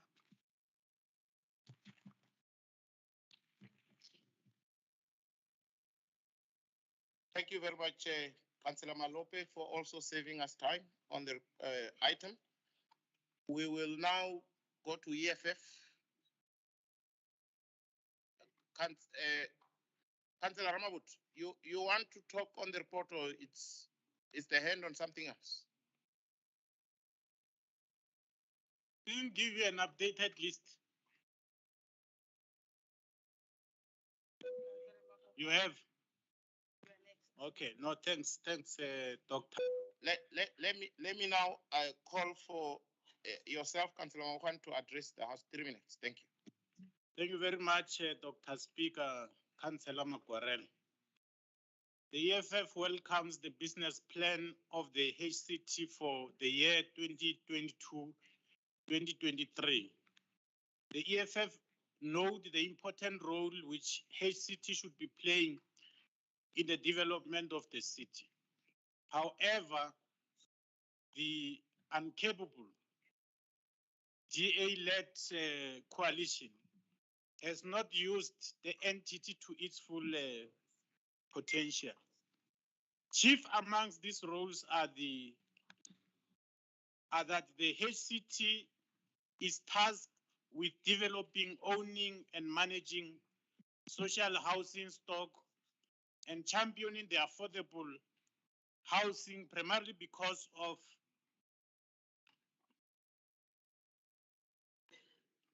championing the affordable rental housing stock. Hey, we're aging, Speaker, so the eyes as well are malfunctioning.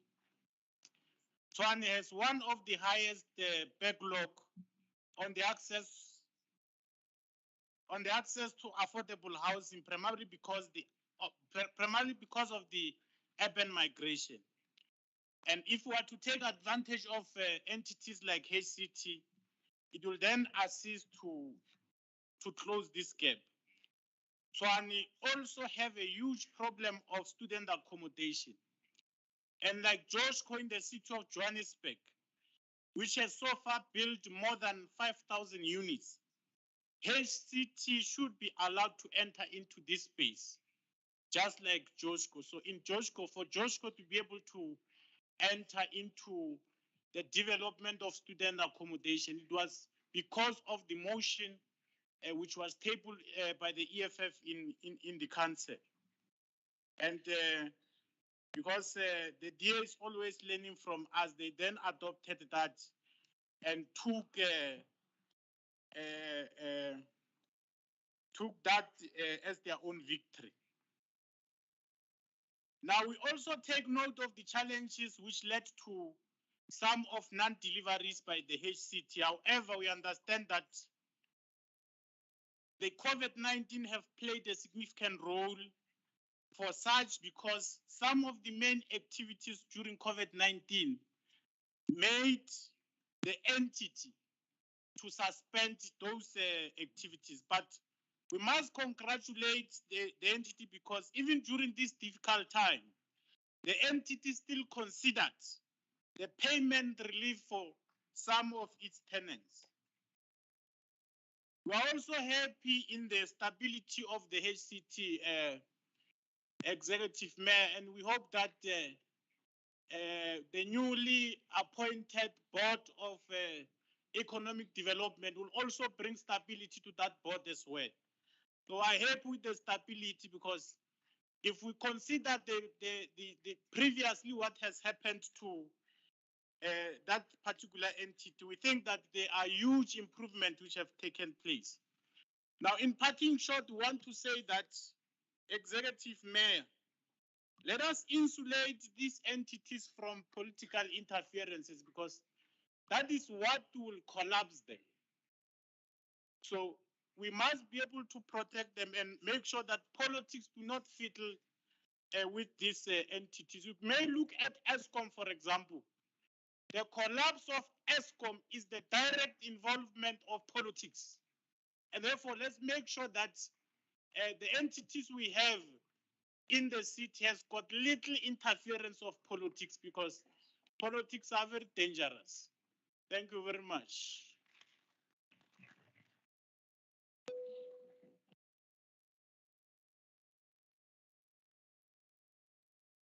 Thank you very much, Councillor Mabukwani. The last speaker on this item will be from the DA, and that will be none other than Councillor Moshame. 3 minutes. Thank you, Mr. Speaker, Dr. Speaker. Dr. Speaker, we live in unprecedented times and very tough times where most residents must search far deeper into their pockets to make end meet. As a city that cares under the stewardship of multi-party coalition, we are aware of the condition that many of our residents find themselves in.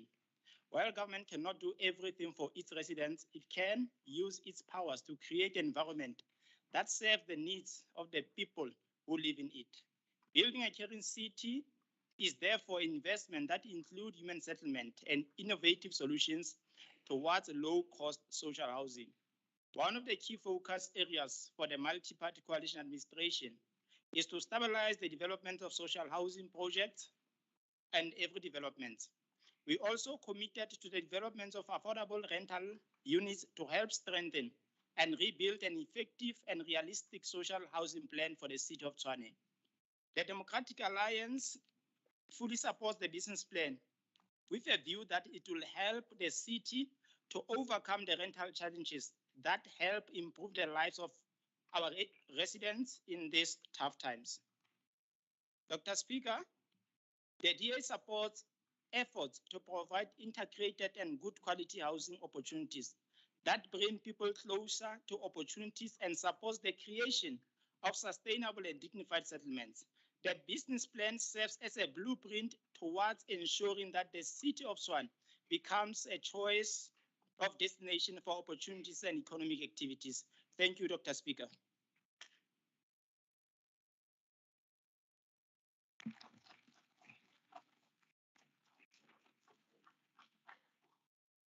I think you saved us 2 minutes on that item. Thank you very much, Councillor Moshame. As recommended. Oh, MMC Tao. MMC Tao, please, just close up the report. Thank you very much, Speaker. Look, I think we acknowledge the sentiments that were shared in this August House.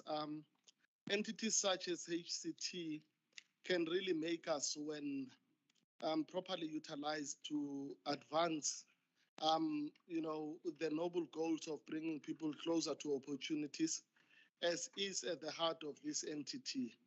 But we are faced with a different dynamic as well, Dr. Speaker, that of finding new ways and new revenue streams. And I do believe that an entity such as HCT is better placed to put us in that trajectory of finding ways as a city of generating revenue and making sure that we are sustainable.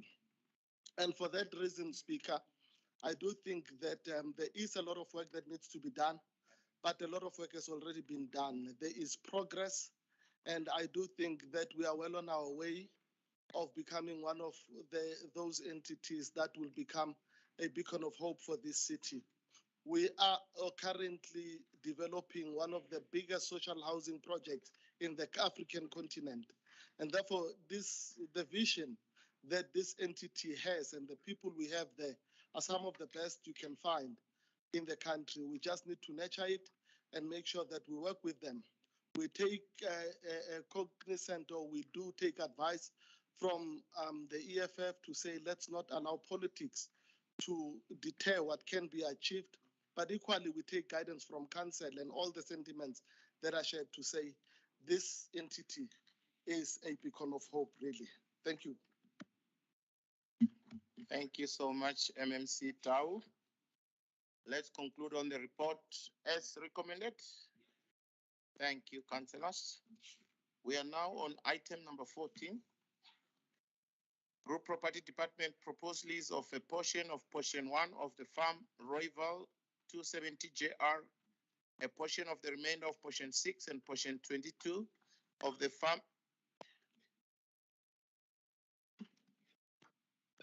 No. We want, before you proceed, we must warn criminals that we won't appreciate what is about to happen. Because there's a haste that is about to happen here. There's a proper haste. Criminality. So we want to warn those who are about to be part of haste, that we are ready. Hell will break loose. It's nothing that is going to happen. That report won't pass. We're not going to allow settlers to steal our land here and steal everything that is on top of land in the name of investment. It's not going to happen. That going to happen. Councillor Ramabut, I think on point of irrelevance, I think you are putting the cart before the horse. So let me table the report. Thank you very much. Proposed lease of portion 1 of the farm Royval 270 JR, a portion of the remainder of portion 6 and portion 22 of the farm Pretoria Town and Town Loans 351 JR. The report on page 790 to 923 with recommendations on page 810. Yes, I see the hand of EM, Executive Mayor. Thank you. Thank you, Dr. Speaker. Dr. Speaker, in terms of Rule 13.5, in terms of rules and orders bylaws, I'm withdrawing this report. Thank you very much. Thank you. Okay, I will assist you because I heard him. Okay, no, it's okay. Okay, sit down, Councillor Ramabut. Yes. No, it's okay. Okay. No, yes, it's okay. It's okay. Yeah, sit down. You will be on record. Thank you. EM, please just state the rules and then we proceed. Thank you, Dr. Speaker. As I was saying, in terms of Rule 13.5 of the Rules and Orders bylaws, I'm withdrawing this report. Thank you very much. Thank you very much. In terms of Rule 13.5, the report is withdrawn. No, councillors. In terms of Rules 13.5, the report is withdrawn. Thank you. Let's proceed to the next report. Thank you very much. We are now on item 15. Councillor Masilela. Councillor Masilela. I just, no, Councillor Masilela, please sit down. Please sit down. Please sit down. I have ruled. No, councillors. I have ruled and my ruling is final. You can't talk after my ruling. I hope the hands are not going to be talking after my ruling. Thank you. No. In terms of section 38(4) of the rules and orders, I have ruled. Let's proceed. Thank you. Speaker, we would like to affirm that the EFF is a vanguard community. No, councillors. Councillor Obake. Councillors, we have been doing very well, and I think you just want to cause unnecessary commotion. Let's proceed to item 15. No, I'm not taking any hands. No, the item have passed. No, please, resist the temptation, colleagues. Please. Thank you very much. Item 15. No, we have.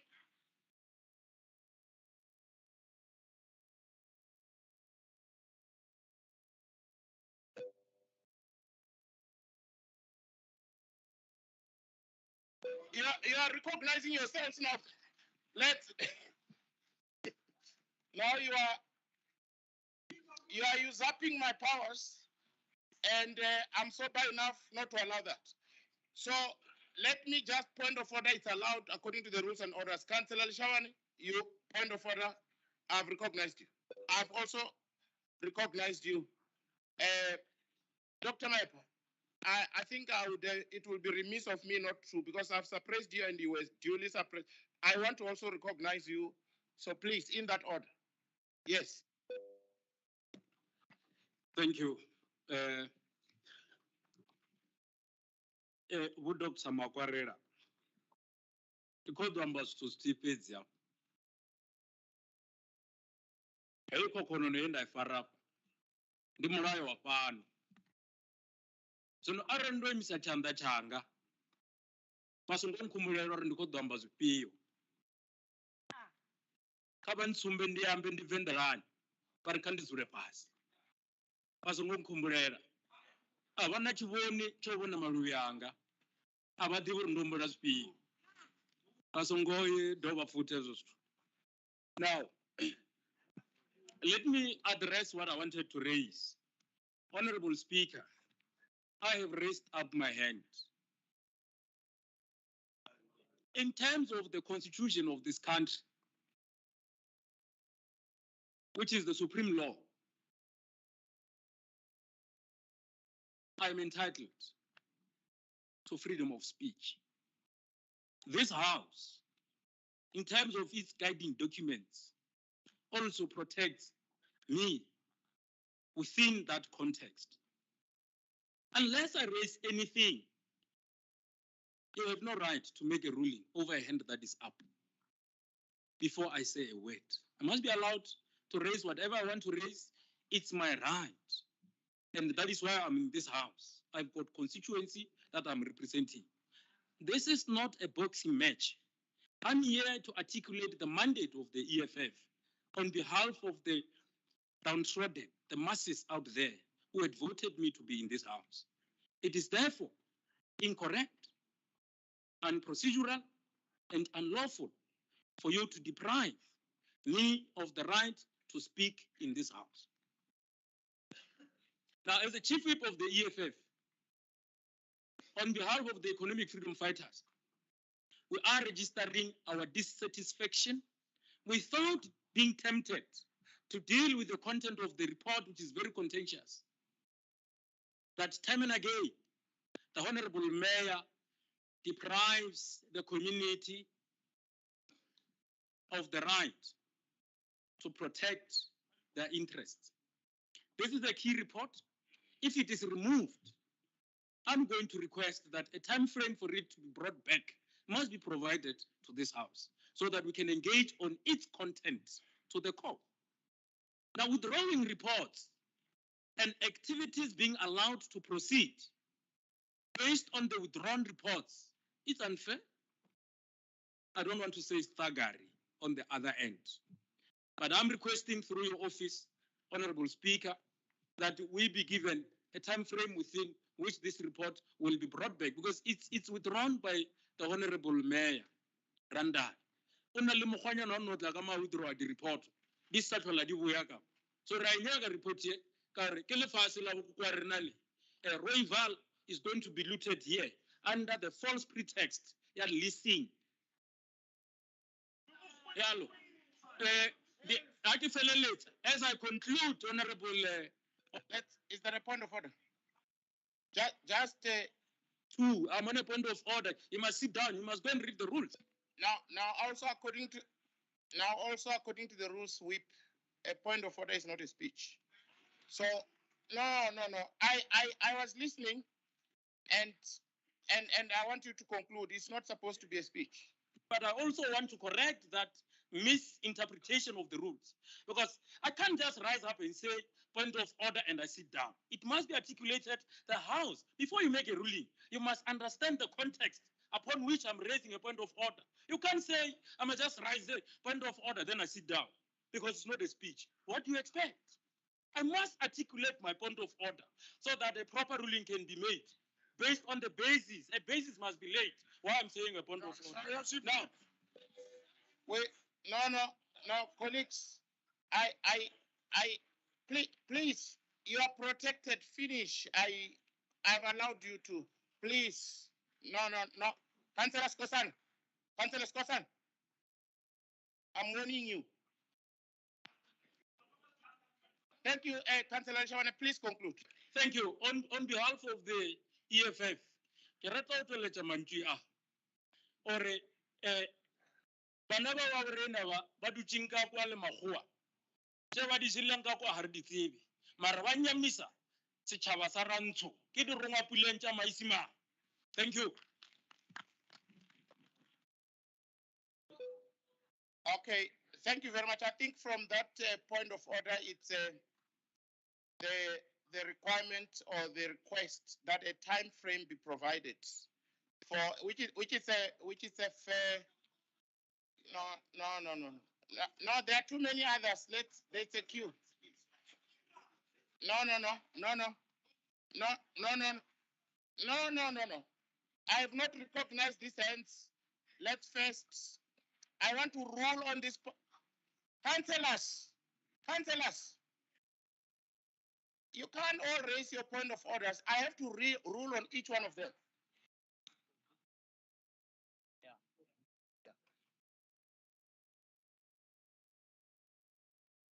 So, Whip Leshaban, according to the same rules and orders, in as much as you were saying you have to contextualize your point of order, but still it must be done in line with the rules and orders. It can't be a speech. And you really made a speech. So I really want to discourage you on that. Okay? But I think you made the comment that timeframes be supplied. So that's what I accede to. I've taken that out of the speech you have made. Yes. So I think we'll deal with that. But let me now take the next hand. It should be Ramabodu and then Dr. Maepa. No. You were not listening. Okay. I in that order, and then Matsibatila there, the end, and then Makaling in that order. Let's now come to Ramo. Yeah, thank you, Speaker. Multi-party is the same thing. So whether they speak or they don't speak, it doesn't count because they are in agreement. So, Speaker, I know that if the report is withdrawn, we don't have to engage on that report. But this report is politically, and we can't leave it like that. So we're asking you to give us a chance to raise issues because it will come back and we'll reject it again. So it's advisable that something must be said about this report so that next time when the mayor thinks of doing that attempt haste that he wanted to do, he think again. I mean, he went all out to go and fetch a company in Australia. Councillor Ramabut. Councillor, no, you can't raise point of orders on top of point of orders. No. Councillor Ramabut, all what I'm allowing here is not necessarily to debate or try to sneak a debate into a report that has been deferred. Okay? But I agree with you. I'm allowing people to give political statements. That I'm allowing. But don't be tempted to go into the report. Thank you very much. So where I must give a political statement where? I must just speak about anything, political statement. Let me just guide you. You are the one in your own admission says we can't just allow the report. We want to give political guidance, a political report. So I accede to that. Please proceed. We have a problem. We have a problem as the chief whip of the EFF has engaged here. We have a problem with the mayor abusing the rules.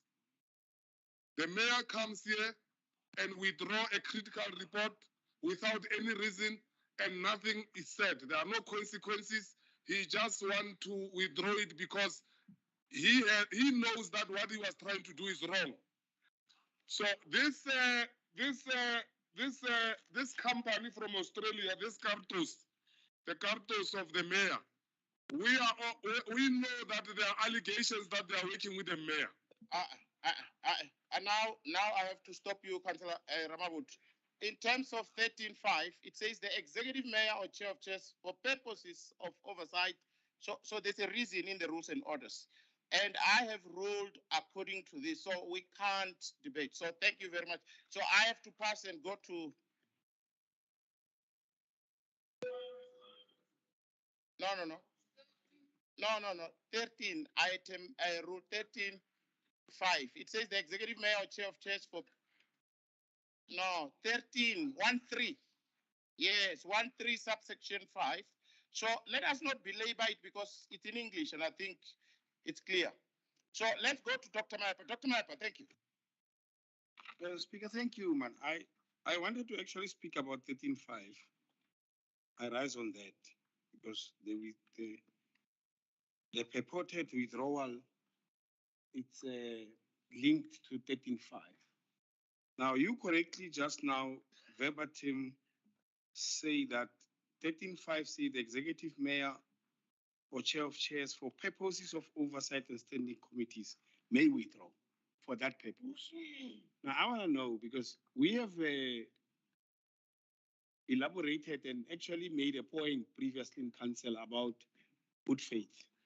That you bring the reports to council, councillors read them, so they take their time to go through the reports. They spend hours, they do research, they find out the facts. When we arrive in the council, the report is withdrawn. But here on 13.5, it says for purposes of oversight. So, but I'm really Mario. Okay, I'll wait till the mayor can. Dr. Maipa, you are protected. Councillors, please, if you want to speak, raise your hand and I will point you. No, you can't. No, you can't. There are other point of orders lined up. Let's proceed. Thank you. Not also on a point. No, you can't. Yeah, but yours can't jump the others. They are also on a point of orders. No, yes, but you are in a queue. I've admitted, but you must follow the queue. Thank you. Let's proceed. Let's proceed. No.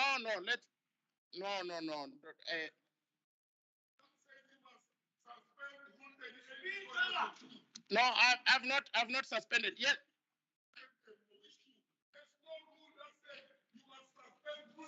I didn't. I've taken point of orders. He's on a point of order. No. He is on a point of order. Let's Councillor Ramabut. No.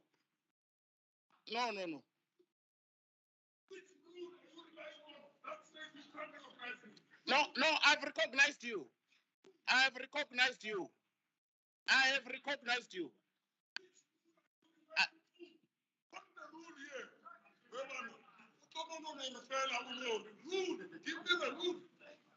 All right, so what I was saying, Speaker, before I was disrupted by the executive mayor. What's your call? Gonna call. Speaker. All right, women. Calling.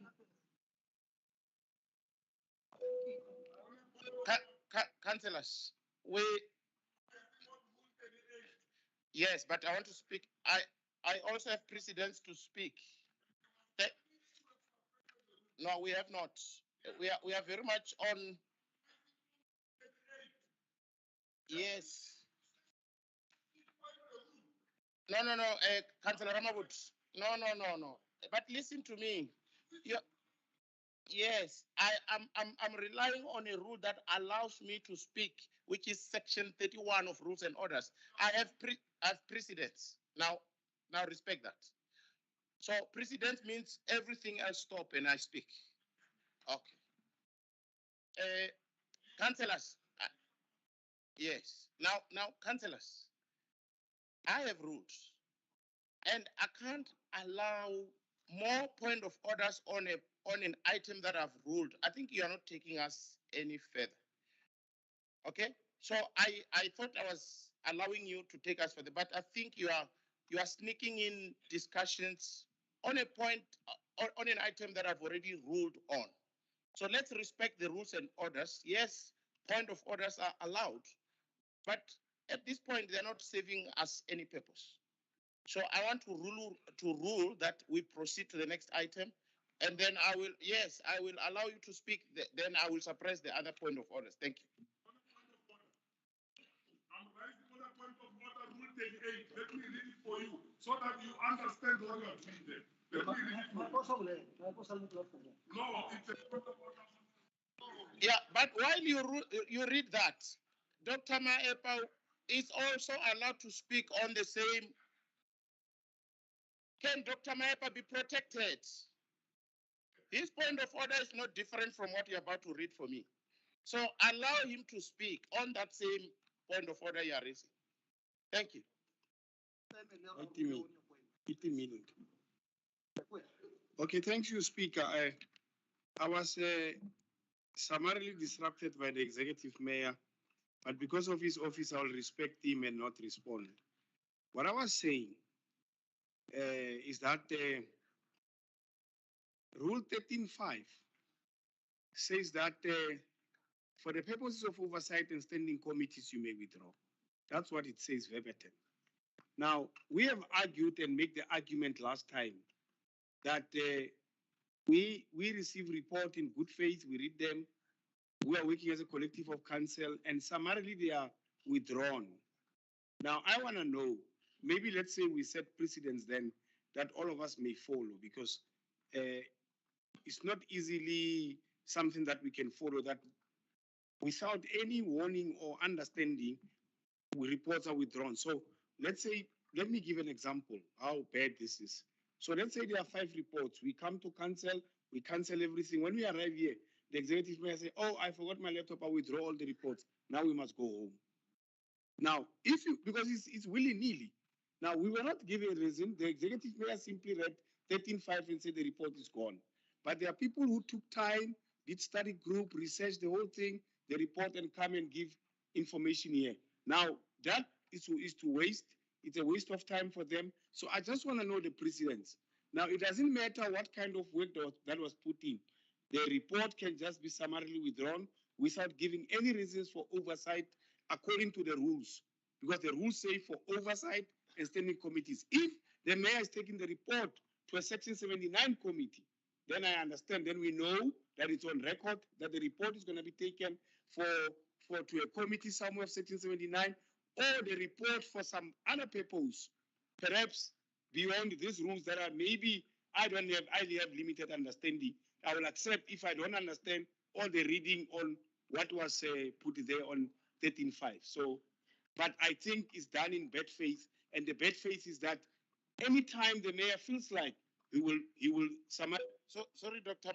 Maepa, please let's desist from making a speech or a point of order. Thank you very much. I've already ruled, and now I proceed.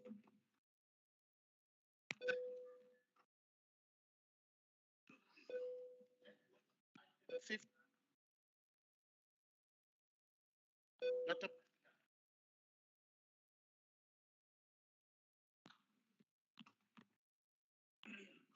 Okay. Thank you, Dr. Maepa. Item 15, reference number 983561, Group Financial Services Department, Municipal Finance Management Act, MFMA in year financial report, monthly and fourth quarter budget statement for the period ending 30 June 2022, preliminary figures, the report on page 924, 970, the recommendations on page 929. I have on this item, colleagues, 5 speakers.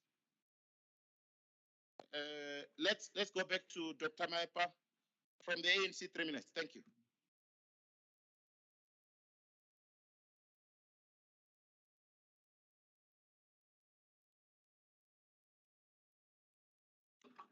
Can you please take me last? I just want to get my documents. Please take me last. Thanks. Thank you, Councillor Doc. Let's go to the EFF. Councillor Msongo, 3 minutes.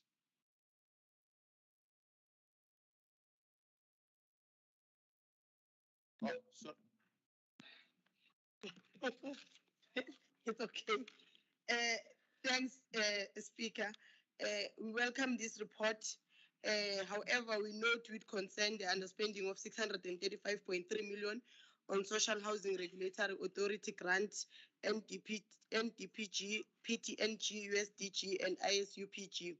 Executive Mayor, we cannot be underspending on Social Housing Regulatory Authority funding grant and the Urban Settlements Development grant when there's a high demand of housing and accommodation by thousands of people in our city. Mayor and MMC of Finance, we call on you to look into the matter of hiring meter readers that will deal with reading meters and do away with estimations that make account holders to dispute what they owe to the city. It is worrisome that there's 4.8 billion underspending variance against the year-to-date budget of 39.6 billion. Mr. Speaker, there must be consequence management on the departments that underspend. Let's remind you that the city is not in the business of saving money, but it's about service delivery to our people. Saving money will not be assisting us with service delivery. This underspending that is happening within our city is very prevalent in our township, Speaker. If you go there, there's lack of service delivery. There's potholes everywhere. Robots are not working. Grass is not cut because people are underspending on the budget that is supposed to deliver services to our people. Lastly, I would like to sponsor a recommendation to be recommendation number 4 on the report and to read as follows. The report be referred to Section 79 Standing Committee Public Accounts for further scrutiny proposed by myself, Councillor N.M. Mhlongo, seconded by P.P. Matala. thank you very much, Councillor Mshongo. I'll be awaiting your amendments. While I do that, let's proceed to the action essay. Councillor Hosi, 3 minutes.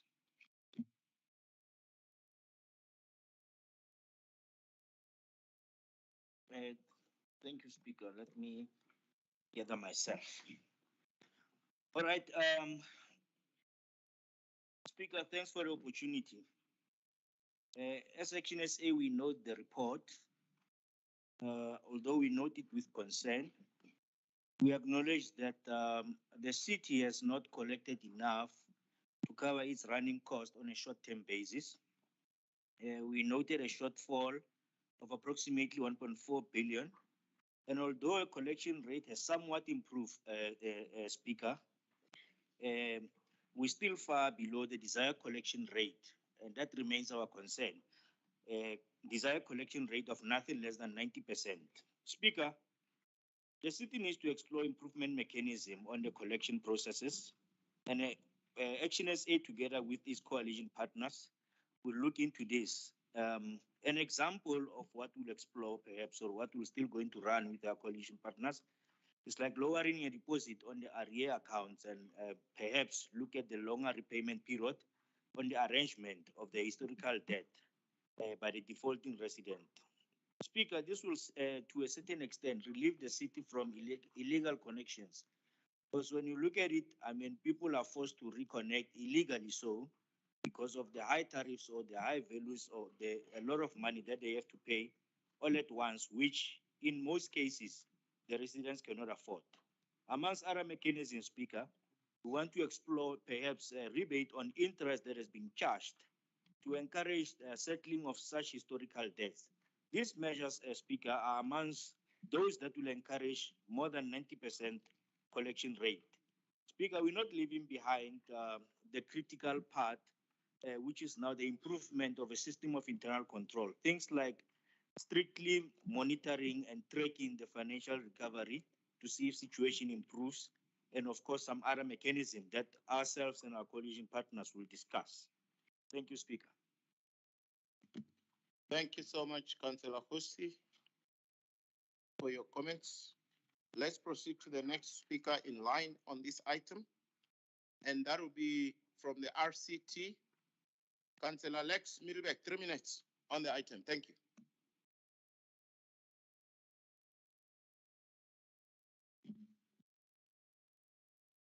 Thank you, Mr. Speaker. It feels like only yesterday when we approved an adjustments budget that the coalition councillors trumpeted as a great deliverance.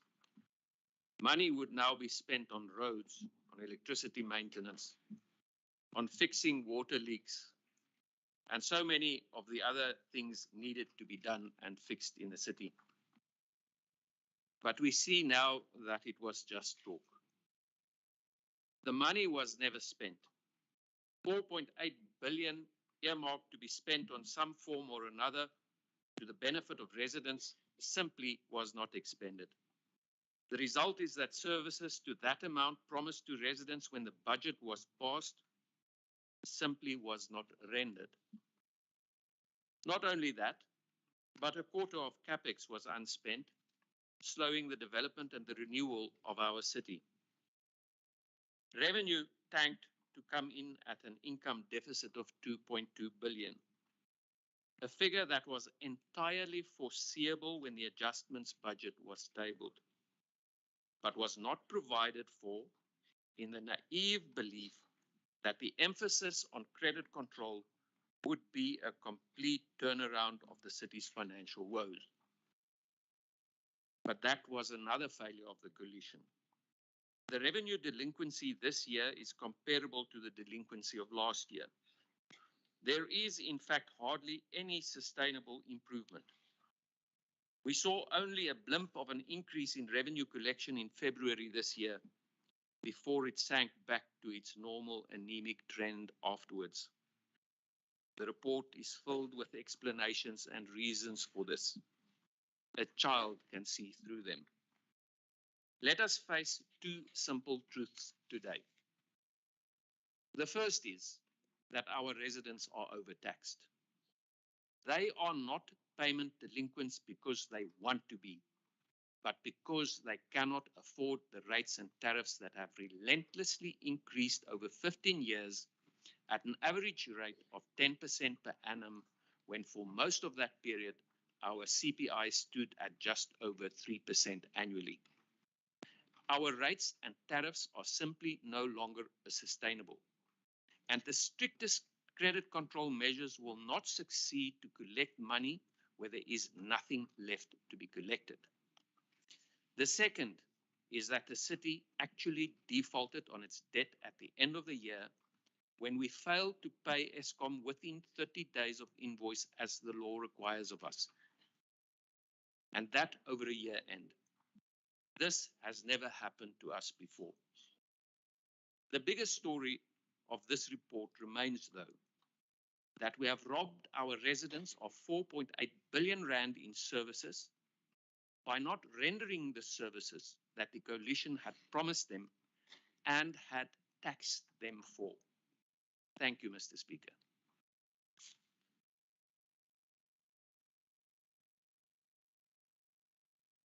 Thank you very much, Councillor Lex.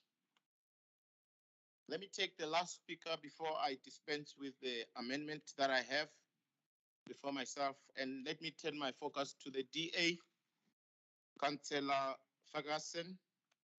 3 minutes, thank you. Dr. Speaker, I waive. Thank you so much. Let us now dispense with the amendment from the EFF.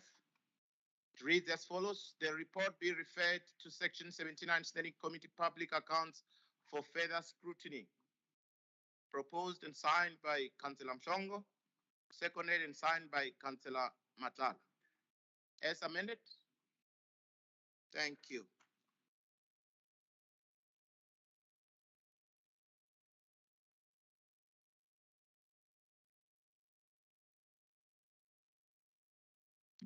Thank you very much. We are now on the last item on this part of our consolidated index, which will be item 16, reference number 4/3/1.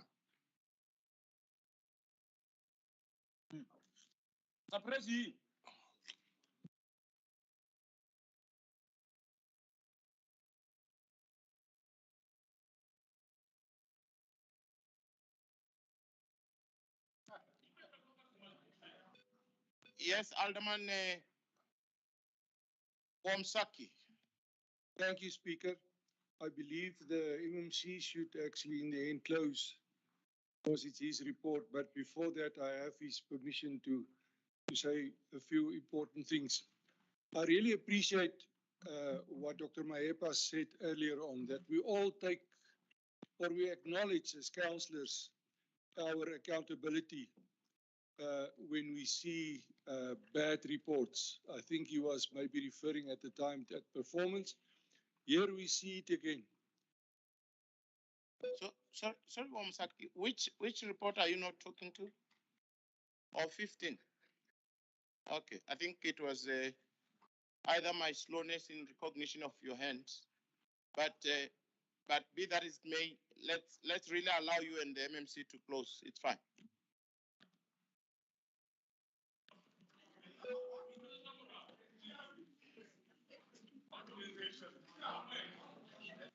Patient colleagues, it's fine. I think it's my fault. Let's admit. Thank you, Alderman. Please. Let's get technology. Yes, it's with me. Thank you, Dr. Speaker. I think we all have the responsibility to seriously prevent underperformance, and this report referred to underspending. So I want to call on all our councillors, and most of us, if not all, are involved in oversight committees. It is important that our chairpersons ensure that we seriously, even at each meeting of the oversight committees, deal with performance of the relevant departments. That at those oversight committees, we deal with the financial spending. We check that funds that were made available to us in the form of grants are indeed spent. So my request and my call upon all councillors, let's ensure that this is first and foremost on our agendas when we do oversight, to ensure that when come next year, this time, we will not see the underperformance, and that we take responsibility for a prevention of the underspending that we are seeing now. Thank you, Dr. Speaker. Thank you, Speaker. Speaker, it's one of the first aspects, if we want to look at the budget, is we need to collect the revenue. And we have a culture of non-payment in the city, and our credit control actions are chipping away at it. We're bringing back that accountability. We're learning a lot. We're finding in some cases people are not paying who can pay. In other cases, we're assisting people who cannot afford to pay. But I think also importantly, we're also learning that people are withholding because they just... Councillor Ramabut, and please, let's protect the speaker on the floor. Thank you very much. Yes, MMC. We're learning people are simply not paying because they get the wrong legal advice in terms of property rights and categories of property rights. We're dealing with that. We will continue to do that. We need to be able to spend, and what the message we need to get out to our residents is they need to pay their accounts so that we can collect the cash so we can spend and provide services. The question is always, where do people expect service or money for services to come from if they do not pay their accounts? So yes, we have a lot of work to do. We're under collecting. We're going to deal with the illegal connections as well as part of our electricity losses, Dr. Speaker. But our actions will continue to go forward. And before we can start thinking about making the city more affordable and cheaper, we first need to make sure we get the culture of payment in the city to where it needs to be. I thank you, Speaker. Thank you very much, MMC Leader of Executive Business, for your closing remarks on the item. But, okay, you can clear. Okay, now, thank you. Let's, now for the purpose of proper recording, because I had to revert back to this, let's, as amended, thank you. Now, that was just for proper closing of the item. Let's now proceed to the last item in this part of our consolidated index, which is item number 16, reference number 431, Office of the Executive Mayor. Request for Council to approve the appointment of Johan Mettler in the position of City Manager. The report is on page 971 to 1035 with recommendations on page 976. I have a couple of speakers on this item, and then I will turn my focus to the African National Congress. Let me request Councillor Malek of the ANC, that is Alderman. Alderman Malek. I don't know why they wrote Councillor. That's the right Alderman. But I know you're Alderman. So please, Alderman Malek, 3 minutes. No, Councillor Bushielo will speak on behalf of the ANC. Councillor Bushielo, please. Speaker, I was disappointed. I wanted to speak on item number 14, but I respect the ruling and the laws of this council. Coalitions have brought about an unprecedented situation on many fronts, and in the city of Tshwane, we are witnesses to a lack of political management of this coalition. In the last 3 months, we have seen a struggle on the composition of the panel to oversee the appointment of the city manager due to the turf war between the coalition members. The Democratic Alliance elbowed Congress of the People, African Christian Democratic Parties, and Inkatha Freedom Party out of this important decision of hunting the next accounting officer, and insisted on getting 2 seats in 5 members panel. After a long period of endless meetings, the DA-led coalition has recommended Mr. Johan Mandela ahead of the 2 other candidates, among whom is an internal candidate. We will not participate in the appointment of the city manager because we are aware that the DA has a tendency and record of bringing candidates that do not last beyond 3 years of their 5 years terms. We want to know why the so-called clean DA insist on bringing a discredited Mandela as the city's accounting officer. We know that Mr. Mandela left his previous employment under a cloud. We will continue to hold both the executive and administration of the city accountable on their day-to-day work relentlessly. Again, we ask, is this a government the people of Tshwane deserve?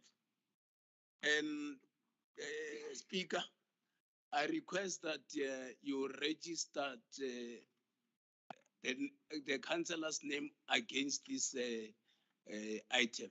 Thank you very much.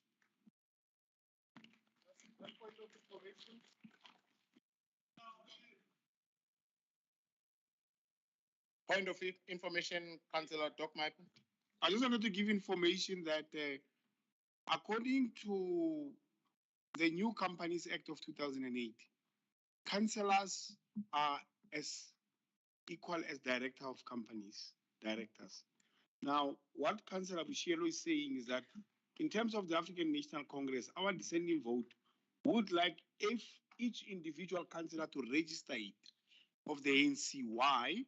Because we want to be on record that the ANC doesn't agree on the reasons provided by Councillor Bushielo, and therefore each one individually, us as councillors of the ANC, as directors of this council, we are saying we are disagreeing and it must be on record. So when the matter tomorrow goes to law enforcement or anybody else, or it is found to have been irregular, therefore the ANC should have put it on record that we are not agreeing to this decision. Thank you very much.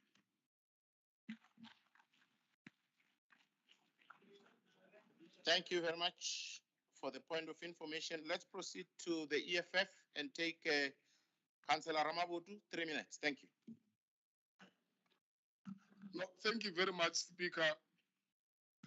Firstly, the EFF is on record with statements that it rejects the appointment of Mr. Johan Mandela.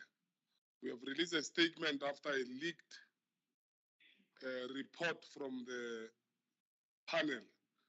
We don't understand what kind of a panel is that leaks reports. So shame on that panel, because we have sent them in terms of section 54A of the Municipal Systems Act to go and interview candidates who wants to be municipal managers of this city. After they have done that with a group of minority, where they chose each other according to color, they then leaked the report because they just wanted to test waters. They think that we are born yesterday in this game of politics. But we want to warn them because their candidate comes with serious allegations there back then in Nelson Mandela Bay. So we are going to appoint an alleged crook here, a crook who always wants to interfere in politics. It can be a joke now. You did the same before when you appointed you've agreed with the appointment of many executives in the city here, and we warned you. And Marietta was one of them because you have a tendency historically of appointing many people who have questionable characters. Can I be protected? You are protected, Councillor Ramabutu. Thank you. Now, we have to raise this thing that the allegation of irregular appointment of executive directors, the irregular termination of senior managers, the irregular appointment of senior managers, misappropriate of municipal funds, unlawful extension of work for Mehlaing Media, irregular appointment of Sevata Municipality Solution, irregular appointment of Grey Modeler attorneys, irregular purchase of Marian Roberts building. These are the things that the guy is carrying. He's coming with those allegations. He tried in Johannesburg, but also in Johannesburg, it was not done. He even went to an extent of having a private meeting with the executive mayor of Johannesburg before his interviews. He's a guy who fettles in a political space. He's a guy who will come here and divide and rule.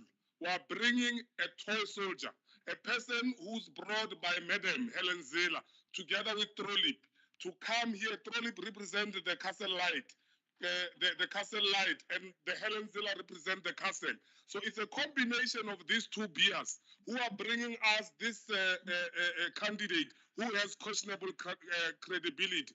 We, as the EFF in Tshwane, we want to be on record that we don't approve the guy. We don't think that the guy is fit. You can't have a situation where you have a mayor that we are going to hold him accountable politically as a politician. On the same time, you have an accounting officer who must deal with issues that are affecting the city. This city is in a mess. Actually, there's a report from the Auditor General that says this city is amongst the poor performed city in Johannesburg. This city in Gauteng, I mean to say. So we are dealing here with a city that can't perform. You can laugh. You have a history of having mayors who have sex in the office. You are laughing.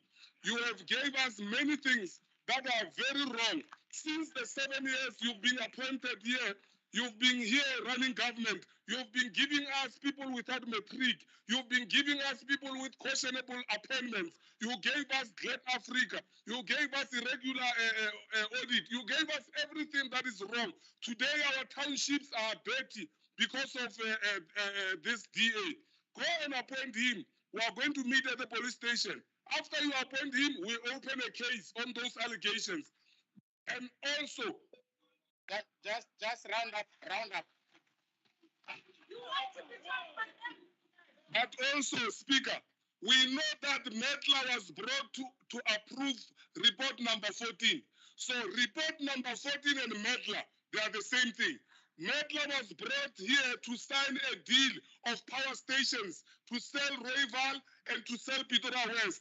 Unfortunately, the Action SA, they are still finding themselves. How can they be part of the deal? That's why they've withdrawn. Then it means if they withdrawn, they don't have numbers. And that's why Randall withdrawn. We see what you are doing. You are not going to survive. We are watching you. We are going to hold you accountable. Crook Gillim, relevate. Thank you very much. Let's take the next speaker, Councillor Lex Middlebeck, 3 minutes. What is that hand?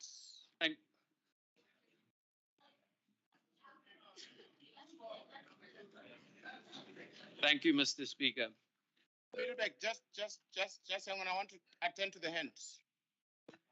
Whip Skosan.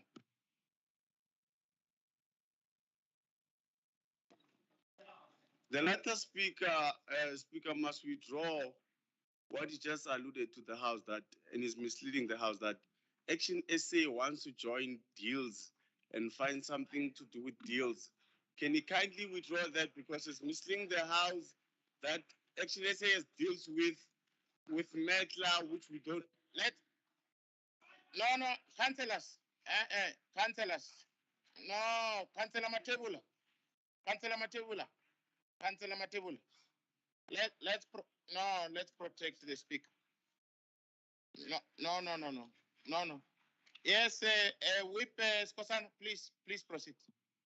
Ngithi akabuyisela amagama akhe la asifake emadeuji deals asizingeni into akakhiphi igama le-action eseyentweni zakhe apha ngoba akanabufakazi. He doesn't have prima facie evidence of what he's saying, and as in fact he must withdraw the whole statement because he was just blowing hot air in here. No, thanks very much. Councillor Ramawut, Action SA through the whip is saying please, and I really want you to address that you withdraw the insinuation.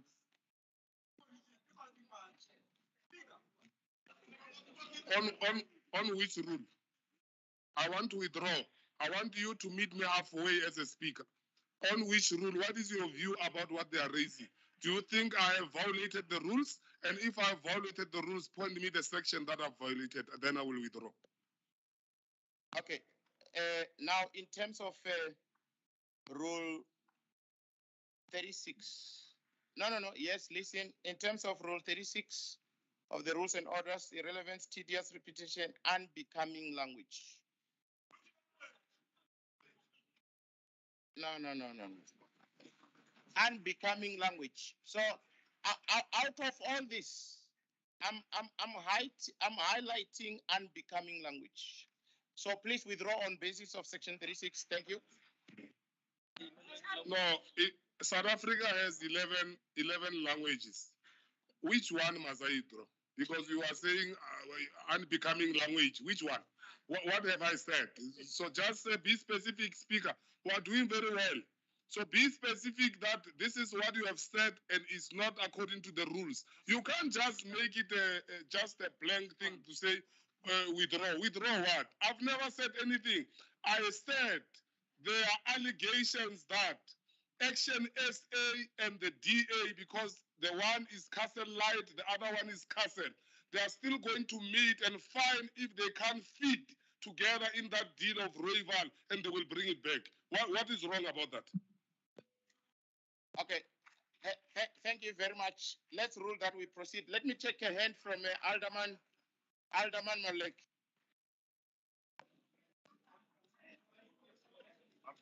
Alderman Malek.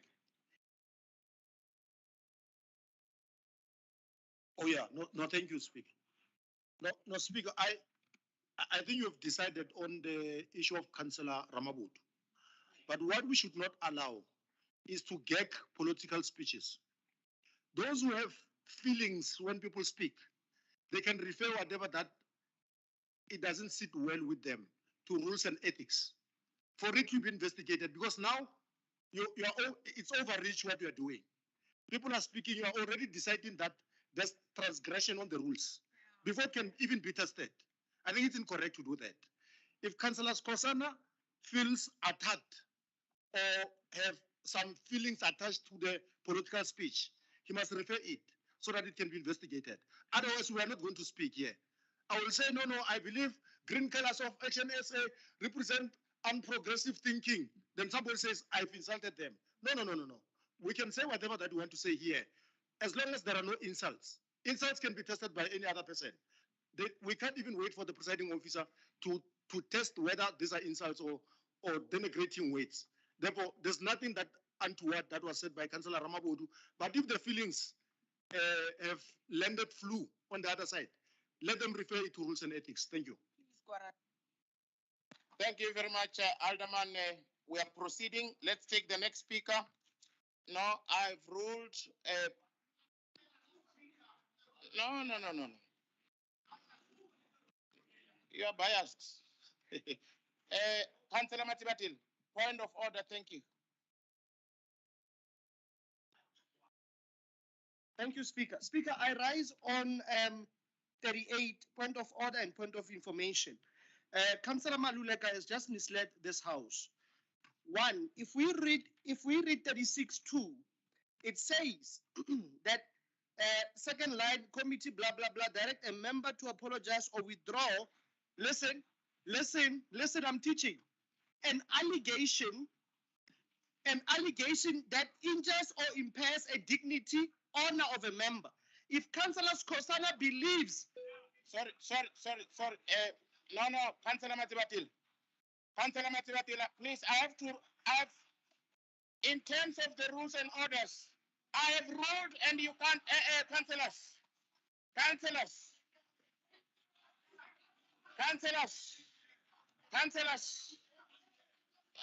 No. Okay, councillors, let me just rule very quickly. In terms of section 38.4, I've ruled you can't. Speaker, no.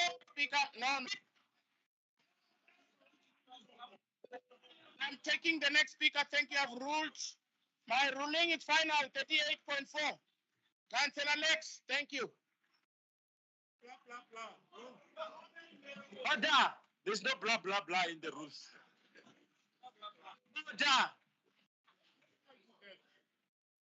Order. Councillors, let's settle down. Yes, Councillor Lex, you are next in line. 3 minutes. You are protected.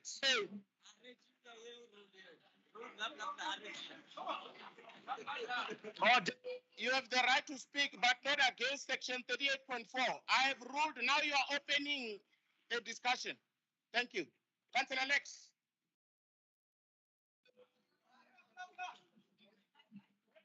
Let's protect Councillor Lex. Councillor Lex, the floor is yours.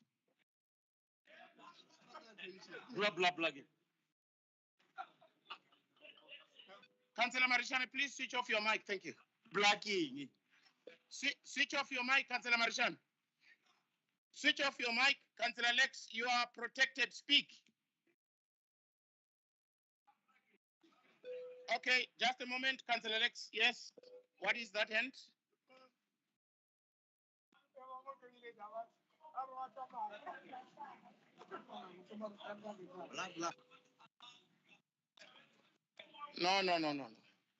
No, councillors, you are now moving in circles. I have ruled. No, but allow me to speak. No, Matebula, please. Councillors, I had ruled that Councillor Ramabodu apologize. And no. Can you listen? Thank you. Now I cited a section in the rules and orders, and Alderman Maleke came. No. Councillor Alderman Maleke came and said if there was any language that impeded on the right and dignity, which is also in terms of section, the thing is you don't want to listen. In terms of section 36.2. Oh.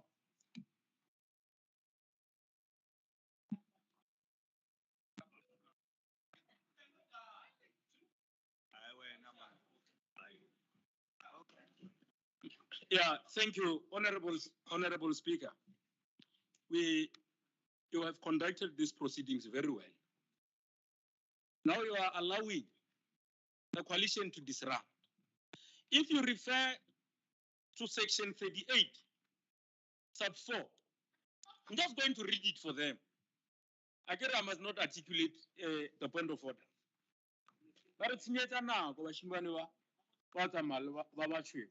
It says, point of order and point of information, subsection 4. Subject to the provisions of section 40, the ruling of the speaker or chairperson of a committee on a point of order or on the admissibility of a point of information is final and is not open for discussion. You have ruled, we've moved on. They are reopening. They're actually challenging you, but they don't come directly to ruling. They are reopening what you've already ruled on. So kindly advise them to sit down. Let the coalition sit down. They're very useless today. Let's run these proceedings. Thank you. Thank you very much. We are proceeding. Councillor Lex, I'm not taking any hand from you. Thank you very much. Councillor Lex, 3 minutes. Thank you. Thank you, Mr. Speaker. The committee to interview, assess, and recommend suitable candidates to council for appointment as the municipal manager is a committee of this council created in terms of Section 79 of the Structures Act. Our constitution is clear about every member of council's right to participate in committees. Every member of council of every party and interest in council is entitled to participate in council and every committee of council pro rata their interest or party's representation in council. The committee that council created had 5 members. If the hair quota formula was properly applied, this committee should have been constituted of 2 councillors from the ANC, 2 councillors from the DA, and 1 councillor from the EFF. That is the law. I have no doubt that a committee thus constituted in terms of our laws and the Constitution would not have come up with this recommendation before us today. My point is simple. If the coalition government wants to run the city as a dictatorship, then don't ask our support for that project. If you recognize that we are a democracy, then behave like one. Mr. Speaker, the coalition government has been proceeding in this matter unlawfully all by itself. They have hogged the process and picked the candidates for themselves alone in breach of our constitution. For that reason, the coalition government must take the responsibility for the consequences of this dictatorial act of appointment, also all on their own. We will not support them in that. Thank you.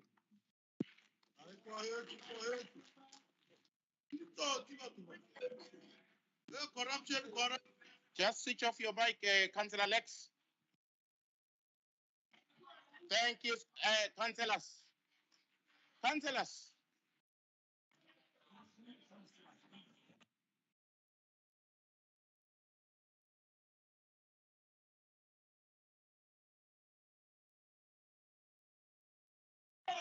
Him and us, Baba. Yeah, no, next. Who come back? No, councillors. Okay, councillors, let me just check. I have a hand online from Alderman Kisenduth. Alderman, there's your hand there. I'm recognizing your hand, Alderman Kisenduth. You, Speaker. Sorry to trouble you. No, it's a legacy hand, but the matter has been resolved and we can continue. Thank you very much. Let's take the last speaker on this item. It's from the DA. MMC, you want to proceed after? Okay, thank you. It will come from Councillor Ace. 3 minutes from the DA. Thank you. Thank you, Mr. Speaker. As a ward councillor, I have a deep respect for how service delivery actually impact the daily lives of the residents of Tshwane. And maybe that is why my view is a bit different from the EFF, because they do not have that type of a responsibility. The reason for, let's protect Councillor Ace. Councillor Ramabodu, let's protect Councillor Ace. Councillor Ramabodu. Sit down, Councillor Ramabodu. Ramabodu. Councillor Ramabodu, sit down. Thank you. Councillor Ace. Thank you, Mr. Speaker. The need for service delivery is why we need to appoint the best possible city manager, someone who has the experience to turn the city around and help the coalition government fix the mess left by the ANC after they illegally put the city under administration and blew through a surplus into a 4.2 billion. Councillors, you can't talk you can't talk when there's a speaker on the floor. We allow you to speak. Now, when others speak, you are irritated. Okay, Councillor, just a second. Let me take a point of order. Thank you.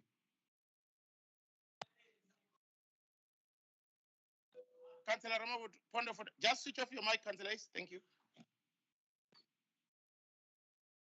I'm raising on a point of order. I'm taking you to section 35, relevance. This member, there's nothing that he's speaking about in terms of Mandela and the city manager. So can he please focus on his speech? She must focus on her speech, and she must stop mentioning EFF, because we are in this mess in this country because of her grandfathers who stole the little that we had. Thank you. Councillor Hayes, please proceed on the item. Thank you. I think I have to reset your time because you have been interrupted so many times. Yeah, it's up to you. Thank you. Thank you.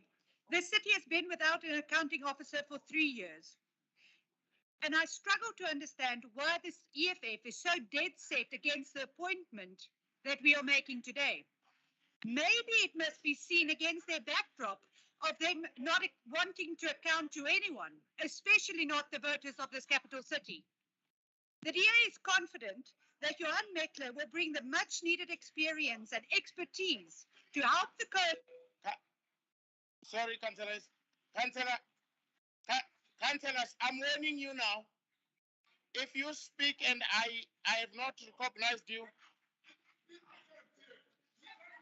No. Yeah, let's sit down, let's settle down, let her finish her speech. Thank you. Yes, Councillor Hayes, please, let's proceed with the item. Thank you. Thank you. The DA is confident that Johan Meckler will bring the much needed expertise and experience to help the coalition government in stabilizing the city of Tshwane and move the capital forward. The resident of the city will soon see the difference, and maybe that is what the ANC and the EFF is so scared of, is the change that is coming with this coalition government. Thank you. Thank you so much. Now, all the speakers have spoken as recommended. Oh, sorry. Speaker, we want to. Okay. Sorry, MMC. You have the sweeping rights. Before we recommend the item, please sweep on the item. Thank you. Second MMC, point of order. Thank you, Matebula. Makale, Arani Lirik.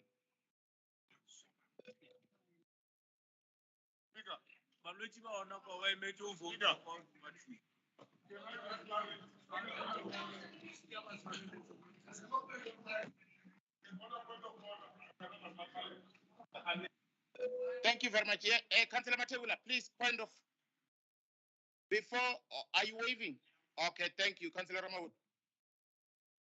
No, I want to understand, Speaker. This process, are we not allowed that it must break into committee? What is this process? Maybe you must guide us. In committee report. To break in committee.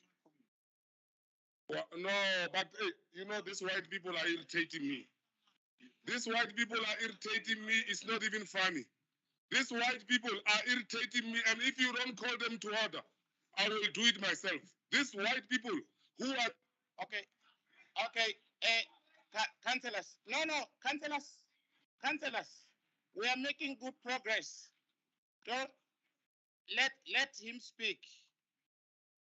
No, you are protected, please. They are disrupting council. They are disrupting council. No one is saying anything to them. You are not referring them. They are untouchable. Look at how red are they.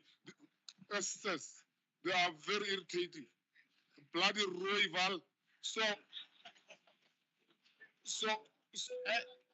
Councillor Ramawood. Please, Councillor Ramawood. Councillor Ramawood. I'm allowing you to speak now. You are using foul language. Okay, we are moving. MMC, please just sweep on this item. Before we waste too much time. Thank you, Dr. Speaker, for allowing me to speak. My response is directed to Councillor Boshelo. Boshelo.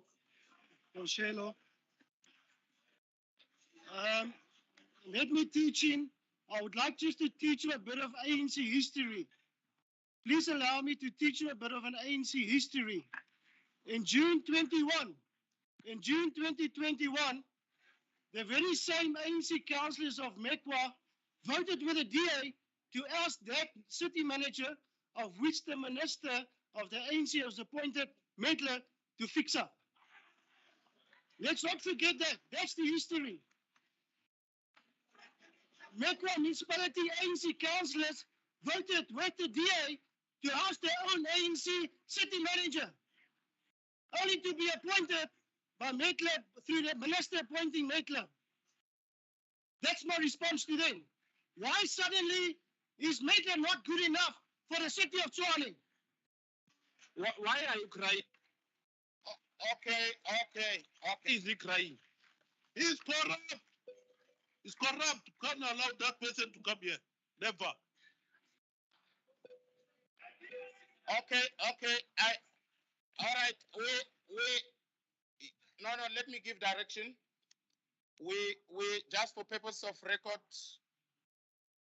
can I chair this meeting? Thank you very much. No. Thank you very much. Now, the ANC, Council, the ANC, you will miss this. The ANC has recorded a dissenting voice, and it's important that it be recorded as such. And the EFF have also done the same. It must be recorded as such. This is very critical. Now, I think the RCT, Councillor Middlebeck, now we are doing this for purpose of record. That's why, Dr. Maipa, no. JJ. RCT, Councillor Lex, we are also recording the dissenting voice. He has amplified his dissentment. Now, it means the item is left to be dealt with the remainder of the councillors. As recommended.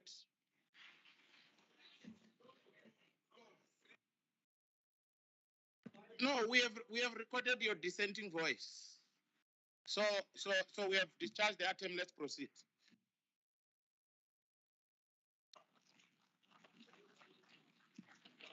Okay. No.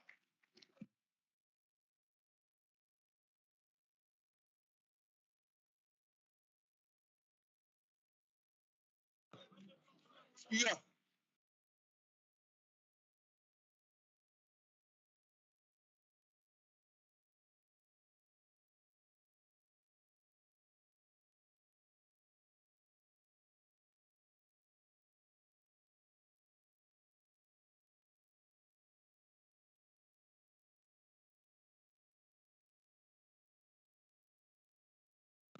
Okay, no, thanks very much. Let's go to annexures now.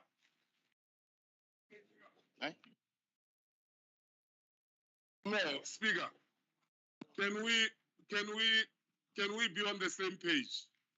We've never told you that. Tshwane, what are you doing? Okay, Councillor Ramawut. Councillor Ramawut. We are contesting this deal. No, Speaker. Recommendations must be changed. This appointment must be rejected. Hello.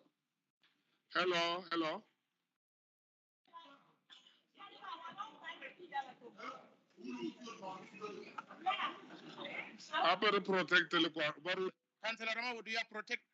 Now others are just. Do you want to speak? Raise your hand. Yes. Now, Councillor Ramawut, you are protected. Please address. Hello.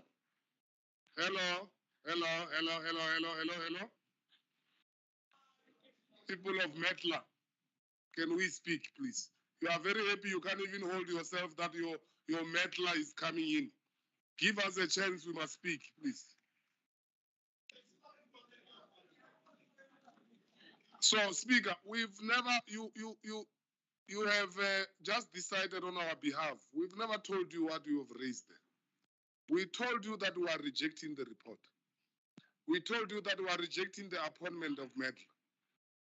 And therefore, we want to make recommendations because that report is the report before council, and we have a right to raise any recommendation as members of this council. And we want to ask you, because it looks like what is happening on my left is a precedence, that every time when they don't agree with us, they just hurtle us and just do whatever that they are trying to do. It's wrong. They must respect our right even when they differ with us. Because I'm not even raising their names. I'm not talking about that old madam of them. I'm not doing anything towards them. I'm talking about this report. So for them to do what they are doing is wrong. We have a right also to speak here. Unless if I'm attacking them, they can defend themselves. What's the reason of this DA white caucus to behave like that? Why are they so barbaric? It's wrong. So you need to defend us. We want to sponsor recommendations. We don't want this Mandela. We want it must go with history that we have said something. We are not. You're protected. Please, you are allowed to make recommendations. I was just recording wait. I was just recording. It's fine. You can advance your recommendations. They are allowed. Thank you. Just write and sign them off. Thank you.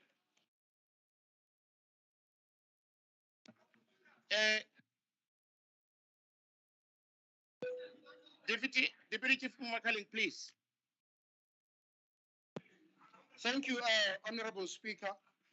And we are glad. I want to comment also on the behavior that happened in the previous report that we have just adopted. We were being subjected to insults.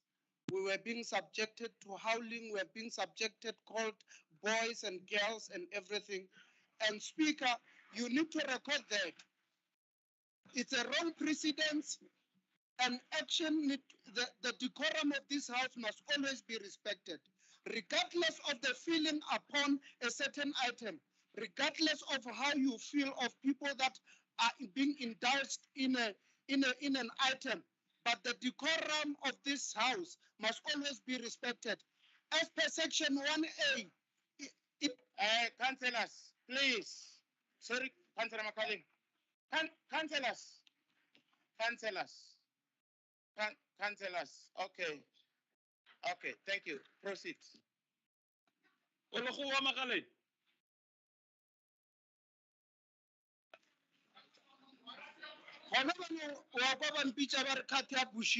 So those kind of insults, they cannot be allowed, Councillor Speaker. So it's something that we cannot be subjected to.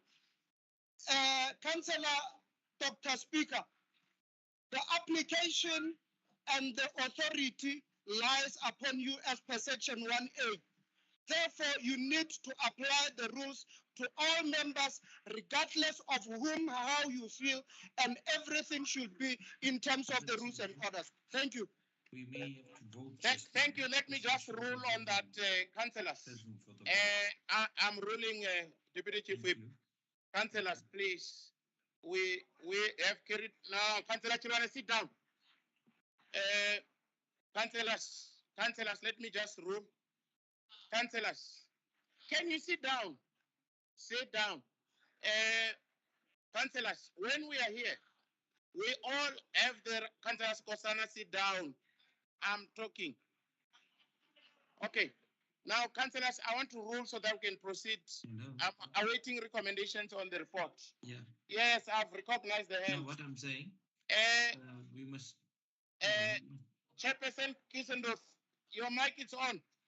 Councillors, let me just rule. Deputy Chief Whip Makaling, you are correct.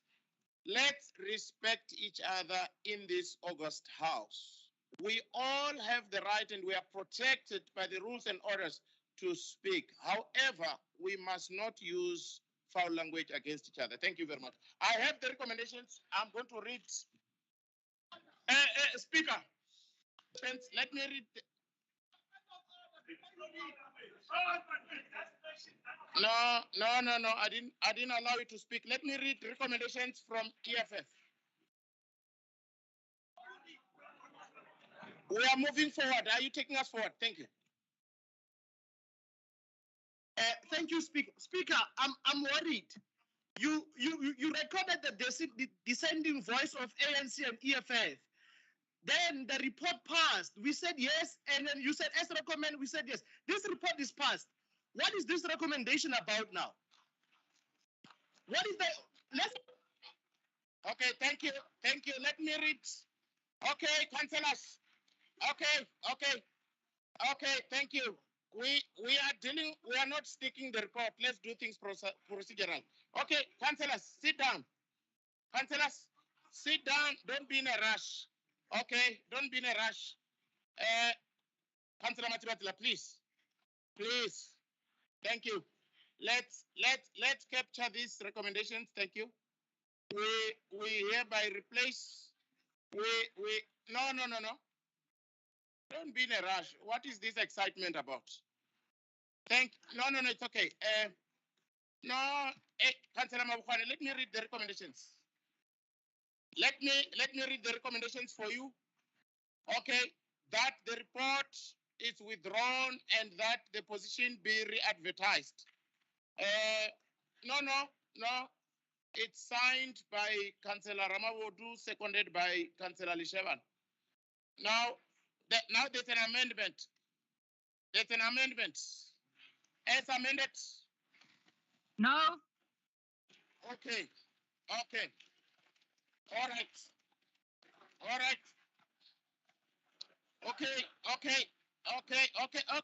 Okay. So you are disagreeing. Let's put it to a vote. Let's divide the house. Thank you. We are saying yes, man.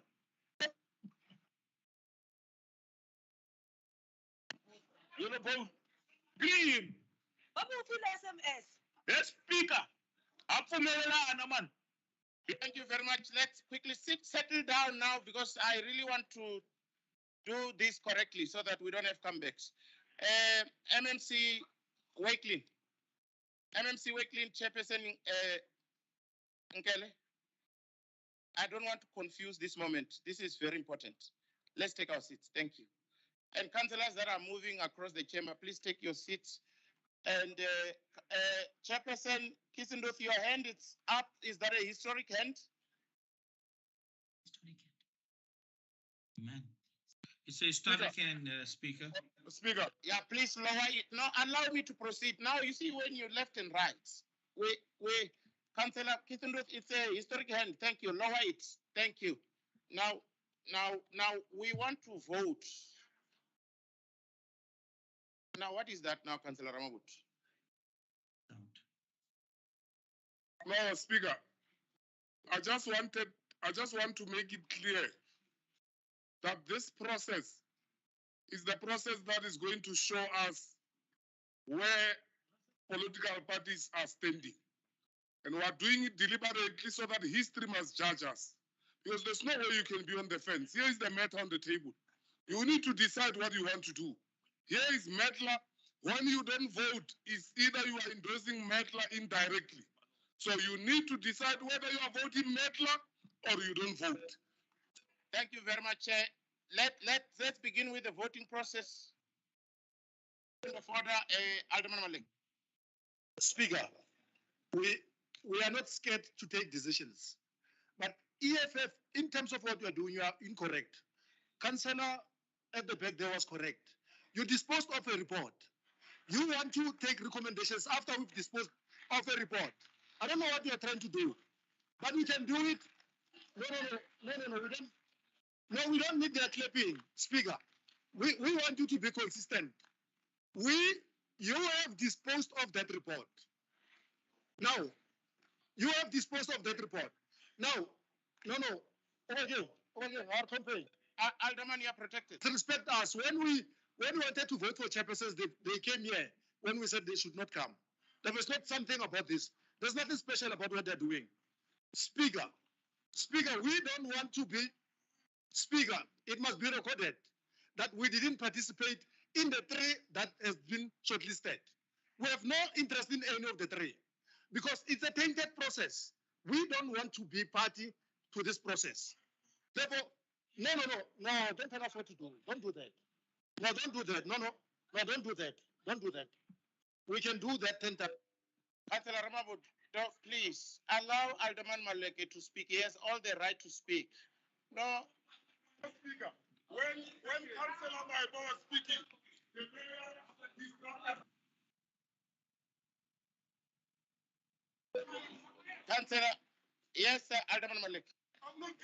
Then you must explain to us what is it that you are doing so that we can establish and be in sync with what you are attempting to do. Thank you very much. Look, I recorded. Can I explain? I explain. The chief whip directed of EFF. I was recording dissenting voices, and he said, "No, it's not to be like that. They have a recommendation, which is an accurate submission from them. Now I can't force them. No. I've always. Yeah, I have to. I didn't know what they were to say. I didn't know what they were to say. I couldn't predict what they were to say.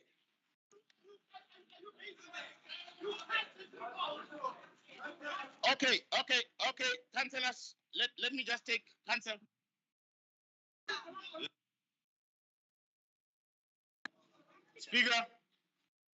Speaker,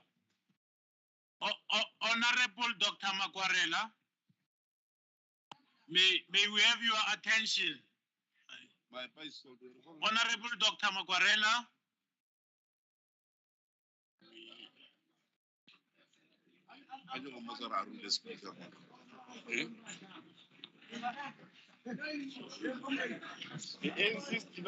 Yeah, no, Honorable Dr. Makwarela. Honorable Dr. Makwarela. Yeah, no, thanks. Listen to this. Okay, councillors. Councillor Chapo. Let's sit down. Let's sit down. Councillors, remember when I was closing the report, I asked the question. No, I want to remind you. No, can you stop being impatient, councillors? No, let me clarify. I was closing the report and I said as recommended. You said yes. Okay? You said yes, which is correct. But then there was a voice here that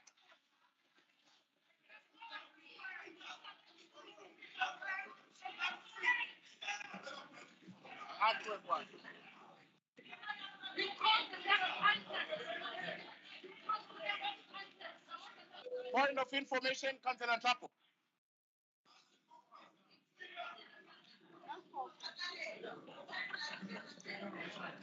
There's point of information from Councillor Chapo.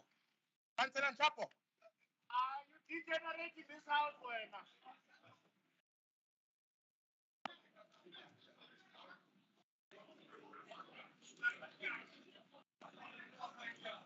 Hey, decision. I'm voting.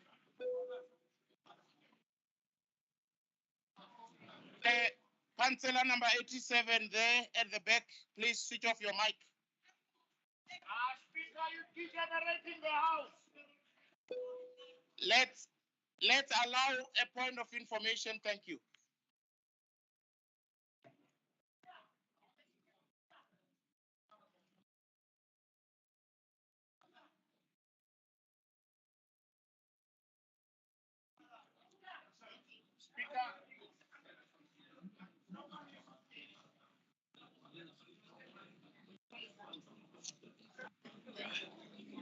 No.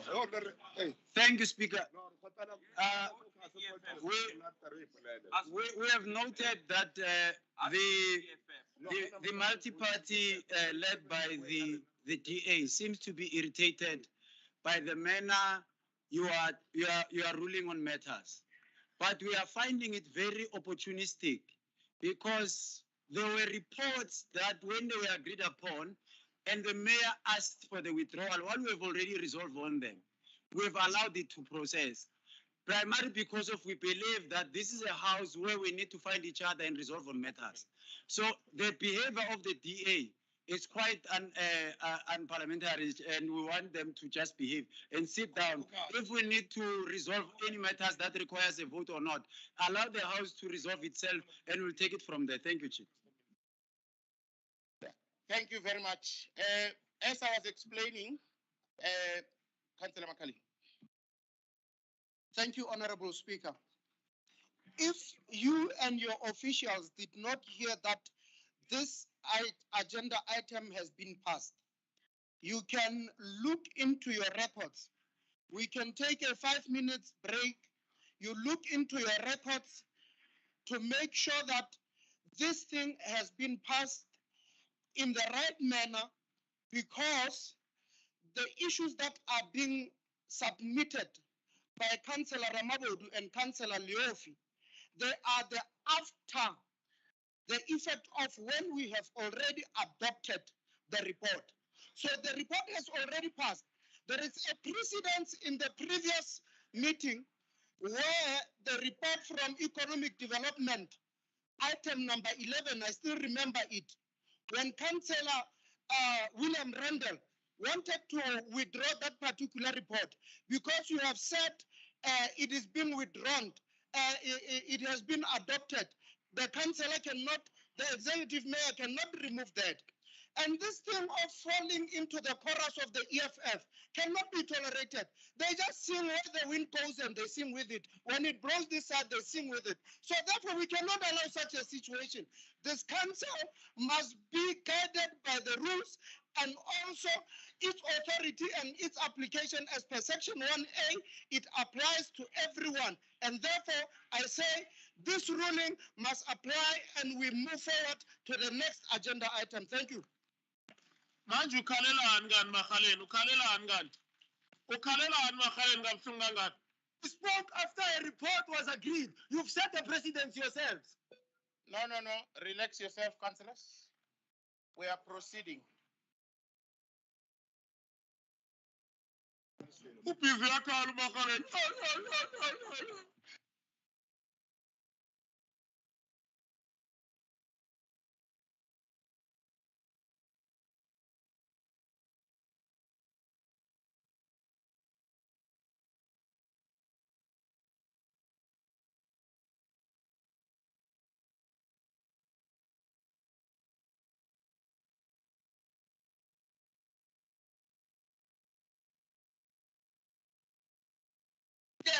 Numbers are not agreeing.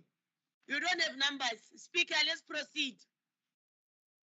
Your rulings must be respected. Speaker, please, we want to proceed.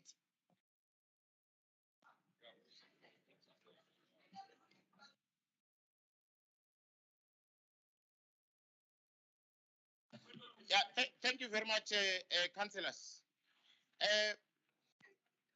Let me explain myself. I had, if you give me time, then we will proceed nicely. I had put on record that the ANC and the EFF are recording dissenting voices. Okay, so that has been done. And then,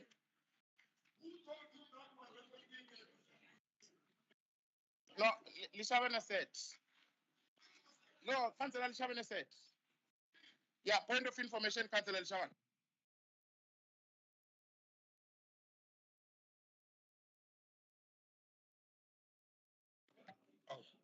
Thank you, Honorable Speaker. Now, I want to, on behalf of the EFF, that it was articulated by the caucus head of the EFF that as the EFF were not approving the appointment. Now, we would not at any stage have submitted the recommendations before other parties could deliberate. Now, we were arguing against the report. We have never said on record that our dissenting view must be recorded. It's not part of our submissions. Now, we allowed every other political party to comment while we were preparing the recommendations in line with our objection to the recommendations of the report.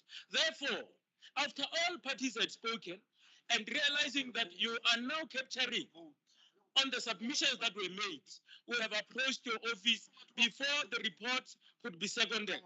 Now, you have not made a calling of the House on whether the House supports the report as recommended or not. You have not said that. And before you do that, we have given you a written recommendation which sums up the discussions that we have submitted as the EFF, irrespective of what other parties have said. Now, therefore, you must then call the House whether this report is as recommended or not, which you have not yet done until now. So we are not supporting the recommendations in the report. We are actually saying that the recommendations in the report must be withdrawn and be replaced by what we have given you there. So you have captured it correctly. Never allow the elder men here to undermine your wisdom. We have tested it today. You are uptight, you are proper, and we respect you. Remain decisive and never allow them to undermine your office. Because give the elder man more. Thank you very much. Now, let's proceed because I can't ignore this. I want to dispense with this. Yes, Ian.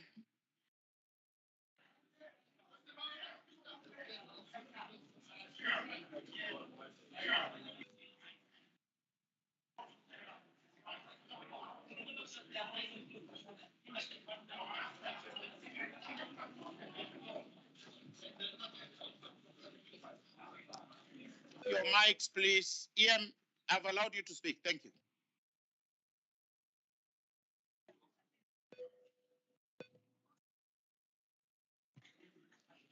Thank you, Dr. Speaker. We can't hear anything.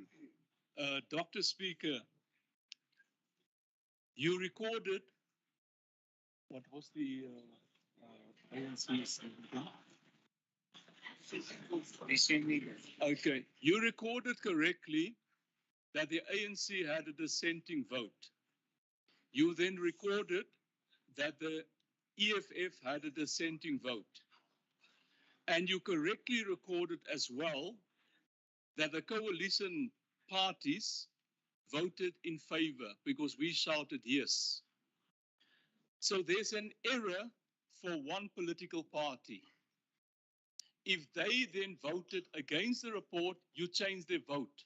But you cannot ask for a new vote. On what basis are you asking for a new vote? Then, if they are in the majority, if the EFF is a majority, you can accept their amendment. If not, you cannot accept it. Thank you.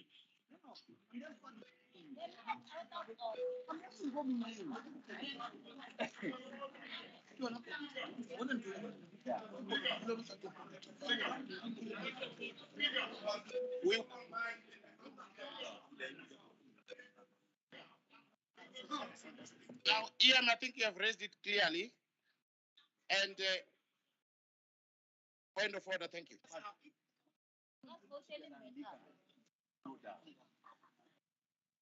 Le vote à l'égile.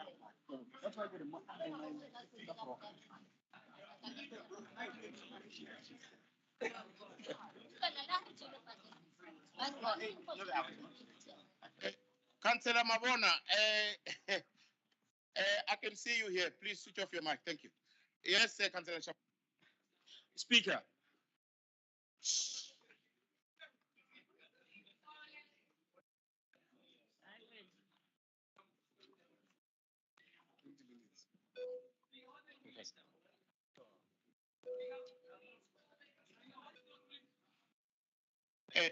Yeah, just a second.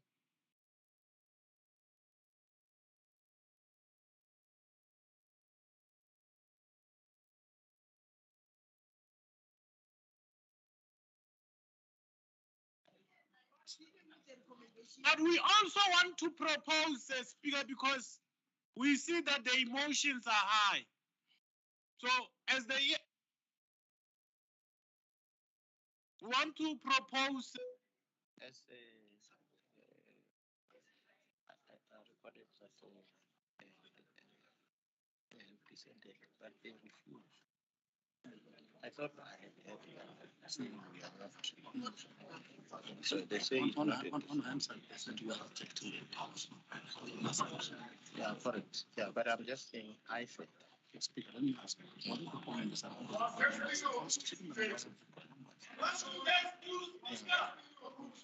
yeah. Yeah, so, yeah, no, but no,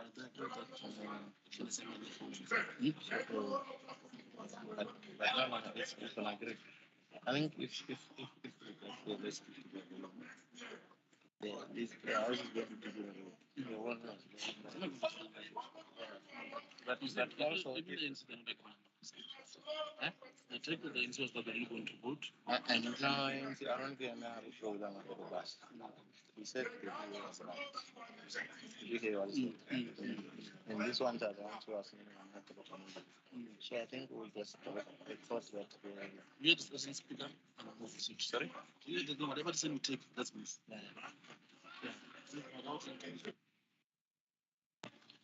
Okay, thank you. Thank you. Let's make my ruling. Let's make my ruling. The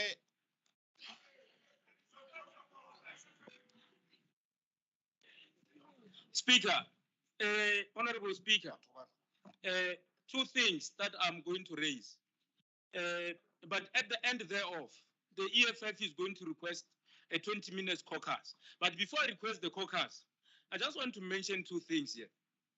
The first one is that our members who are online there have registered with us here that they cannot hear anything. So in the 20 minutes caucus that we're going to request, we would then request you to fix your technology matters. Now, secondly, before we request the caucus, I want to advise that do not allow to be diverted because we have made a ruling. We have made a ruling, and because the ruling does not favor the coalition in terms of our position, I want to advise the Honorable Mayor, if he's well read, I'm sure at some point he could have read a journal by Professor Lord Hoffman titled Intolerable Wrestle with Words and Meanings. If he has not read that, I'm referring him to go and read that because as the EFF, in discussion of this report, we have discussed the report with a view to reject the recommendations and to have them replaced. And that's what we're doing. So we can't be interpreted otherwise when we are here. We are here to say we're rejecting that report, and that is our word, that is our mandate. So our mandate has never been to be recorded as a dissenting view. And we are going to request that a secret ballot be conducted on this matter. Thank you. 20 minutes caucus. okay, now I just want to rule on this item, then we proceed. No.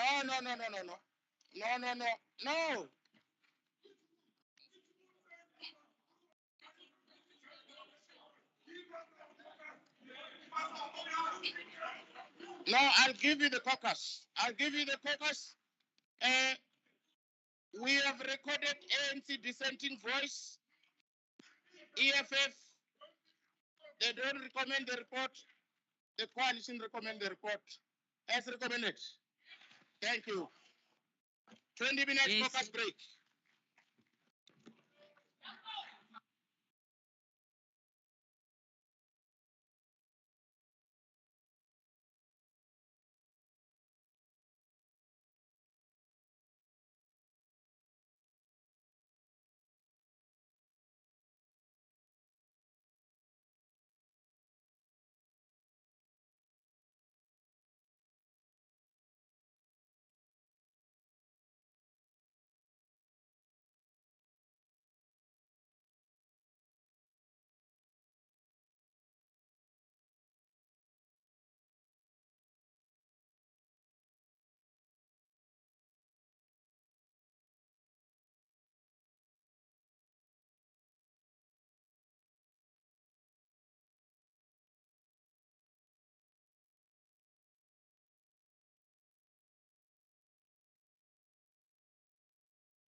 I gave her food and dankie, maar ek gaan nie nou eet nie.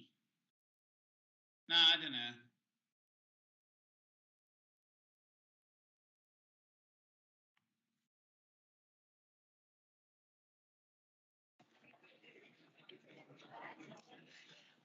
Councillors, we are well beyond our caucus break. Let's begin to wind up so that we can proceed with this meeting. Thank you.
Umutho wakaTambo.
Councillors, I think now I've been kind enough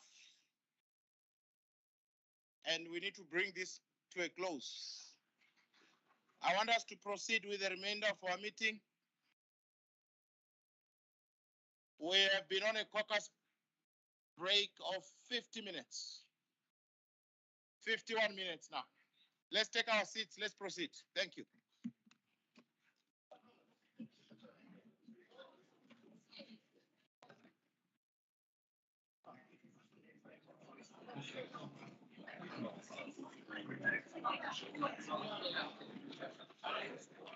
Councillors, let's take our seats. Thank you.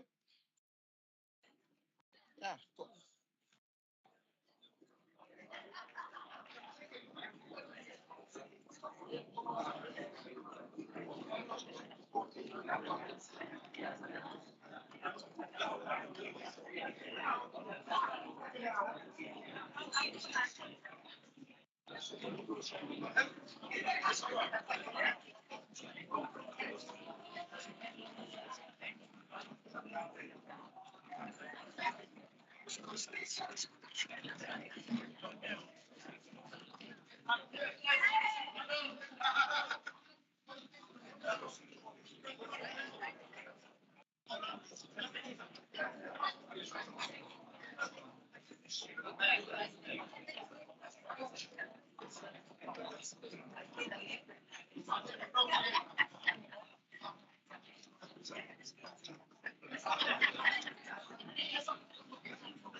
Thank you very much, councillors, for taking your seats.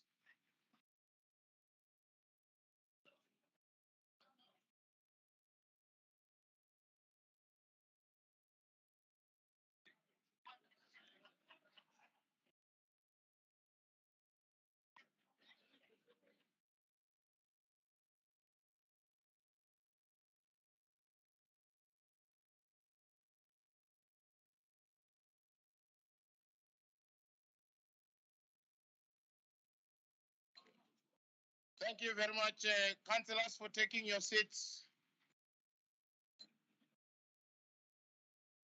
MMC Tau, you're going the wrong way. You're going the wrong. No. You can't be going out. Councillor Tshwane. No, let's take our seats. You have had a very long break. Thank you. Let's take our seats. Thank you, councillors. Let's take our seats. Thank you, Councillor Khosi. Let's take our seats. Thank you. Thank you, Councillor Mshana. Thank you very much. Thank you.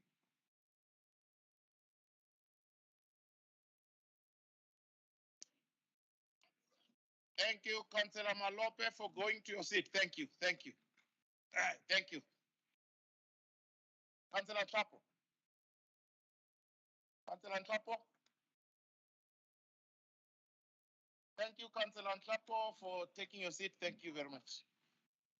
Thank you, Councillor Tila. Thank you for taking your seat. Alderman Maleka, thank you for taking your seat. Thank you. Thank you very much, councillors, taking your seats. Whips Kosana, thank you for taking your seat. Thank you. Thank you. Okay, I think we are good to go. We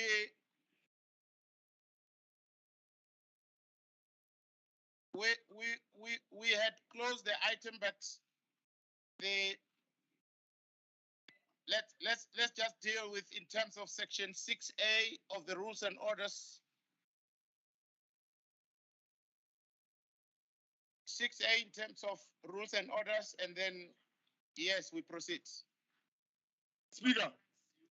No, you know, Speaker, Mr. Makwaren, you are going to be arrested, I can tell you. There's a circular there from the mayor's office that the city manager is being appointed. Where? By who? By who?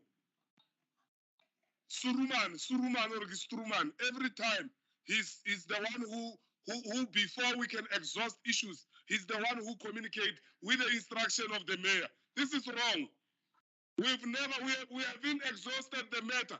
Even if they win, let them test the vote. You said to us there's a recommendation. You ask as recommended. Others said yes, others said no. By law, by legislation, you must divide the house. Divide the house and ask the mayor to withdraw that statement from his office. He's lying. Oh, here is it. Why do you, Mayor? Colleagues, wait. We are here. I don't know what you are talking about. We are here. No, but I have not seen anything. Let's deal with the matter.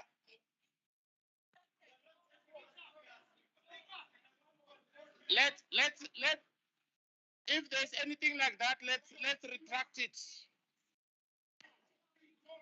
Yeah. Yes, we are.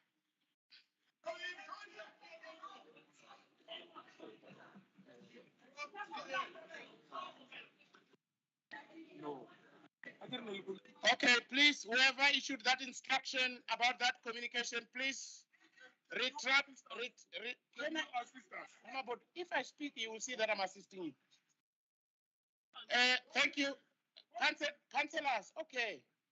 Whoever issued that in, can I speak? Can I speak? Councillors, whoever issued that instruction, please retract it. No. Let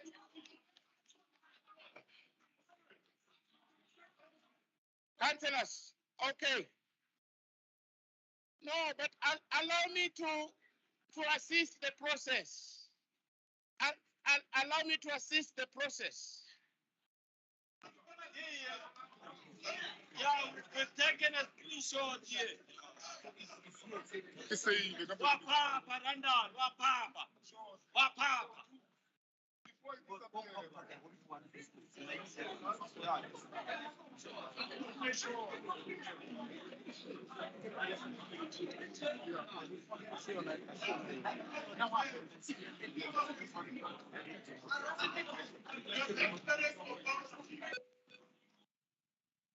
Okay, councillors. Let's just. We want to close this item properly. We want to close the item properly. Let's just register. No, councillors. This way you won't finish. I have issued an instruction. Listen. No, but you're just showing me your phone. No, you are not helping.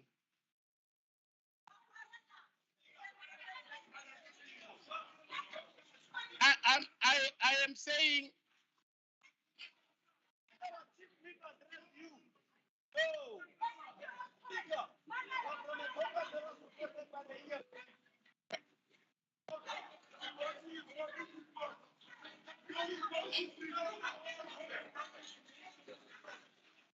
Okay, councillors. Okay, sit down.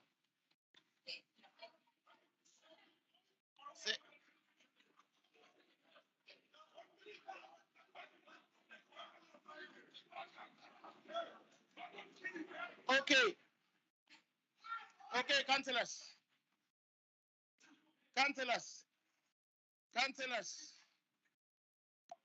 No.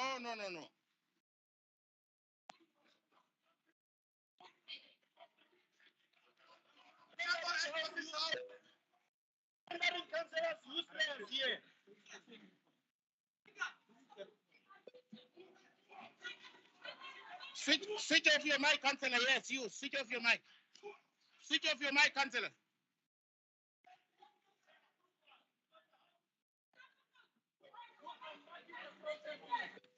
Swing over, swing over. Swing over, swing over. Swing over. Swing over, swing over. Swing over. Swing. Okay, councillors, let me assist you. Yes. No, I can't.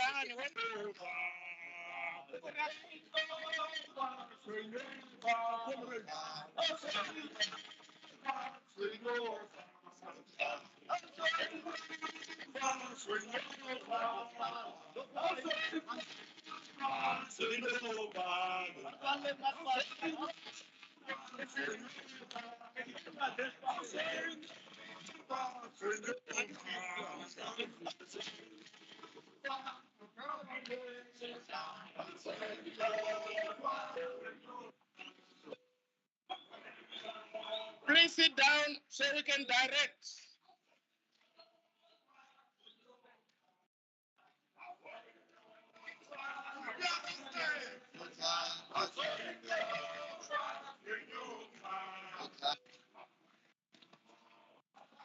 Councillors.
We want the apology with a statement.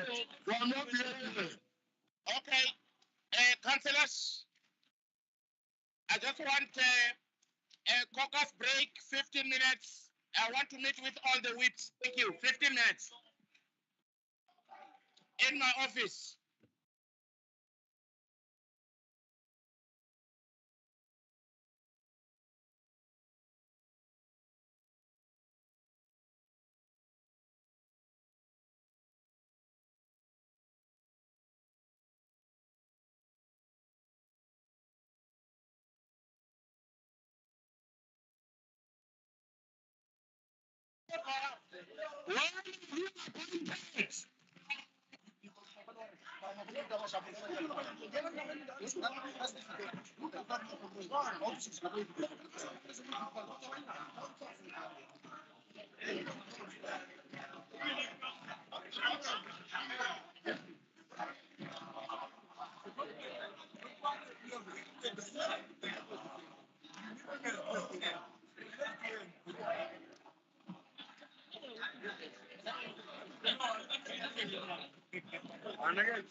Okay.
Councillors,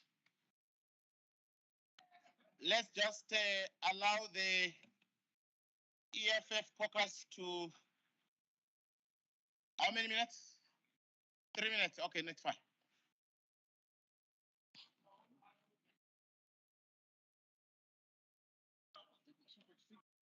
What? Wait, yeah.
Who's this now?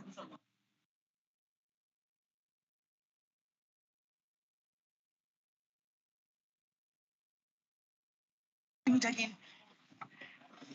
What I in. Stop. You asked, how did I do it? Can I?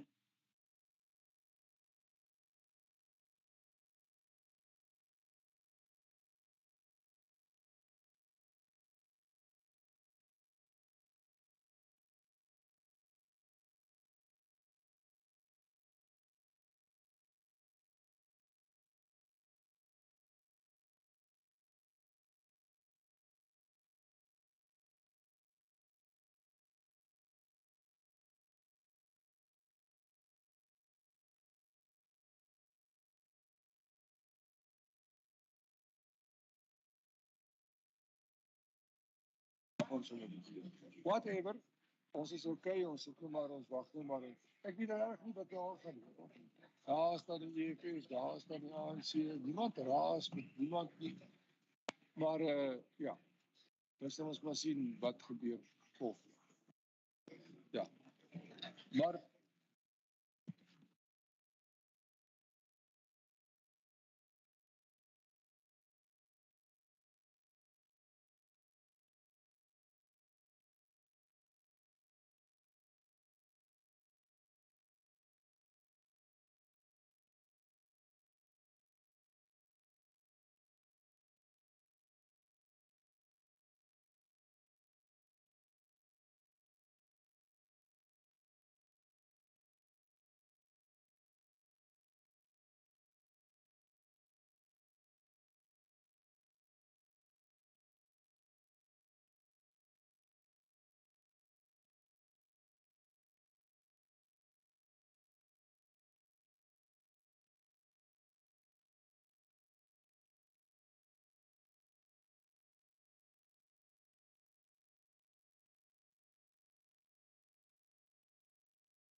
Thank you very much. Let's take our seats. We are proceeding. Thank you very much, councillors.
Thank you very much.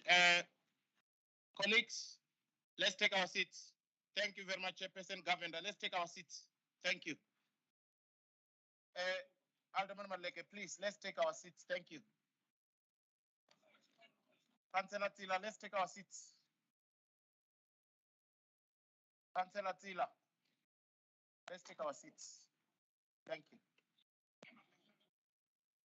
Councillor Mshielo, let's take our seats. Thank you. We want to proceed.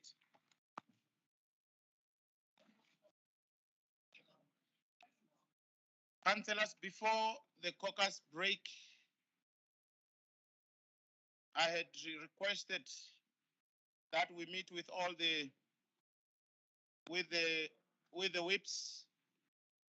We have met, we have agreed, and I want to proceed as we have agreed. Thank you very much. Thank you very much. Councillor JJ, please, let's take up councillors here. We are proceeding. Thank you. Take your seat.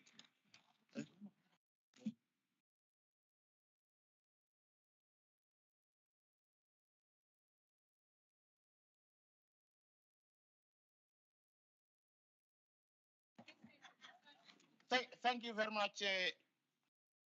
In the same vein, Whip Lishabana, you also had asked for a caucus. Let me also allow you to address us before we proceed. Thank you.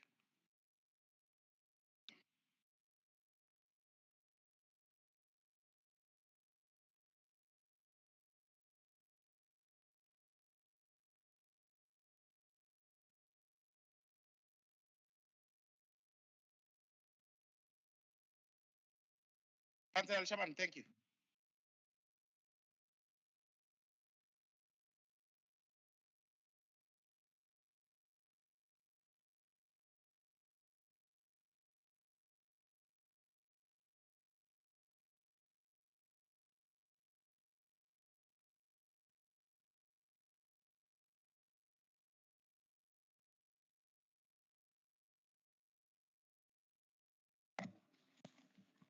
Yeah,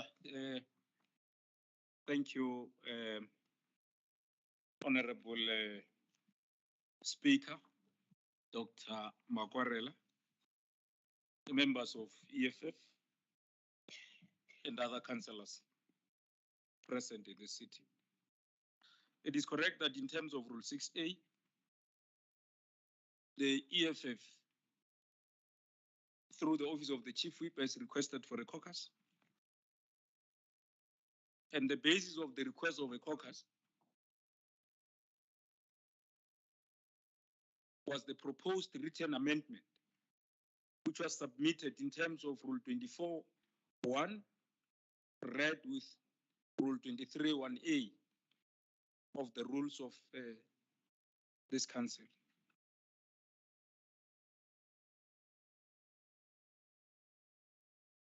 As the EFF caucus, we are disappointed that there's an intervening matter, that while this matter of the report is still under discussions and the EFF has requested a stand down, the executive mayor has issued a statement which confirms that already this council has appointed, in terms of its regulations, a city manager. Now, to that effect, this intervening factor has then compelled the EFF caucus to request my office to approach your office, Honorable Speaker, to request your office to instruct, demand, or advise the Honorable Executive Mayor to officially, in writing and verbally to this council, withdraw his premeditated appointment of Mandela, because council has not done so yet. After that has been done, I will then take the confidence of council through your office and report on the basis why a caucus was requested, and report back to this sitting on what the next move is. As an intervening factor, it must be removed. The request by the EFF is that you must withdraw that and apologize in public and in writing. In this council, verbally and also in writing, which statement must be issued to reverse the premature statement of appointment, which has already reached out the media and the public, because it has not been done. We're still discussing the report. Whether the EFF has reconsidered its position to object the amendment, it's subsequent to be done after his statement and apology to this council. Thank you.